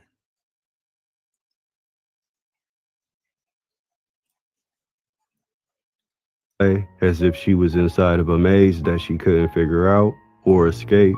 There would also be another individual added to the list of potential suspects and suspicious characters. Videos on the internet would refer to him as the morgue guy because he was seen handling the body in the kitchen with the police. But when everyone left the room, he would turn to the camera, staring at it in a very ominous, and some would say suspicious manner. And what makes this individual even more interesting is that he would later be arrested with someone else who was connected with the case. The trans individual who was trying to talk to the police on the night that they were questioning Kanika's mom, when she was trying to tell the officers that she seen Kanika on the bottom floor with a group of guys. Bingo to the bingo right there. She was trying to tell the officers that she seen Kanika on the bottom level with a group of guys. And guess where they were, peoples? They were in the rear by the dock area. Bingo to the bingo, peoples. Bingo to the bingo, peoples. See, the thing is, people, see, you got to do an in-depth investigation before you ever open up your mouth. You just can't tell me anything and thinking that it's going to be law and I'm going to accept the various things that you're saying, because it's got to make sense to me. And if it doesn't make sense to me, people, Edward Joseph, I'm not going to believe it. But I came today with receipts, major receipts. And I just got started, peoples. Because see, I can't go on and go fully in depth with what TM had said without first going down and explaining from the different points of what she is talking about. How did they get Kanika's keys and cell phone? And then what day were they there at the establishment? Because again, nothing that you guys are showing me is lining up. It ain't making no sense. But see, Edward Joseph did a in-depth analysis it's all in the case files, peoples. Everything that this trainee was saying and doing and stuff was all in the case files. I'm just showing you the video and showing you that of what they were doing. See, everything that everybody was doing wasn't all that suspicious to the degree to whereas they were trying to do something to Kanika. There was people who was genuinely being nosy, but couldn't really say anything. Didn't quite really understand and know the play, but knew something was up. That's why you seen the trainee hanging all around everywhere.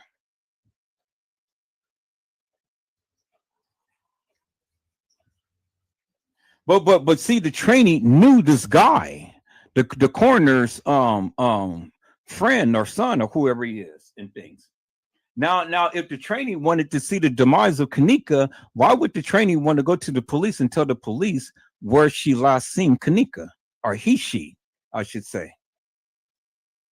That doesn't sound like a person who wants to be, who don't want to get involved. That person only just tried to tell the people what she saw.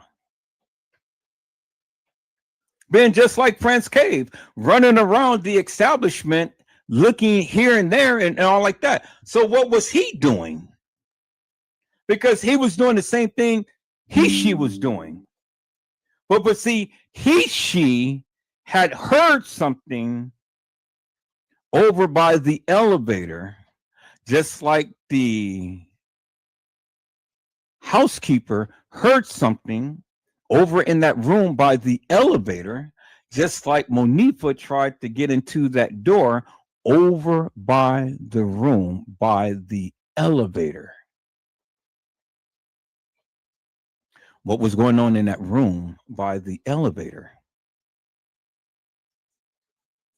What was going on in that room, peoples? Well, okay, so I'm glad that you asked. Let me show you this picture, peoples, right here. Let me show you this picture. Because see, Kanika didn't get assaulted there, but Kanika got assaulted in the laundry room. But let me show you this picture right here, peoples. And guess where this door is that's leading to? I'm fit to show you right here. Just a moment. Let me show you. Let me send it to my email. Because this is the same door. This is the same door that led to over by the door by the elevator. Yep. That's where they held her captive, peoples, until they was able to move her. It all plays a role. And guess who did it? It was Mike. I'm fit to show you. You guys hold on.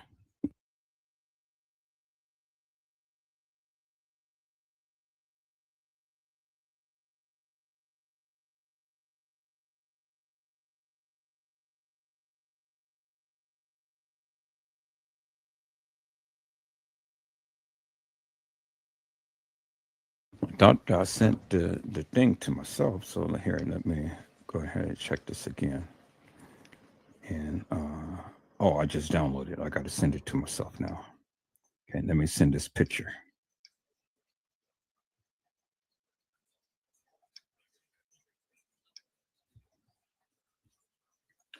Okay.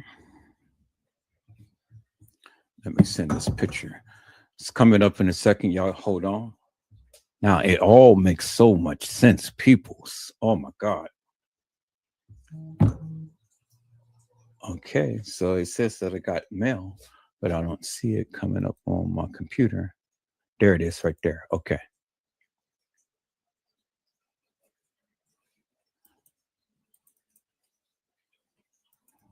Oh, no. Is it broken? I think it's broken.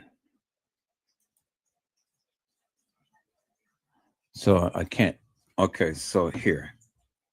Let me go ahead and resend it, peoples. And I'm just going to send it full picture. Right there. I'm not going to touch it.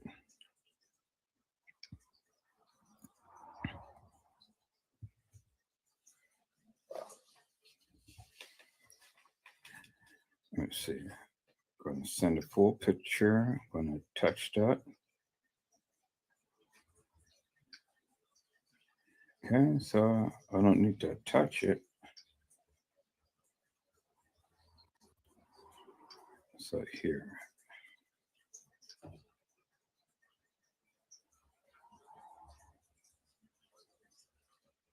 Touch that.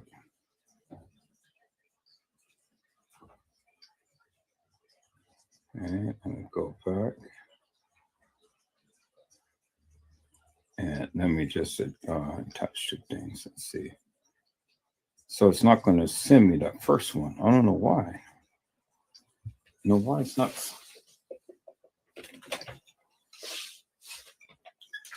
Okay, it won't let me send it. Why won't it let me send it?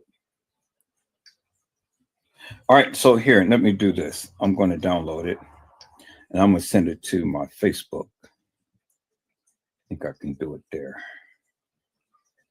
Okay, let me attach it to my Facebook. Then let me attach the picture. Yep. And then send. Okay, cool. I can send it to my Facebook. So let me go to my Facebook, peoples, and let me show you this here. So let me go to my Facebook and let me call up this picture.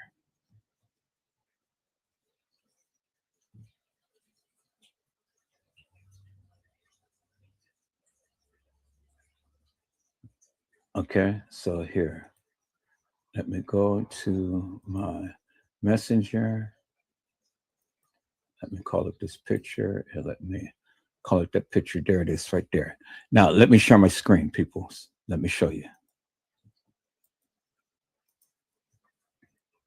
Let me share. I'm going to share my screen.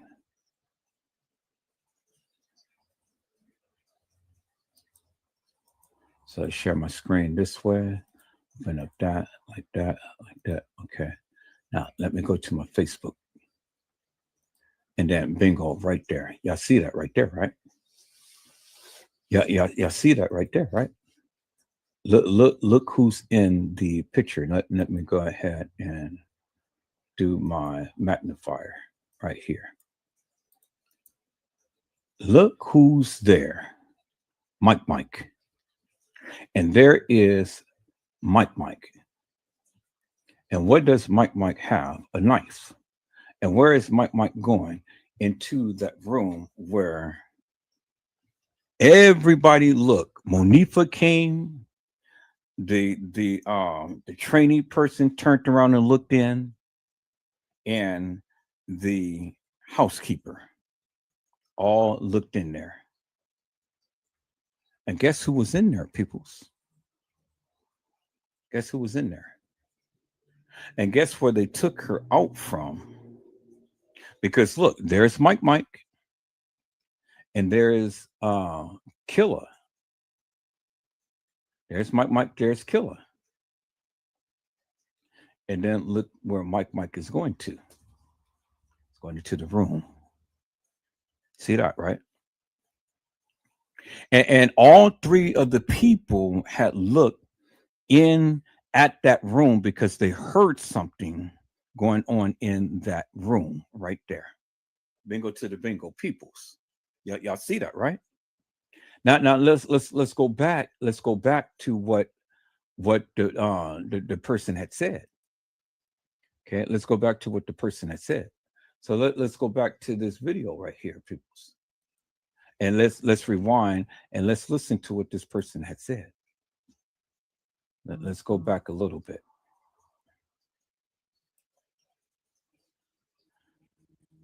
Oh man, I didn't mean to go all the way back.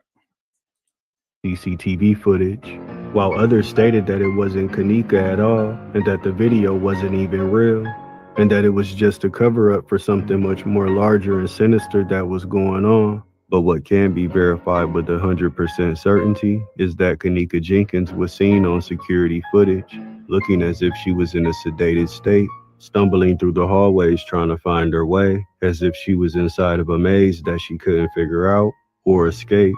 There would also be another individual added to the list of potential suspects and suspicious characters. Videos on the internet would refer to him as the morgue guy because he was seen handling the body in the kitchen with the police. But when everyone left the room, he would turn to the camera, staring at it in a very ominous, and some would say suspicious manner. And what makes this individual even more interesting is that he would later be arrested with someone else who was connected with the case. The trans individual who was trying to talk to the police on the night that they were questioning Kenneka's mom when she was trying to tell the officers that she seen Kenneka on the bottom floor with a group of guys.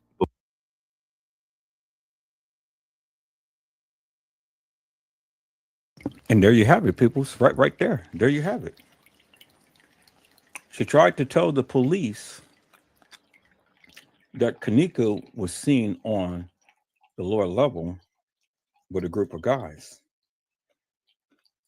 She tried to tell the police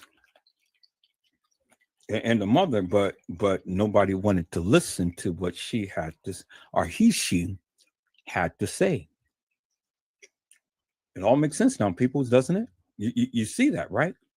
So then the question becomes, if Kenneka came up missing within the golden hour between 1:30 and 2:34, well then, how was she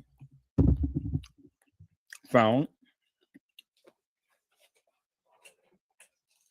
on the lower level with a group of guys, according to the training that was trying to tell the police that?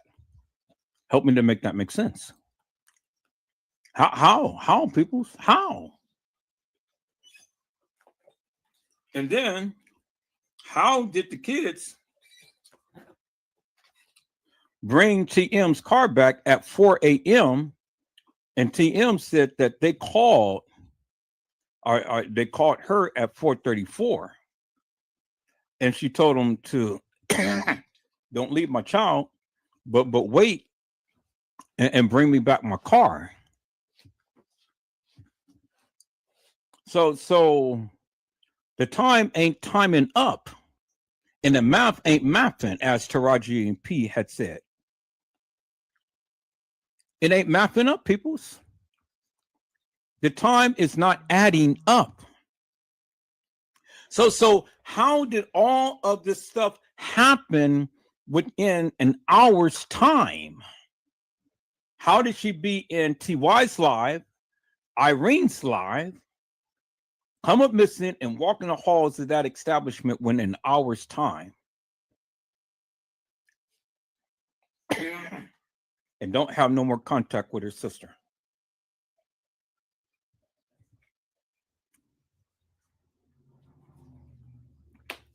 How, peoples? Can anybody explain that to me? I need somebody to explain that to me. You know, I need somebody to explain that to me, peoples. How could all of this stuff happen within an hour's time? Anybody? Anybody? Can anybody explain that to me? See, this is some stuff that I have never even shown nobody. And I purposely did that because I wanted to make sure that when I come and I come to you, I'm coming hard and I'm coming strong and I'm coming with some receipts. And I got receipts that none of you has ever even shown or probably have ever even seen. Now wait till I find that video of Irene in the room with her baby, because see, I wasn't the only one who seen it. I said I wasn't the only one who had seen it. Mariah Lavender had seen it as well, and she chimed out on a live on last night. But I've shown you the screenshot of Irene with her child in the room in Irene's live. And Shamaya, the only picture that you ever seen in Irene's live, standing behind Irene. And none of you has ever even shown that.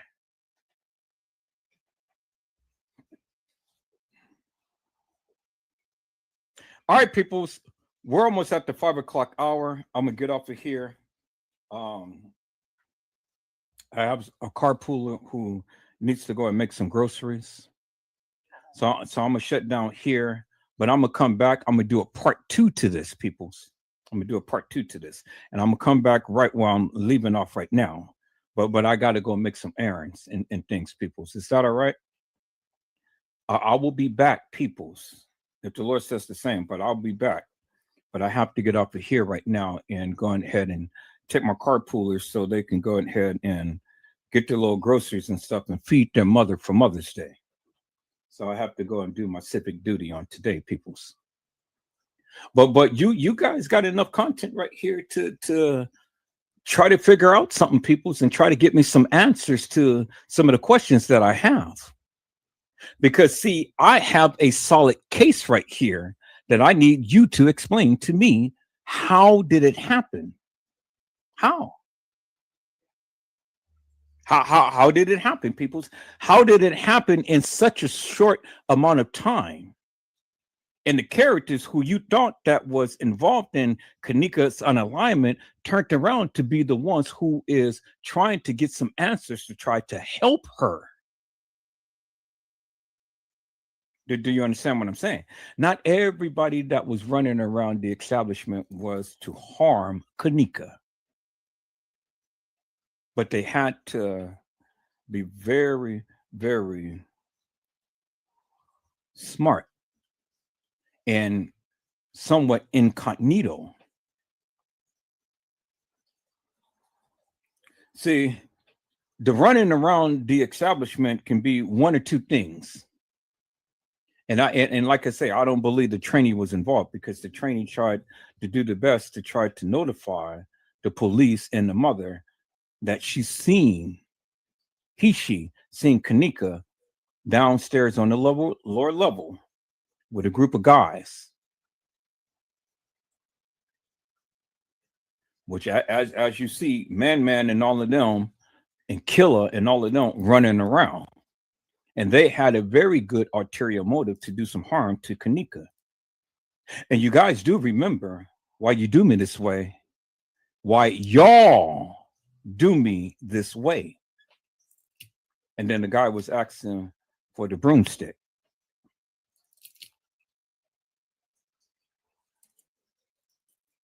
Well, the assault took place in the laundry room. And that's why you see all of the bloody sheets on the cart in the laundry room. And that's why you see Kanika washed down from head to toe, because, again, peoples, remember when TM had the autopsy done, there was no evidence on Kanika's body because, again, the coroner did not take Kanika's body directly to no Cook County Medical Examiner's office. She was taken to the Resurrection Hospital, where she was cleaned up. The second autopsy wasn't done by the Cook County Medical Examiner's office. The person who came to the Cook County Medical Examiner office wasn't Kanika Jenkins. Peoples. Kanika never made it to the Cook County Medical Examiner's office. Peoples. She never did. And I told you that. And I've shown you that. She never made it. Now, when you guys still don't believe that several girls played Kanika, well then, hey, I'm not going to debate that. I'm not going to argue with you people. I'm just going to show you my facts. I'm going to show you my proof to my truth. And then you make the decision on whether you believe it or not. Is that all right, peoples? Because the only thing I can do is just show you what I know, and then you make the decision as to what you believe. But in doing so, come up with something that will literally debunk what I'm saying and what I'm showing. Because as it stands now, I have yet to see any YouTuber come up with anything that I have ever said or shown thus far, and come up with another narrative that surpasses that of what I am showing you and saying. Because I came with receipts, peoples. I didn't come with just flapping my gums. I came with a timeline that they developed for me, not me developing it for them. I've only went by what they said, and that's what they said. 113, according to the video surveillance footage, they came. But I have already shown you Shamaya and Monifa is already there way an hour earlier in the elevator at 12:38. Okay.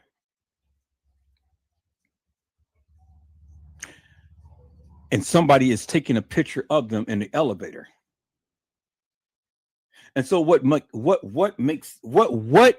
make it make sense of how they're there and somebody's taking a picture of them on the elevator, and then they all go out and walk into the establishment at 113, trying to make it that is the time that they came. That is the play. That is the play. And then help me to make it make sense. How could Kanika be in TY's life and Irene's life, and then end up coming up missing or walking off the elevator at 2:34? And then the case file says that they brought TM's car back to her at 4 a.m. in the morning, but TM said that at 4:34 a.m. in the morning, the girls called her, and then she told them to bring her car back. Help me to make that make sense, peoples. You guys, hold on. That's my carpooler.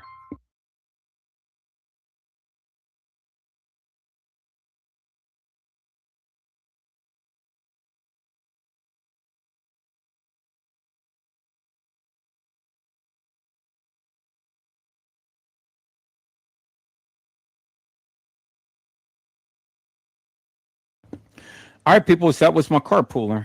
You know, they're anxious to get their groceries. So I'm gonna taper off here and I'm gonna be back if the Lord says the same. But answer the question, peoples. How did all of that play out in TM getting a call at 4:34, but yet the case file said that they brought the car back at 4 a.m. But yet at from 1:30 to 2:34, what was Kanika?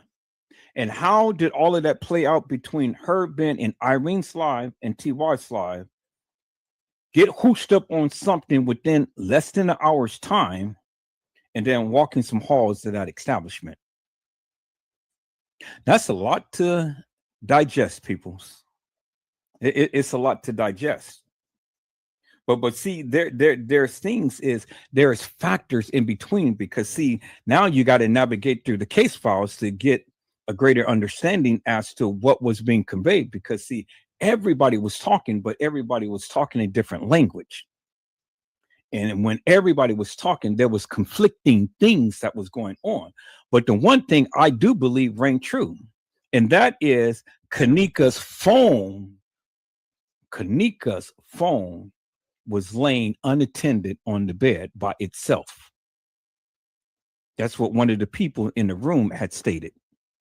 And that's where Irene had the phone, because I've shown you in another live, I've shown you when we slowed down Irene's live, there was a phone that was laying by Irene unattended.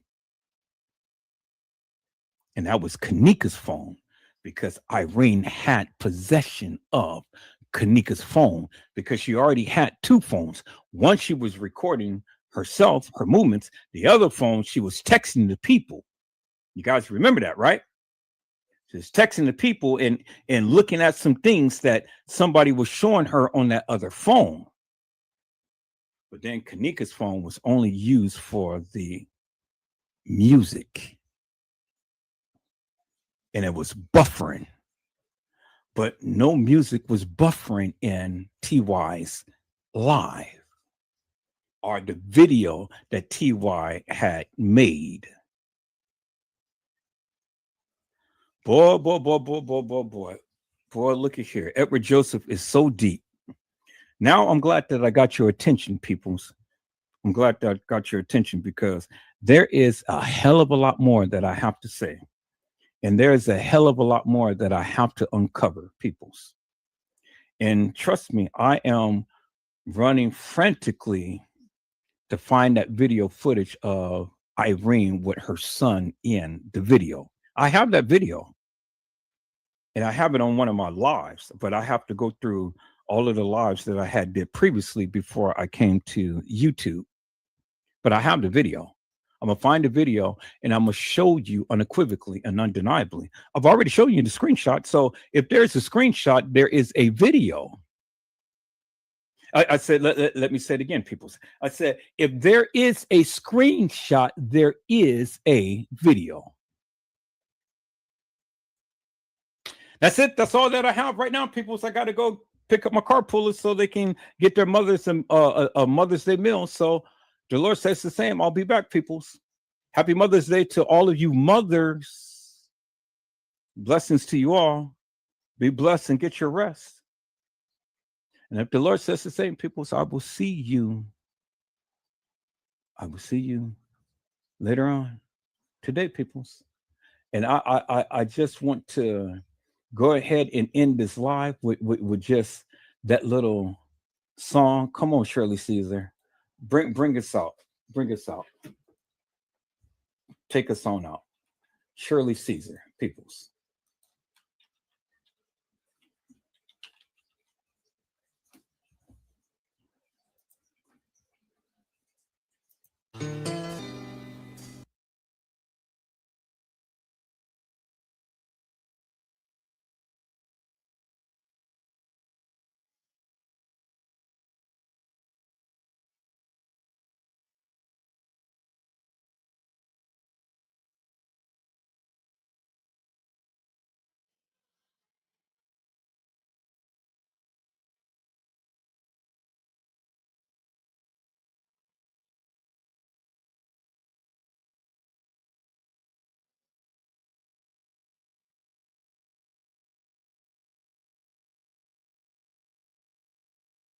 Okay, I see that you guys are not hearing it.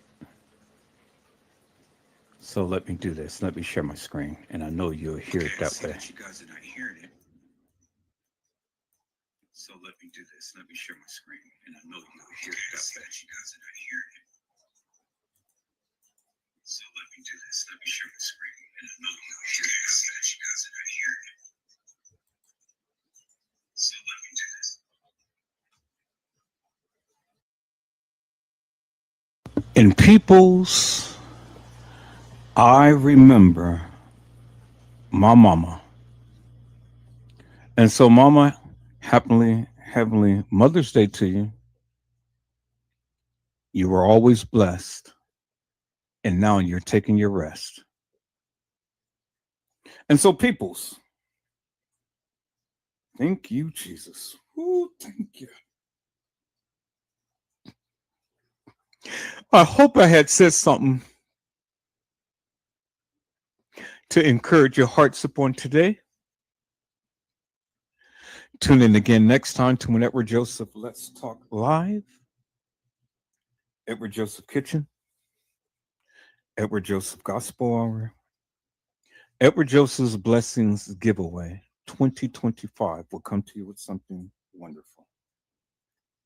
I love you with the love of Christ, and there's absolutely nothing you can do about it. Peoples, mask up and be safe. And again, peoples, happily, heavenly Mother's Day to you, Mother. I love you. And happy Mother's Day to each and every one of you mothers on this day. And if the Lord says the same, peoples, I'll be back. But until then, you guys be blessed. And get your rest. And I will see you soon. God bless you all.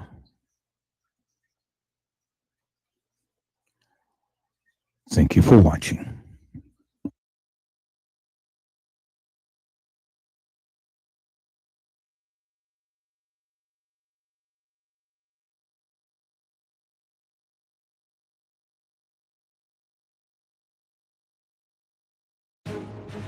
Tonight, thousands of passengers stranded in the fallout from the collapse of Spirit Airlines. The sudden shutdown triggering a travel nightmare. People telling us they're struggling to get a flight home or paying big bucks for one. Now other airlines stepping in to help. Why Spirit's collapse could mean higher prices no matter what you fly. And the new numbers late today showing how soaring jet fuel costs could play into it all. President Trump revealing a new operation set to start just hours from now to get ships safely through the key Strait of Hormuz. what else he's saying late tonight about the prospect of peace with Iran.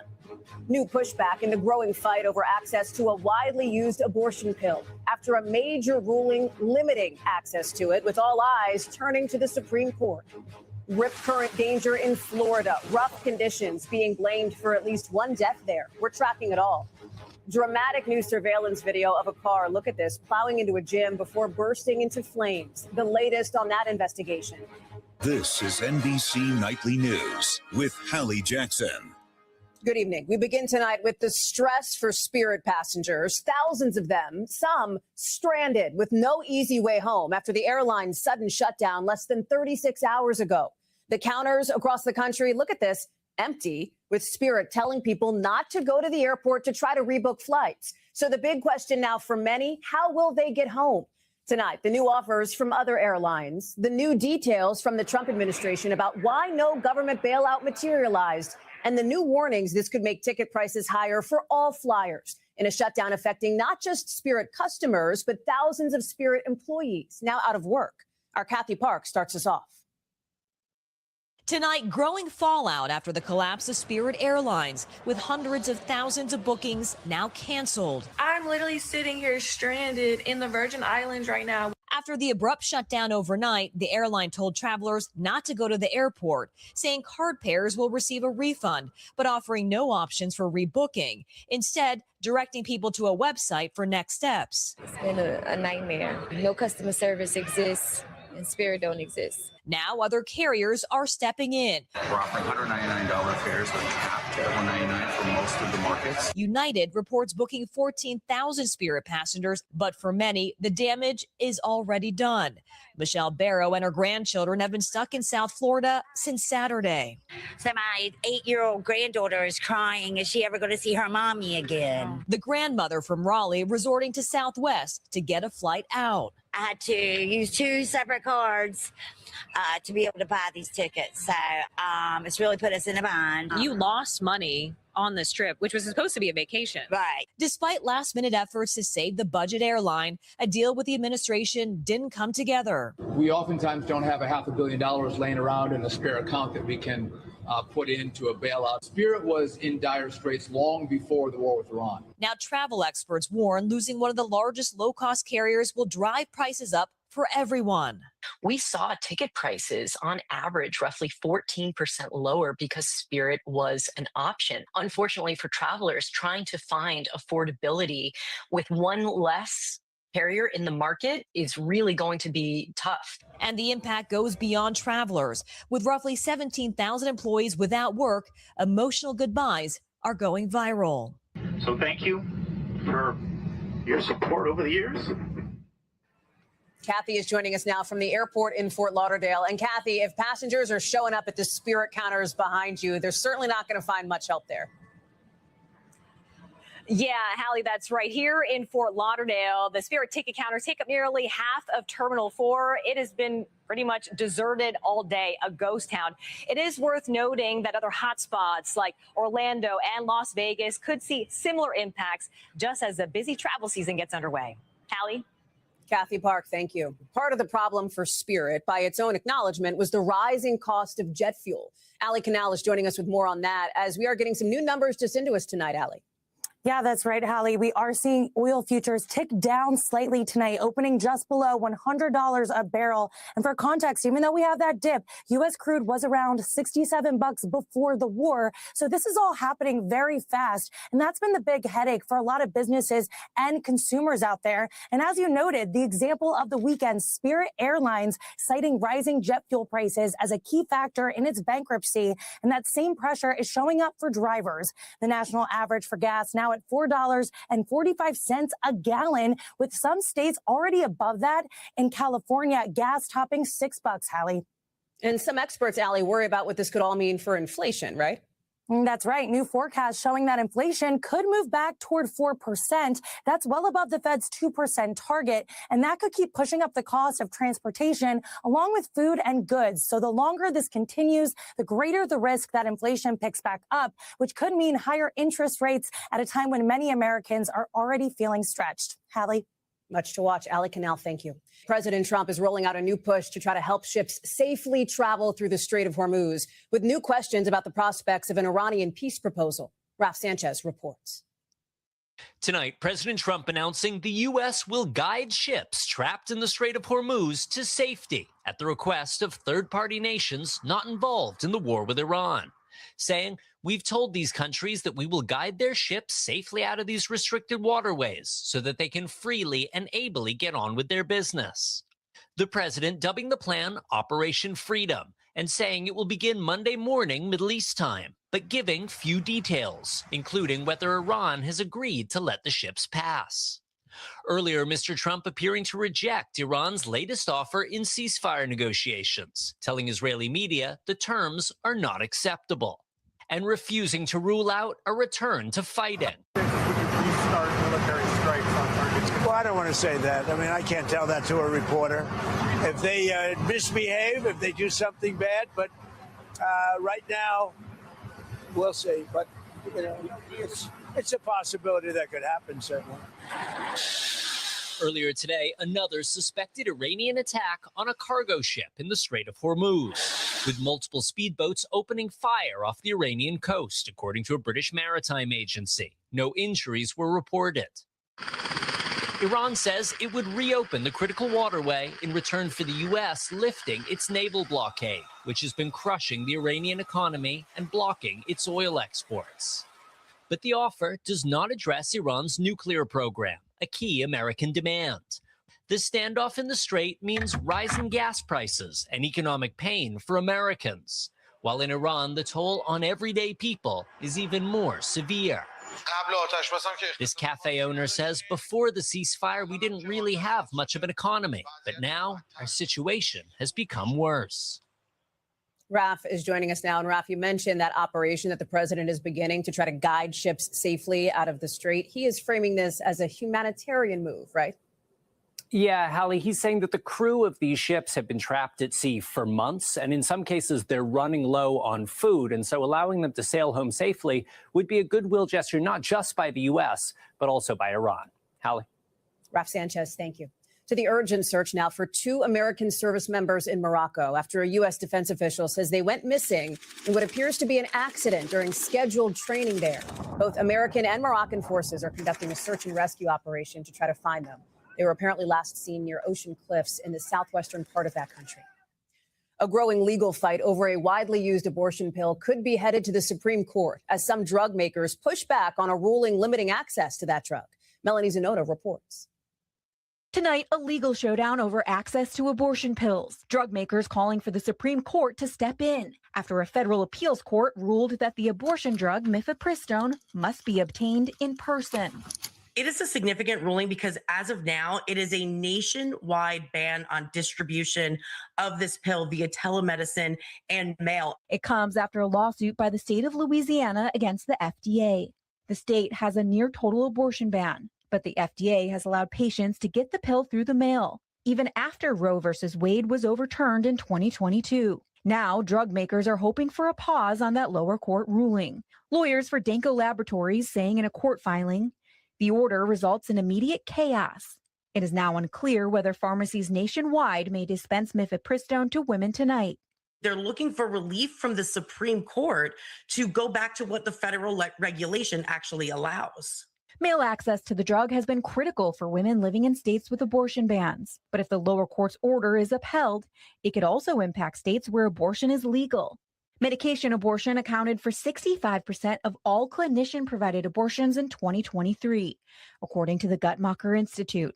Abortion opponents have been pressing the Trump administration to put limits on abortion pills. Planned Parenthood has slammed the lower court ruling, saying in a statement, "The fight is on," and Planned Parenthood will continue to make clear that mifepristone should be accessible because it's safe and effective, full stop.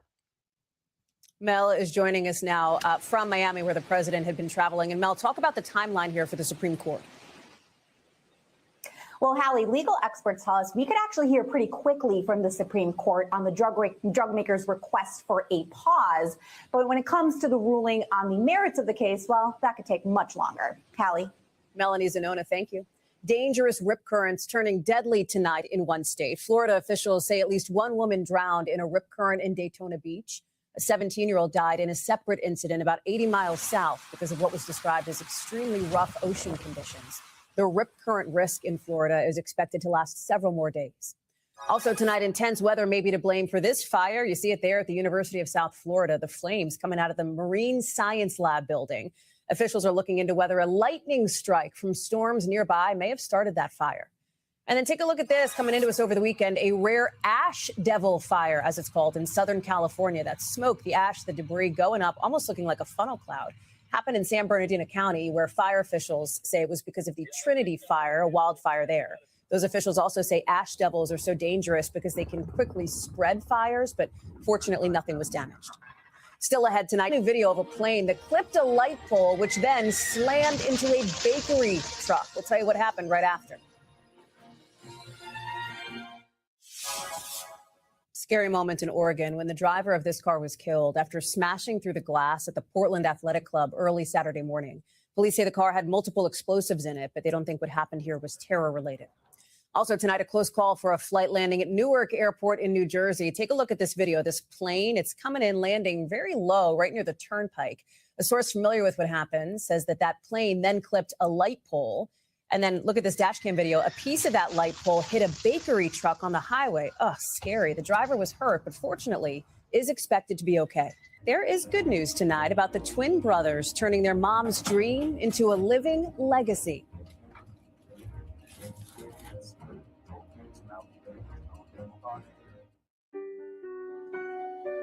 There is good news tonight about hard work paying off and the trio who's made helping others a family affair. If you think you're seeing double at this New York hospital, it's not your eyes. I'm Dr. Chang, the cardiologist. Okay. And Dr. Chang, I'll be your anesthesiologist today. That's Dr. Andre Chang and his identical twin, Sandre, both physicians at Long Island Jewish Forest Hills Hospital. Your mom must be so proud. Proud because they're fulfilling a dream, their mother's dream, to become a doctor, which came to her when Andre was very sick. I thought he was going to die. So in that instant, I said, I have to be a doctor. Claudia raised the boys in Jamaica until they were 2 before she came to the U.S. to become a pediatrician, sending the kids to Hong Kong to live with their grandmother. I realized that what I came here for wasn't so easy to achieve. It would take me maybe 10 years or more.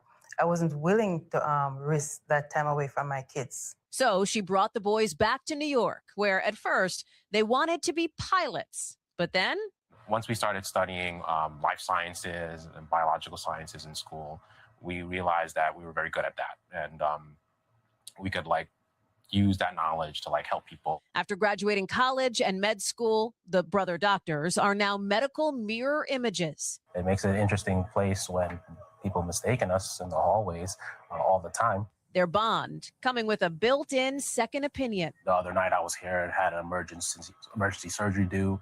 I was like, I need to know about something about this pacemaker. I can call him at 1 a.m., 12 a.m., and he'll be there to answer my questions. I understand his body language and even the nonverbal cues. We work together all our lives. It just makes it easier for me. Raised side by side, they now heal together, turning their mother's dream into a living legacy. That was always my wish and my dream, is to see my kids succeed. I'm sure she's proud of us that we worked hard. She worked hard and sacrificed so that we had the opportunity.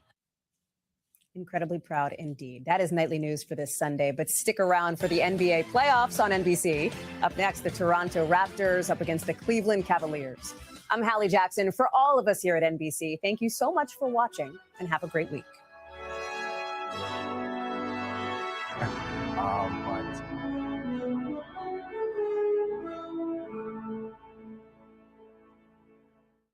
We thank you for watching, and remember, stay updated on breaking news and top stories on the NBC News app or watch live on our YouTube channel.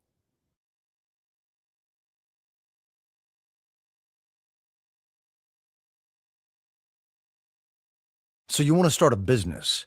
You might think you need a team of people and fancy tech skills, but you don't. You just need GoDaddy Aero. I'm Walton Goggins, and as an actor, I'm an expert in looking like I know what I'm doing.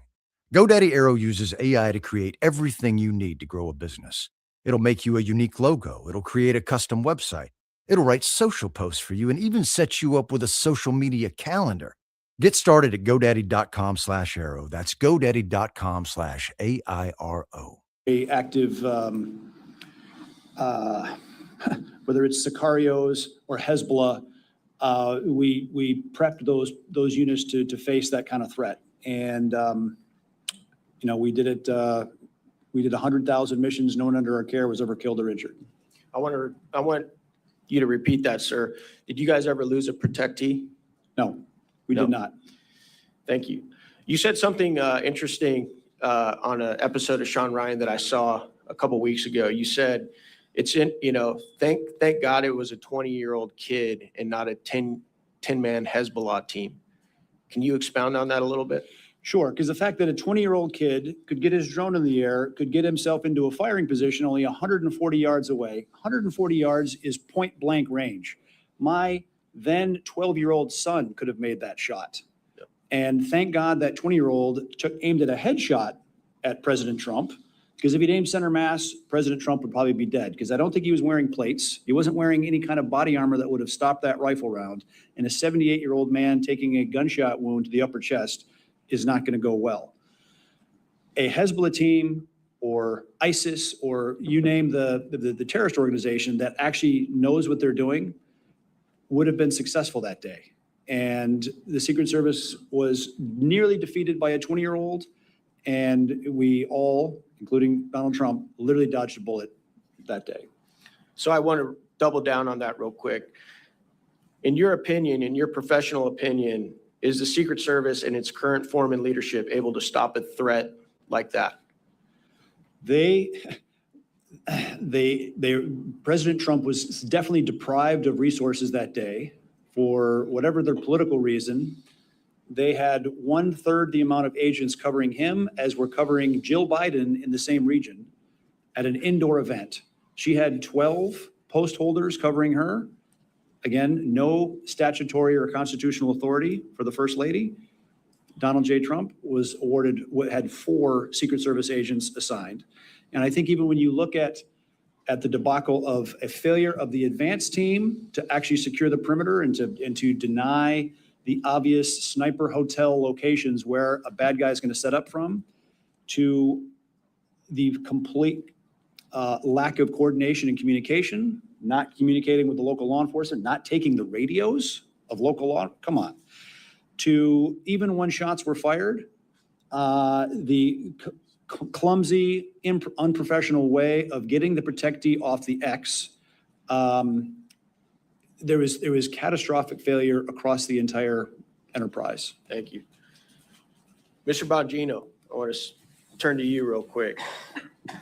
As somebody with a lot of experience in the Secret Service, is it correct, sir, that you at this point have members of the Secret Service whistleblowing and calling you right now to talk to you about the culture of the Secret Service? There are so many. It's getting to the point now where I thank them and say, but I've already heard that from 10 other guys. And I bring that up because none of these problems are new. Anybody telling you that is lying directly to your face, and you better hope they're not under oath. Anyone is suggesting in a congressional hearing or elsewhere that these problems are new, the personnel problems, the logistics problems, the manpower problems, the technology problems. I just told you a sad running joke in the service when I was there. I'm gone since 2011. Last time I checked, it's 2024. It was yesterday's technology tomorrow. And other things here that are inexcusable that have been brought up before, like Ben and Eric just brought up. The communication failures are basic. This isn't like the Secret Service $1 million radio system that uses NSA level encryption magically broke down that day. They literally handed them a radio they didn't take. This is why when Congressman Mills says, borderline criminal negligence, you should take that seriously. What could possibly be your excuse to say, you know what? I don't really need to communicate with the law enforcement guys out there on the scene. We asked to, they had no obligation to be there. It's a Secret Service's job to protect the president. Out of a courtesy, they showed up. And you don't even have the respect of these local law enforcement people, respect for them to take the radio? I mean, where was the CP, the command post? The way this works, so everybody understands, or it's supposed to and didn't that day, for reasons still unexplained outside of, again, obscene negligence, any trip for a high-level protectee, you're supposed to have a command post that runs the whole trip at the airport or whatever. They'll communicate with everyone. But those individual sites, like in Butler County, have security rooms themselves, which are kind of mini CPs at each site. Where was it? According to what Ben said before, and from what I've heard, it was either not there or the locals were running it, offered communications, and the Secret Service, whose job it was that day to protect President Trump, said, we're going to pass on the comms. Really, you described it as catastrophic. He's 100% correct. Eric knows exactly what he's talking about. Just apocalyptic failure. Mr. Bongino, in your opinion, is the Secret Service in a better spot today with Director Rowe in charge? No, it's worse. And sadly, I'm glad this is all being recorded, because when something else happens, and I hope it doesn't, I pray to my Lord and Savior, Jesus Christ, that I'm wrong, that you play this and go, look, that guy was crazy. You think this is the last incident, you're out of your mind. We have seen these incidents over and over. We saw the Georgia grenade incident with President Bush. They overtook the magnetometers. The Secret Service leadership in charge now with the exact same people. Exact same. Can you imagine a C-suite at a company that makes widgets? We find out that there's a design defect. The widget explodes and kills 10 people, and the CTO gets a promotion to CEO. You understand that's what happened here, correct? These are the same people. Kim Cheadle, the director, wasn't even fired. She was allowed to resign. She'll go get some cushy job somewhere, and her deputy, who is one of the guys behind these stupid waste of time things like agents wearing red ties on the detail, because this actually happened, by the way. These people will tell you this under oath if you get the right people. He was concerned about the tie color of the agents on the detail because it seemed to imply he supported President Trump. Congressman Biggs wearing a red tie. You're wearing a semi-red tie. There's nothing to do with anything. This is the kind of stuff the Secret Service was actually wasting their time with while withholding CSU counter surveillance assets and counter sniper assets from probably the most threatened man on earth. If you can explain it, good luck, because that's not the agency I worked for.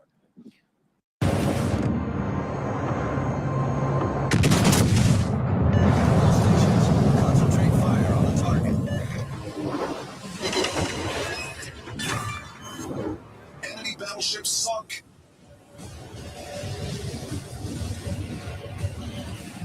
Enemy battleship detected. Enemy submarine spotted. Attention. Reporting the target position.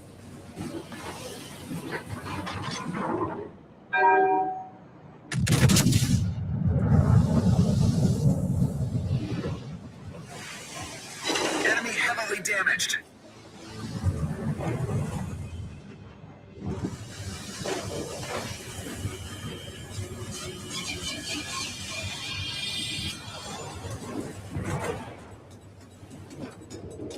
Enemy battleship detected.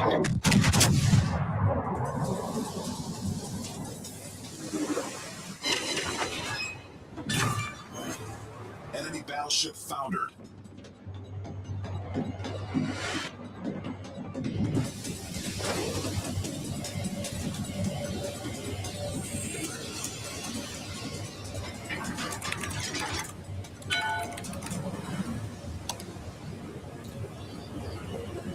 I need intelligence data.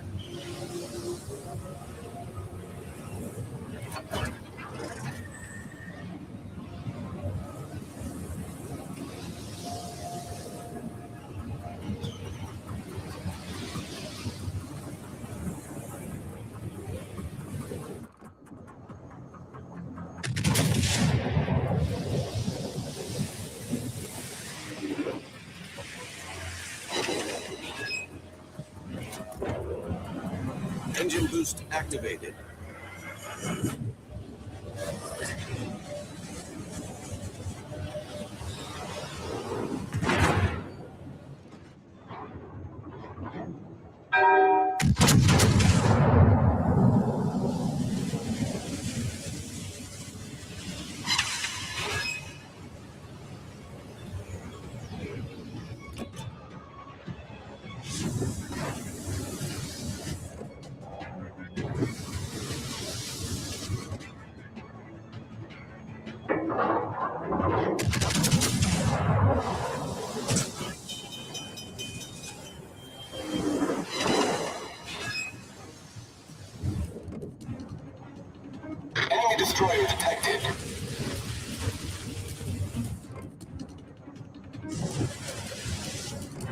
Problem solved, sir.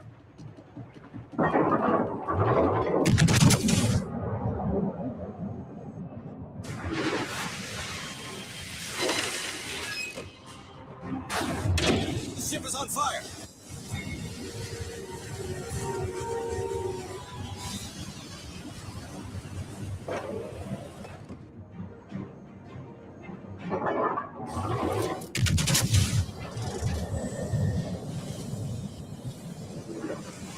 Support the Allied target. Enemy battleship sunk.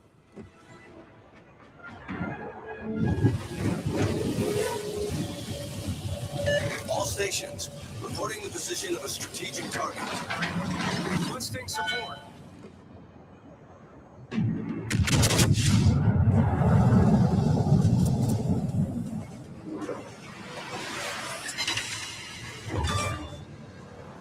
I owe you one. Enemy destroyer blown up.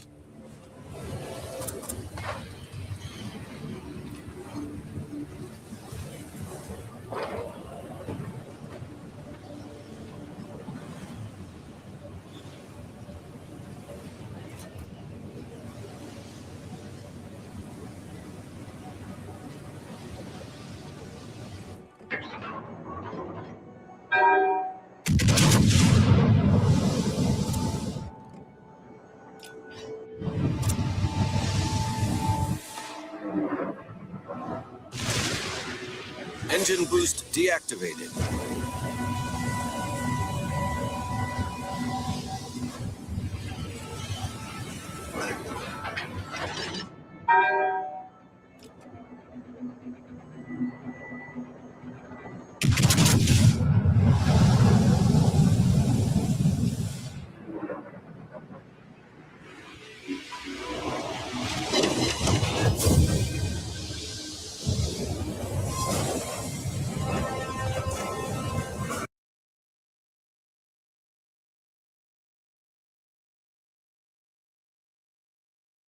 Watch what nuts do to our body.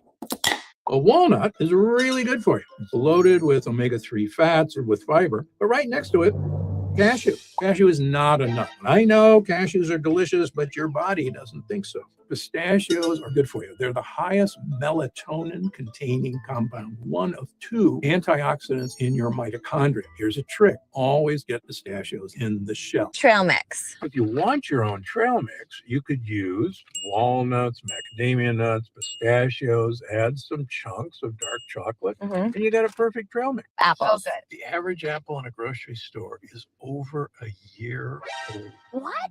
Yes. Okay, put the apple back. Kiwi. It's really one of the best fruits you can eat. It's got loads of soluble fiber. Now, here's the deal. Eat the peel. It's got all the good stuff. Blueberries. When I was a kid, blueberries were little bitty tiny things. And now they've been hybridized to basically be the size of grapes. So don't get carried away with modern blueberries. They've mostly been bred for sugar content. Turkey bacon? Why anybody would be eating turkey bacon is beyond my imagination. The turkey was fed corn and soybeans, so it's an inflammatory bomb. End of story. Portobello mushrooms? So portobello mushrooms are rich sources of prebiotic fiber. And these fibers feed friendly bacteria the foods they want. The more mushrooms that you get into your diet, the more your friendly bacteria actually tell you you're not hungry. Acai berries? So acai berries are actually prebiotic, one of the best ways to improve mitochondrial health and mitochondrial function. Now, acai bowls may be one of the worst foods you can eat because they're quite frankly mostly sugar. Which is better for weight loss, bottled water or tap water? Neither. People are told you got to drink a lot of water. There's no human studies that show that that's a good idea. Water dilutes out our electrolytes like sodium and chloride. And sodium and chloride are essential for muscles to actually contract. In fact, one of the top reasons marathon runners collapse isn't dehydration. It's drinking too much water without electrolytes. So on the day-to-day, just drink enough water to not be thirsty. Number 2, coffee and tea dehydrate you. This is also a myth. Their water content will keep you hydrated, and they can absolutely count towards your daily intake. Number 3, a study out of China took healthy volunteers and they put them on a 14-day water fast where they got nothing but water, with one exception. One group got 100 calories per day of prebiotic fiber. The folks who got the prebiotic fiber had no hunger, even with a 14-day water fast. Why? These guys were feeding their bacteria. The bacteria, in turn, sent GLP signals to the brain saying, hey, we're full. Our bacteria are perfectly capable of making that. That's how we discovered this hormone. So one of the keys for weight loss is you want to feed bacteria. It's remarkable how much this works. A lot of my patients are just addicted to it. Does drinking water make you lose weight or gain it? The answer is pretty shocking. It turns out much of the water we buy in stores could actually be contributing to weight gain, common digestive issues, and even joint discomfort. However, there is one specific type of water I've seen people switch to that can absolutely transform their health for the better. And yes, drinking this kind of water can actually help you burn fat, sometimes dramatically. Now, people don't think this is possible from water, but I can tell you as a doctor who has not only helped thousands of people regain their health, but also as someone who has experienced it myself. And when I show you these results, you are going to be amazed. Let's start with this chart. This orange line is obesity in America. As you can see, it started skyrocketing in the 1980s and 90s and has been steadily increasing ever since. And what's the blue line that also shot up at the same time and seems to match the obesity rate almost exactly? Is it fast food consumption? Lack of exercise? Nope. It's the production of plastic. If I told you how many microplastics you have in your body right now, you would be shocked. According to one study, people living in the 1920s would have had zero plastic in their bodies, while today research suggests the average person has the equivalent of one plastic spoon worth of microplastics just in their brain alone. Now, here's the problem. When you drink microplastics smaller than 20 micrometers, these tiny jagged particles can penetrate almost any cell membrane in your body. Dozens of studies show they may damage your cells and affect your metabolism. In fact, the NIH recently stated accumulation of microplastics in the liver and kidney has also been shown to boost the growth and accumulation of fat cells. All of this directly affects body weight. In fact, scientists literally refer to these microplastics as obesogens. They also contribute to immune health issues, issues with insulin, even heart health. They even are affecting our digestive health, meaning they could play a role in the increasing amounts of bloating, occasional constipation, unhealthy food cravings, and other digestive issues I've seen skyrocket in my practice over the years. This is why I say most water sold in stores is actually making people gain weight. It's not just the water, it's the bottles. And it's getting worse, not better. In fact, a recent study suggests levels of microplastics in our brain have gone up 50% just in the last 8 years. Now, here's the thing. Obviously, I suggest everyone use as few plastic containers as possible to help keep these microplastics out of your body. But here's the truth about all those influencers who say, just drink more water to lose weight. Take it from a doctor with over 40 years of experience. Just drinking tap water from a glass isn't going to make you lose a ton of weight. So how did all these people lose weight, get tons more energy, even improve their mental function, and get better sleep just from drinking water? Take a look at this glass and you'll see part of the reason. Now, look, if you know anything about me, you know I'm one of the world's top experts on gut health. Getting my gut health under control is a huge part of how I lost 70 pounds and have kept the weight off for over 25 years. I've written 4 New York Times bestsellers on how gut health affects our weight, our energy, our mood, our joints, even our skin and hair. But until last year, nobody, not even me, knew that certain types of water could boost the number one most important aspect of gut health. Here's the secret we've just discovered. Our gut health is dependent on good bacteria called probiotics. This is something you may already know. And if you have the right probiotics in your digestive tract and you feed them right, they excrete a very powerful compound called butyrate. Butyrate is like the repairman of your gut. In your digestive tract, butyrate helps strengthen the cells in your gut lining. So if the walls have holes or leaks, butyrate comes by like a repairman and helps your cells patch up the holes. Butyrate also helps produce legendary ketones in the liver, which is not only great for liver health, it's an important aspect of many diets. And recent studies have now shown that when animals exercise, one of the main things they produce is, you guessed it, butyrate in the gut. Weight loss, more energy, reduced unhealthy food cravings, liver health, brain health, better sleep, saying goodbye to bloating, occasional constipation, and other digestive discomfort. I can tell you both as a doctor and my own patient, I now consider butyrate to be one of, if not the most important health boosters in the human body. Now, what do we need to make butyrate in our bodies? For years, we thought this all came down to eating one type of food, fiber. The right high fiber foods are what your probiotics need to make more butyrate, which in turn repairs your gut, speeds up your metabolism, and supports a ton of other health benefits. But here's what's funny. Even when I would tell patients to eat foods that were high in this type of fiber, like asparagus, artichokes, and garlic, we would see some butyrate production go up, but not as much as we hoped for. Why? It turns out all these years there was one ingredient missing. In addition to fiber, your body needs one more very specific thing to help make this gut hero butyrate. Ready? It's actually hydrogen. Yes, hydrogen. It turns out hydrogen gas is like a spark that helps keep the butyrate making process running smoothly. And our gut is supposed to have hydrogen. In fact, back in your ancestors' time, it did. To this day, when people visit so-called healing waters, including hot springs and other natural water sources known for their therapeutic powers, these waters are often loaded with huge amounts of hydrogen. And even more importantly, our ancestors would get hydrogen production from the high fiber, high probiotic foods they ate every day. Now, sadly, that's all changed. If you look under a microscope for the hydrogen in a modern human digestive tract, for a lot of us Americans, you'd see it as probably lacking.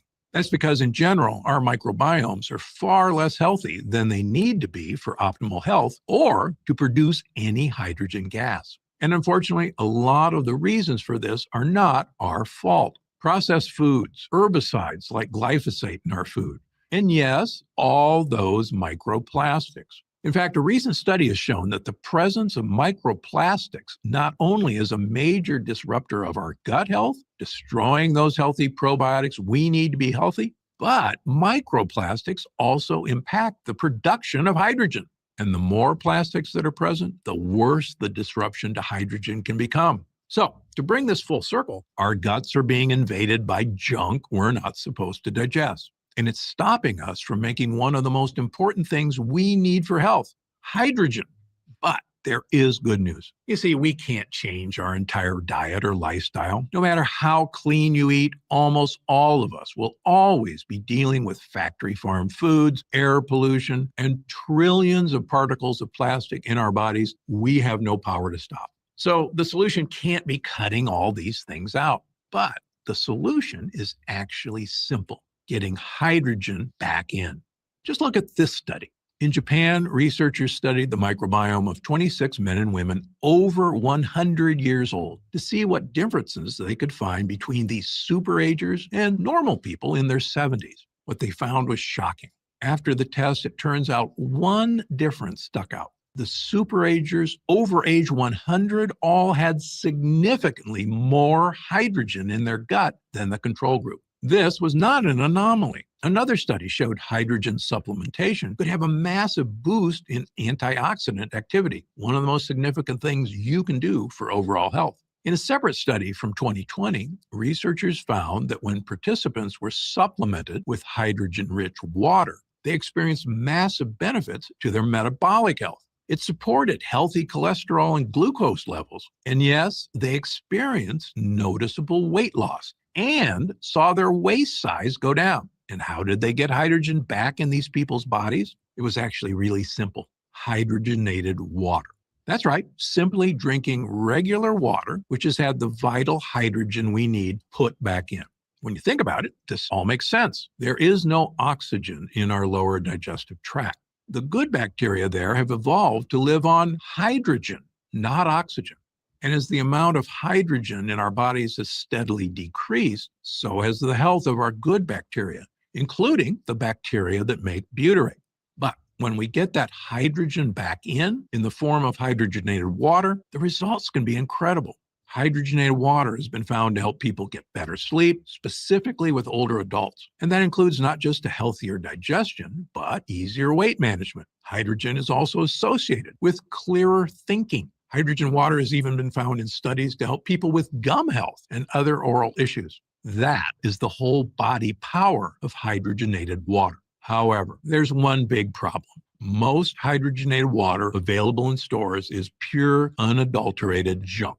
Firstly, almost any company can claim to have hydrogen in their water. After all, it's literally called H2O. So there's some hydrogen in all water. But that doesn't mean the hydrogen is in a form that can deliver these benefits. In fact, the type of hydrogen you need is quite fragile because once it becomes a gas, it evaporates. So you usually need to drink it fast to get any benefits at all. When I first started researching hydrogenated water, the best I could find were tablets that, when placed into water, would dissolve in about 15 to 20 minutes and create about 1.6 ppms, or parts per million, of hydrogen.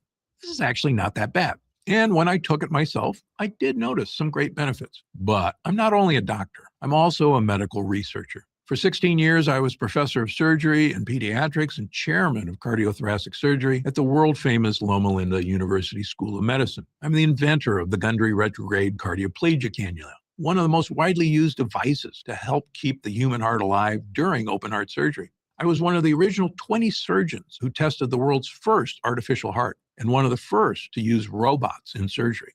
So when I see a health solution that works somewhat well, I immediately think to myself, what would take this from good results to incredible?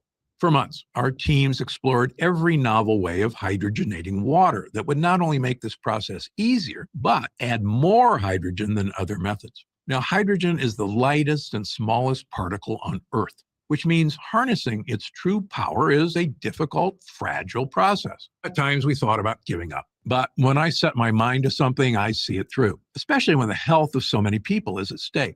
And finally, we had a breakthrough. Our team was able to create a shelf-stable hydrogen tablet that worked far better than any other hydrogen tablet I'd seen. We didn't just get 1.6 or 2 ppms of hydrogen, but 5 parts per million, which is a superpowered dose of hydrogen we could now provide. The result was so good, we immediately had it patented. Even better, this tablet dissolved completely in just 2 minutes, meaning you could drop it in and drink it almost immediately without worrying that all the benefits had evaporated into thin air. Best of all, we added a natural berry flavor to make it taste great and put it in a simple tablet form that you can take anywhere to deliver a massive health-boosting dose of hydrogen, anytime, anywhere. When I started drinking this water once a day, I felt like my whole body was working better. It's like a burst of energy, both physical and mental. My body feels alive, and any brain fog or cobwebs seem to get washed away in minutes. My digestion was smoother. My body felt stronger.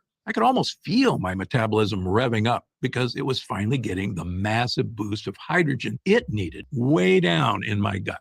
I began giving these tablets to friends and family, some of whom had been struggling with gut health issues for years. And within just a few weeks of using my tablets, or sometimes even days, they told me it felt like something major had changed, and their body was suddenly feeling great from the inside out. I asked our lab to create a larger batch, knowing we had to get these tablets to as many people as possible. People who had sensed for years that there was something holding their health back. But nobody, not even doctors, could ever explain to them what that one thing was, until now.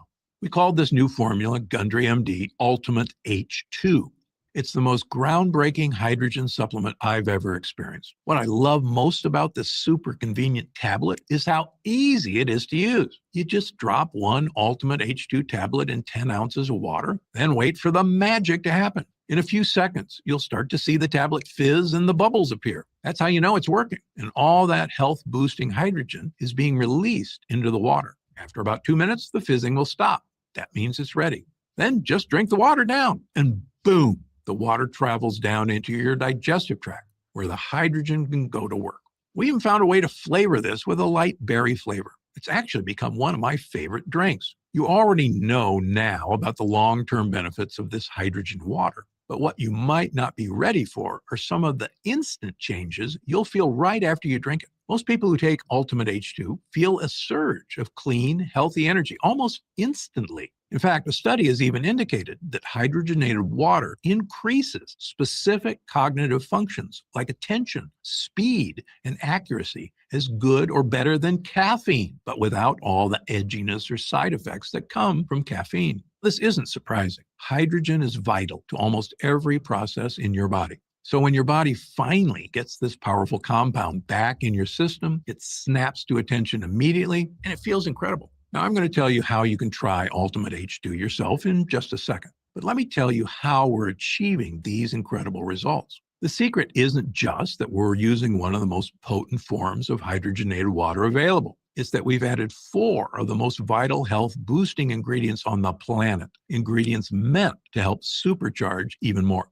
We started with our proprietary patented blend of hydrogen-producing ingredients, combining non-ionic elemental magnesium, malic acid, and tartaric acid. These ingredients, when combined, help produce the 5 parts per million of hydrogen that is delivering the incredible benefits people are feeling. That includes not just a healthier digestion and easier weight management. Hydrogen is also associated with better moods, better sleep, and clearer thinking. Hydrogen water has even been shown in studies to help people with gum health and other oral issues. But we didn't stop there. I also added 75 milligrams of acetylcholine, which is a really unique ingredient most people haven't heard of. But in my opinion, it's one of the best brain and memory boosting supplements on earth. In multiple studies, including hundreds of middle-aged and elderly participants, acetylcholine was found to significantly help improve memory in healthy patients. In fact, I've been taking this every day, and at 74 years old, my thinking feels clearer than ever. So I made sure to include it in our Ultimate H2 formula.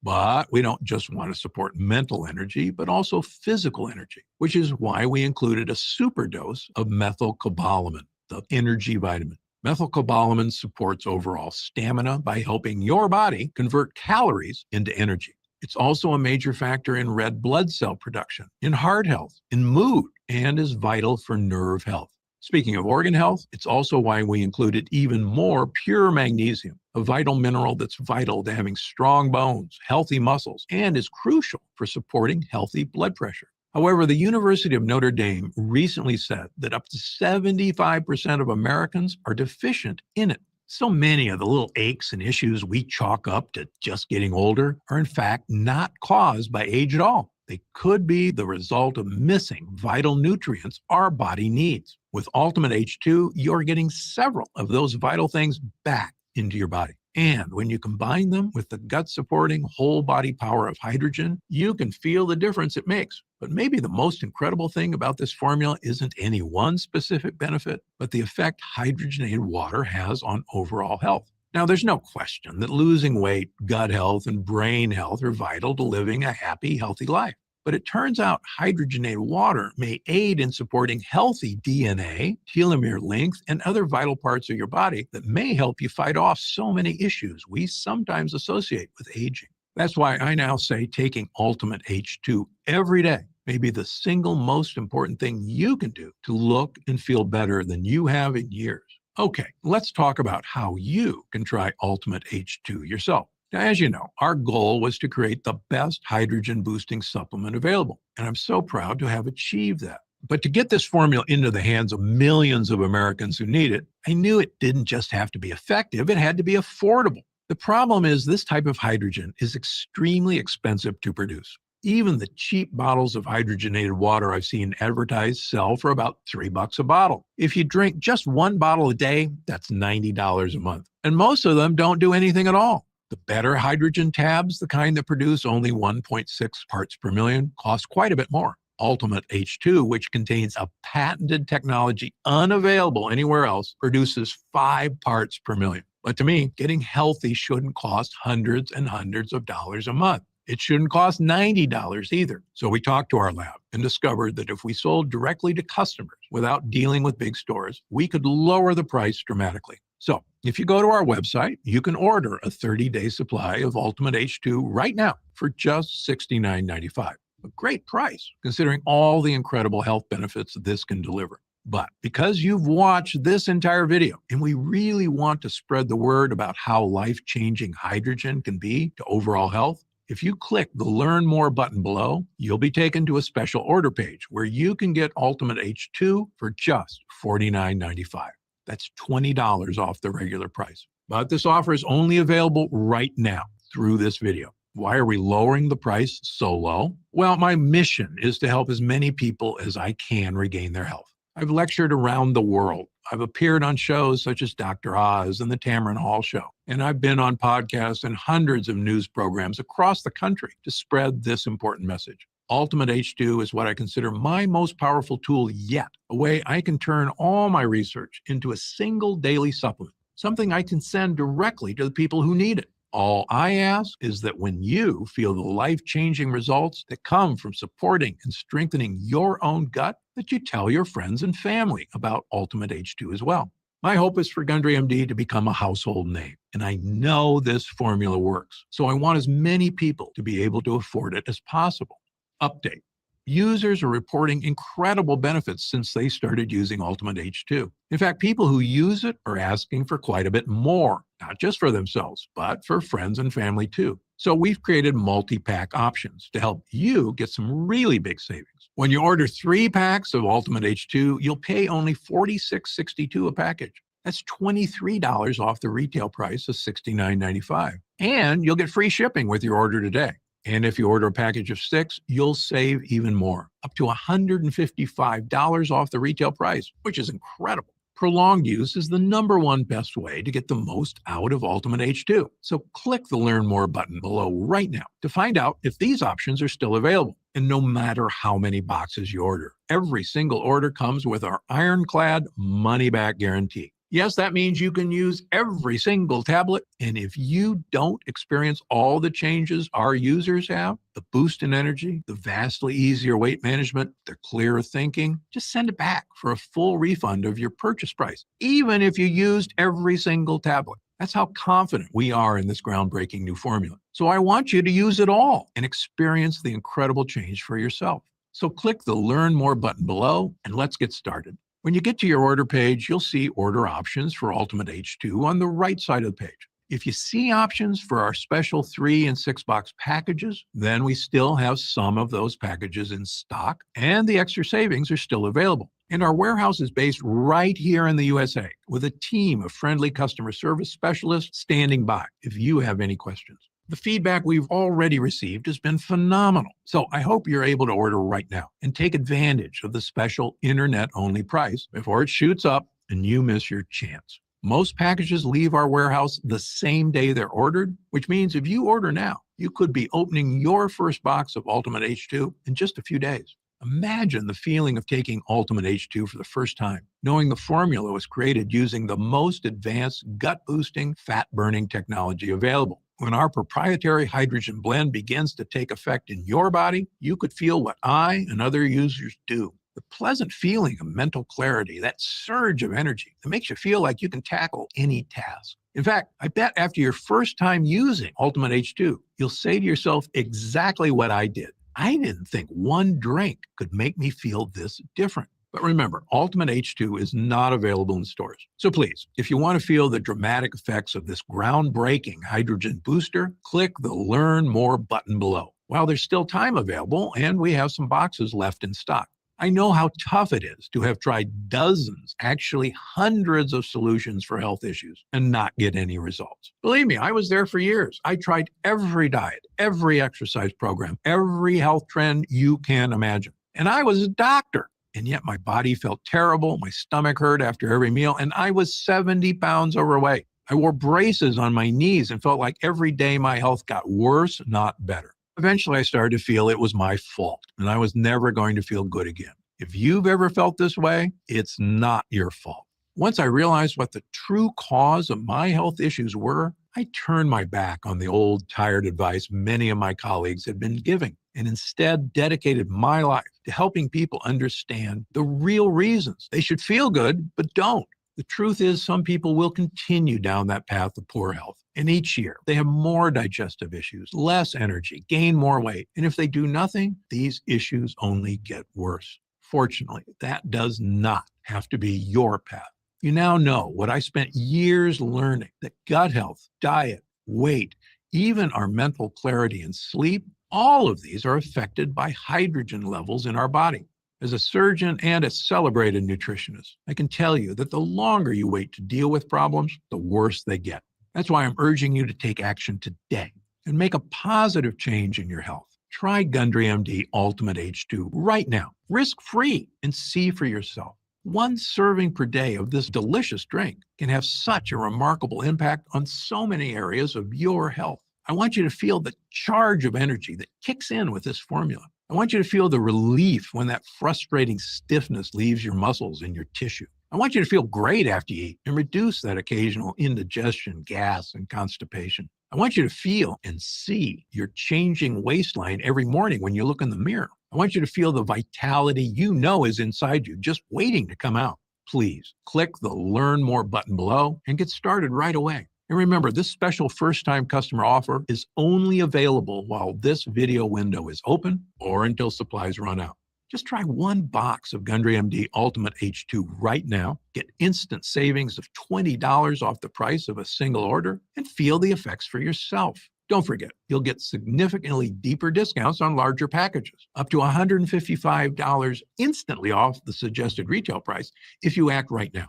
Try it for a full 90 days. And if you're unsatisfied with the results for any reason whatsoever, you'll get a complete refund of your purchase price. I'm certain Ultimate H2 can help you live healthier and feel better than you have in years. For your health, I'm Dr. Stephen Gundry.